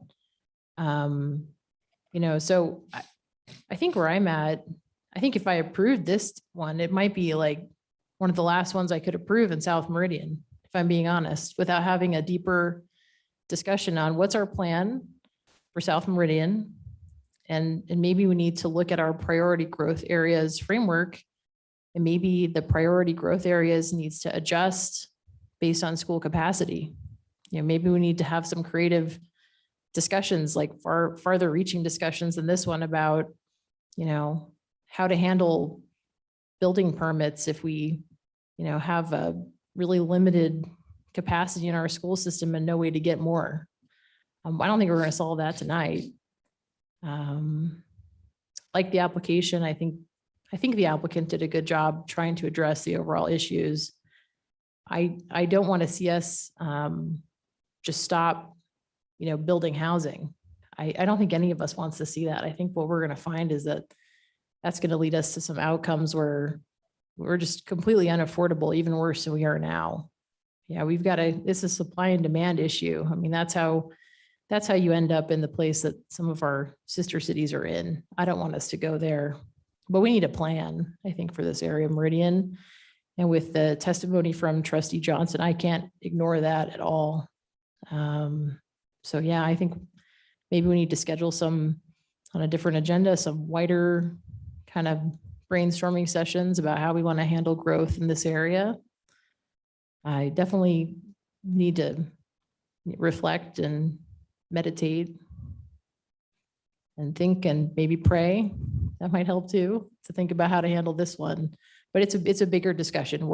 Sounds like we're at a tipping point where we've tried everything we can to maximize capacity, and that's just not where we're at. That sounds like a different discussion. Mr. Mayor. Councilman Burr. I think at the end of the day, it's just about smart growth and, you know, doing it the right way. I don't know if Liz said something extremely important. I don't think anyone on this dais is advocating for us to stop building homes. You know, I think that maybe what we're really, you know, what we're saying is, you know, more like on the lines of what Mr. Borton said. We just got to think about this for a couple minutes and make sure that we're making the right choice. But we probably have a big topic of conversation tomorrow morning at our weekly meeting between you and me. Yeah, we could. And the old school board, in my opinion, did take on the position that they were going to work to balance out enrollment throughout the city by looking at their boundaries.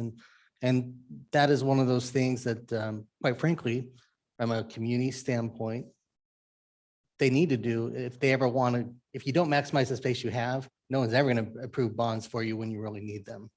So there is that aspect, but the board is changing. You have two new people coming on. You have another one, maybe in a recall. Who knows what the board's going to look like in 2 months and what their priorities are going to be. So it probably does beg the question. I know they can change every 2 years, but we do need to get a flavor for the new board and what is going to be their priorities and how are they going to handle growth. Maybe the new board says, we're not going to go out for bonds ever. That's not part of our plan. what does that mean? So there is a probably larger conversation to be had on this with the schools, especially with the new leadership in the next 2 months.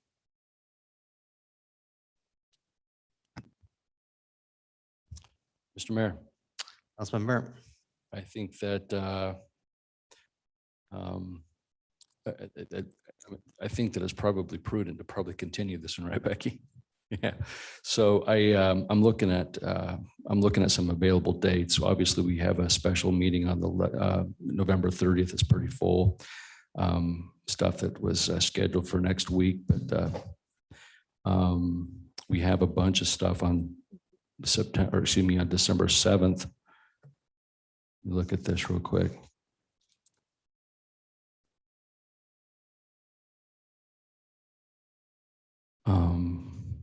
We don't have. Jessica, do you want some? I was handed a note that you didn't speak. Do you want to give some thoughts before I wrap this up? I didn't realize that. I apologize. All good. You know, I always will butt in if I have something to say. No, all of your comments are very well taken and very well spoken. And I shared a lot during the testimony this evening, but I don't have much more to add except that I felt that same exact struggle that you all are describing. And I'm a residential real estate associate broker. I'm intimately aware of what's happening with housing in our community and very much feel that need for the additional housing. As a city council member, my role is to take into account what's best for our entire city. And so, yeah, the struggle for us is significant. I would appreciate the extra time to make the consideration that as I was reviewing all of the information for this meeting, I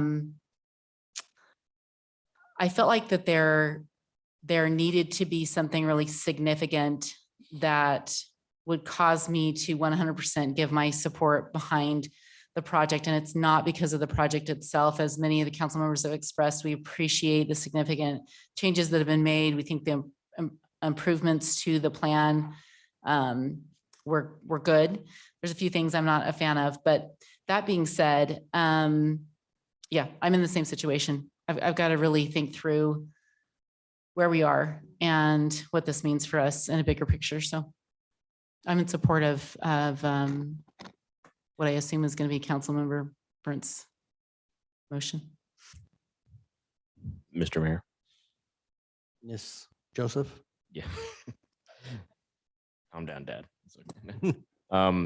I just wanted to discuss briefly before we do any kind of motion that in the motion, it also might include any wanted revisions to the site plan. What I don't want to do is continue it for the bigger picture and then go through all the little things again at that next hearing as well. I want to be able to give the applicant the same time to address any of those comments as well. I've heard that some tweaks might need to be made.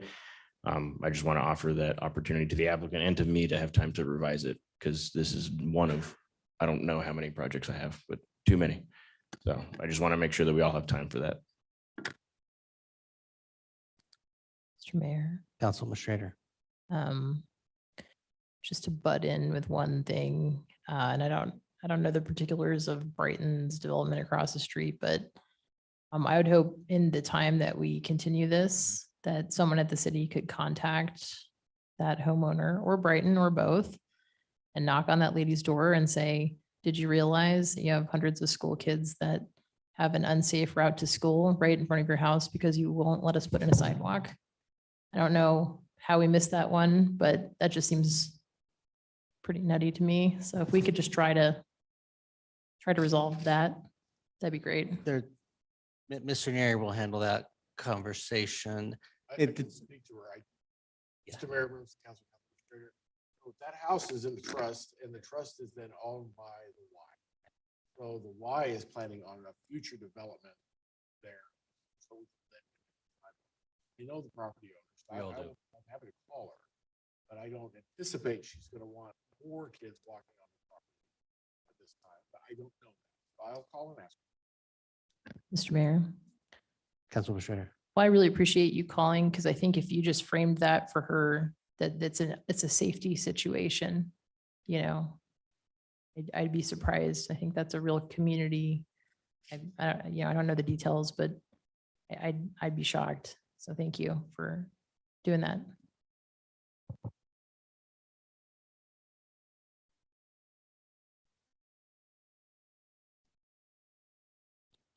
Mr. Mayor, I'm more than happy to, to continue this. I think that we owe it to the applicant and to the public to give some specifics in regard to why, I get why this is a tough one tonight and we need a little bit more time to think about. I get that, but is there anything more that this council would like me to add to the motion? Not that I know it can be added to the motion. I've been trying to sit up here and rack my brain to figure out where we have a commercial site that runs into residential in the way that this one does. And I can't, in my head, find it or figure it out. And that's been, it's like you go into Paramount and they're at the school, and on the left you have residential, but it doesn't go through the neighborhood. It doesn't connect in through the neighborhood. Maybe the applicant has some other ideas, but I'm trying to figure out how this works. How it interplays. Does it make sense? Because then it gets back to the larger policy question. Well, maybe some of the things that were proposed were more appropriate to extend commercial along that area, because that's how you need to maneuver traffic through that element. But maybe my mind just can't think of where this type of situation exists in other places of the city. So that's kind of I can't say that's a motion, but that's one of the things when I look at this project, I think, okay, does this make sense? Other thing, does the hawk signal make sense until you can get the sidewalk or the flashing lights? I don't know when that makes sense. Through that process, which will, maybe it makes sense right away, maybe it doesn't. Mr. Mayor. That's me, sorry. I can agree with you, at least off the top of my head. I can't remember where any of my projects at a minimum, but others where the commercial runs into it like this. However, I believe that is why the applicant probably proposed flex space, because when it comes to vehicle trips, they're much lower than like a multi-tenant building and a traditional commercial building, because it's probably going to be what I've seen a lot of these are like a lot of blue collar workers, honestly, like a solar company or HVAC company, or somebody who has like a truck and then they have their stock in their office in this building. Simple, easy. It's like a couple work utility trucks in and out in the day, and that's it. Very minimal. I usually a lot less of a retail component. Flex space standards do not anticipate or want a big retail component in here. So the vehicle trips are lower for flex space. They are generally in general, commercial is usually separated from residential by a street of some kind, which they kind of have between the private road and the commercial there. But then along Amity, they do have the abutting fourplexes. They are meeting the separation requirement required by code between CC zoning and the R15 zoning. But I would agree, Mr. Mayor, that is rare to have them abutting. So I understand your points. I definitely do from a planning perspective. Mr. Mayor. That's Mullen. I was going to comment, if it's a traditional commercial, if you look at 10 Mile and Ustick on the southeast corner, you have a traditional L shape.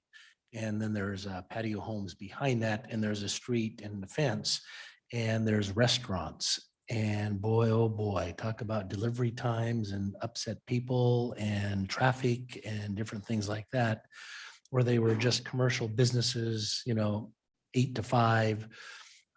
Gino closes on Sundays, fortunately, and he quit playing music on the patio when the neighbors complained. He was very good about it, but there's another restaurant there that has an outdoor patio, and people can't enjoy their backyards. You can hear the kegs being brought in. So I'm very aware of that with complaints from neighbors about that. And so that traditional type of thing, and you don't want restaurants there. So I think flex space will work better. But yeah, there can be conflicts with neighbors when you go that route. So it all depends on what's there.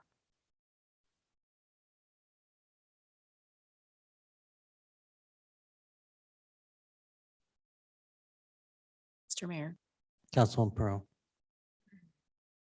I agree with Council President Burnt in that I feel like we need to share some specifics, that's what this is fair to do. But I don't have specifics to propose or to share. And my gut is telling me that this is a good project for the most part, but this isn't the right time. And that's what I'm trying to work through. So as far as how we would, I mean, I guess my question is perhaps to my fellow council members. Normally we do give specifics. The applicant works on those, they come back, we have another conversation. That's not where we're headed with this though. So what does the next meeting look like for us?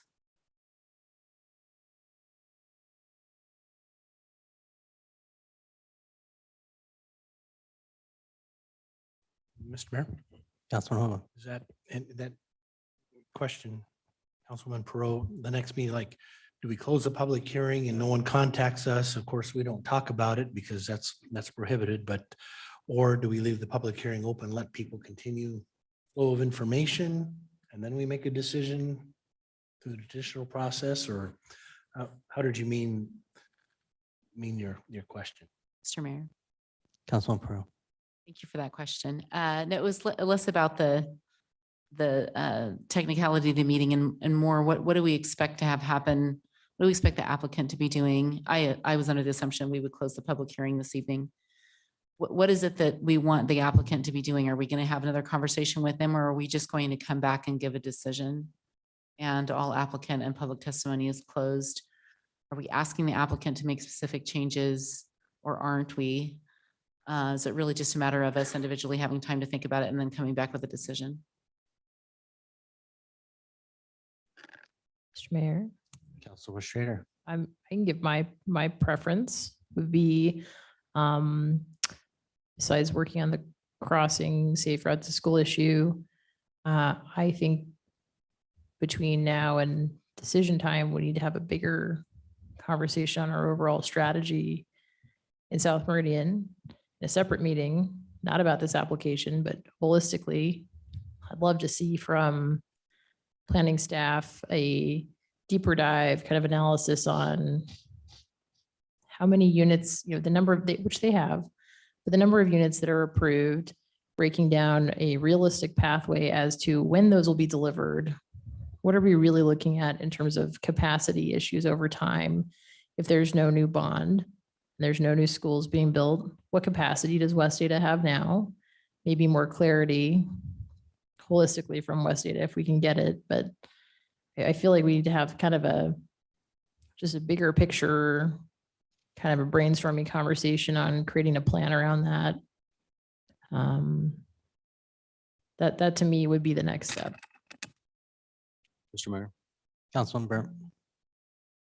I understand Councilwoman Strader's thoughts on the holistic dive and the macro approach to these deep policy issues that we need to discuss. And I guess I haven't been doing this for very long. This is I'm somewhat newish, I guess, but I do understand how government works and how long it takes to have these policy discussions. We're talking about months, maybe even a year plus before, you have folks, getting together with, if you do it right, that's the process. And so not sure if we can wait that long to get answers with this particular application.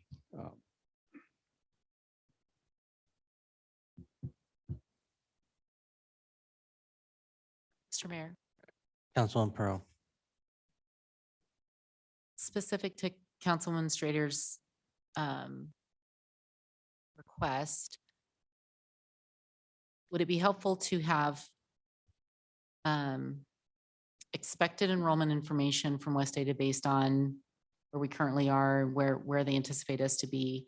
In addition to that, maybe some more information from the planning department on the projects that have been approved. Some of them are 4 years out, some are 5 years. So there's one that's 10 years out.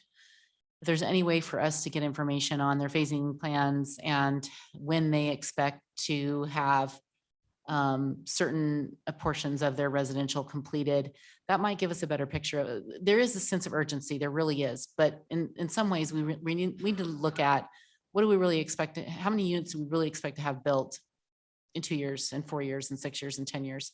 I don't think that we digest this information without looking at that in relationship to the expectation of West Ada's enrollment. I would like to see some data on that. That would help me really understand is really what the urgency is. We're talking about this being a tipping point. If we're talking about when do we stop approving projects, I want to be able to say with, we stop approving them when this, this happens and this happens. And it's not perfect.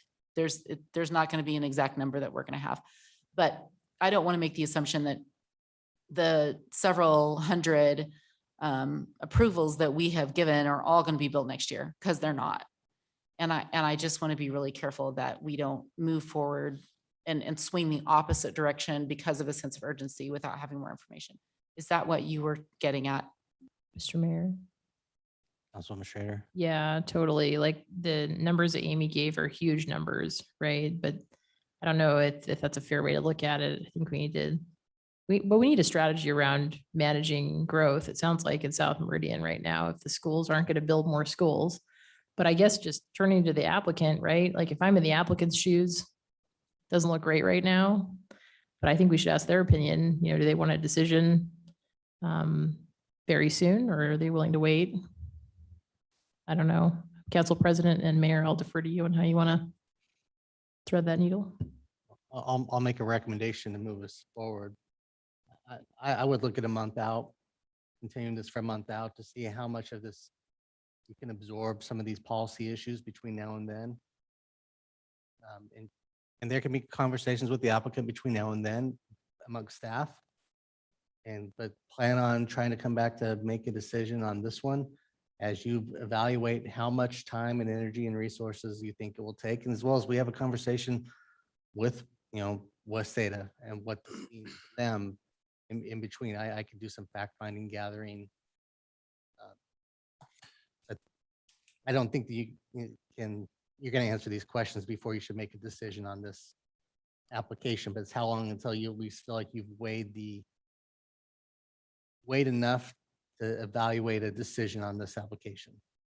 Mr. Mayor, Councilman Hoagland. I think that's a heavy lift to get all that information, whether it's district wide or even just south wide. And I don't think staff has the bandwidth. I mean, they've got these things keep coming in, they roll in. For this particular development application, one of the things I would like, Joe, is along the same lines, but just for this one, because we have the letter and it shows enrolled for capacity and then the approved preliminary plat parcels per attendance area. And those were some big numbers, the 1556, 1479, 3170. But we know they aren't all coming online at the same time.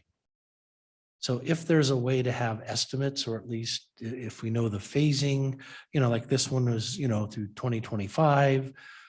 Okay, there's that. And a lot of these are also going to be phased. So it looks like a huge number to go, whoa, that doesn't work. But yeah, if we break it down, I think for this particular application, it will give us a little more information to make a decision. So that would be helpful.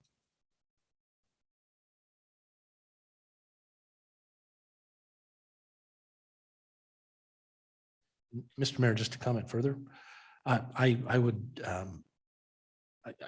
I think what we're asking is a thing, something that we do need to have the discussion. It's just a matter of when that can be accomplished and when that takes place, because there's a lot of parties that'll be involved and there's a lot of data that needs to be gathered. And like I said, we know our planning department is really stretched. So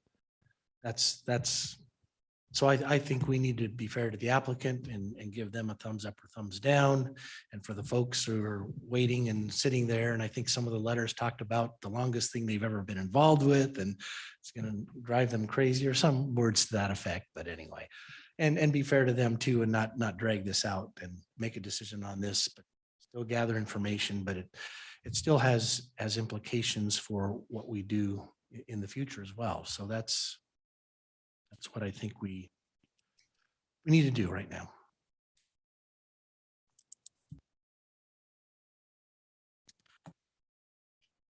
Mr. Mayor, there are some heavy meetings between now and up until the 14th, and then we have council members that are going to be out of town during the holidays that would wish to participate. So really, truly, the soonest time we could get to this and have full discussion would be the 4th of January.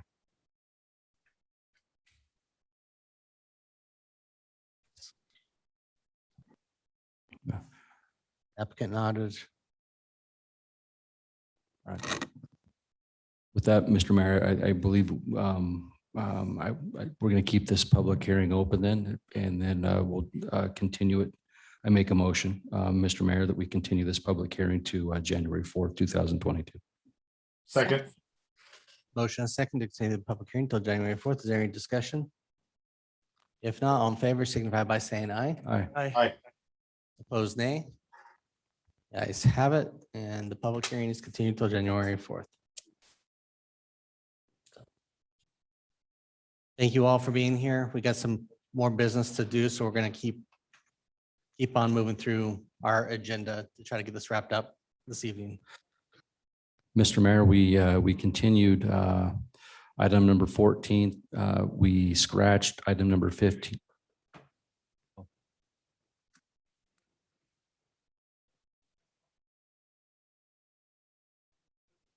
We know. our We own- we know, we very know. well. We're very aware of. Yep. We were, yep. Okay. Yeah. Right. So we scratched item number 15 and we continued item number 16. So I think we're to future meeting topics. No, item 14. Oh, yes. First reading on 14 and 14. 16, and then continue the public hearing to your November 30th meeting. Okay, got it. So item 14 is the first reading of ordinance number 21-1954. Ask the clerk to read this ordinance by title. Thank you, Mr. Mayor. It's an ordinance of the City Council. Mr. Mayor, I'm sorry, Chris, could we ask that all the discussion move out to the lobby? Thank you. I apologize, Chris, for interrupting you.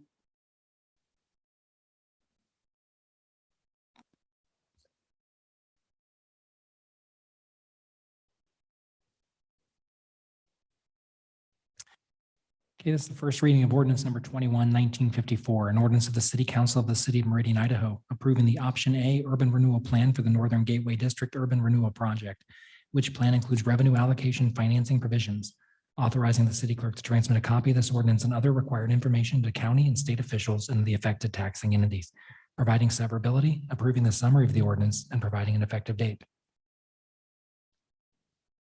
Councilman Burr.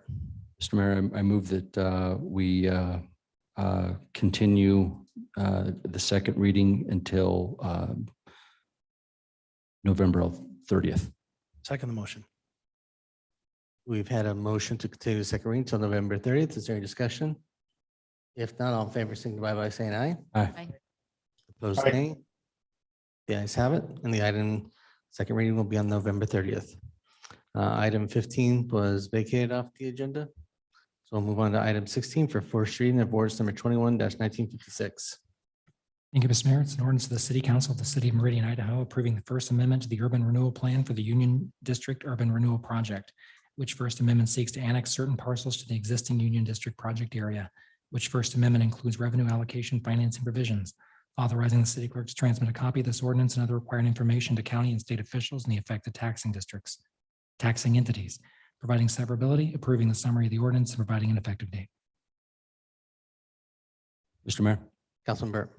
I move that we continue this item for a second reading to November 30th. Second the motion. A motion second to continue the second reading until November 30th. Is there any discussion? If not, all in favor, signify by saying aye. Aye.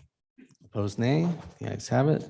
Motion is agreed to. Council, at the end of future meeting topics that we didn't already discuss? Mr. Mayor, Council, just one to make the council aware. So we have two public hearings scheduled for next Tuesday. So that's going to be canceled and we can't start a meeting without a quorum. We normally, of course, simply move it to the next scheduled meeting. We'll check with the applicants tomorrow. And we provide as much public notice as we can next door and some of the other rules we have. But we'll check with the applicants tomorrow to make sure they're available, since that's the weekend after Thanksgiving. I have no idea what their schedules are. So if that's not the case, we will have to continue it and renotice it entirely. So just wanted to make you aware. thank you. All right, Mr. Mayor, Council Burt. I move that we go into executive session per Idaho Code 74-2061A. Second the motion. I have a motion second to go into executive session. Is there any discussion? If not, clerk call the roll. Thank you, Mr. Mayor. Borden, Cavanagh, Aye. Burrow, Aye. Strader, Aye. Hoagland. Burnt. Aye. All ayes, motion carries. We'll go into executive session.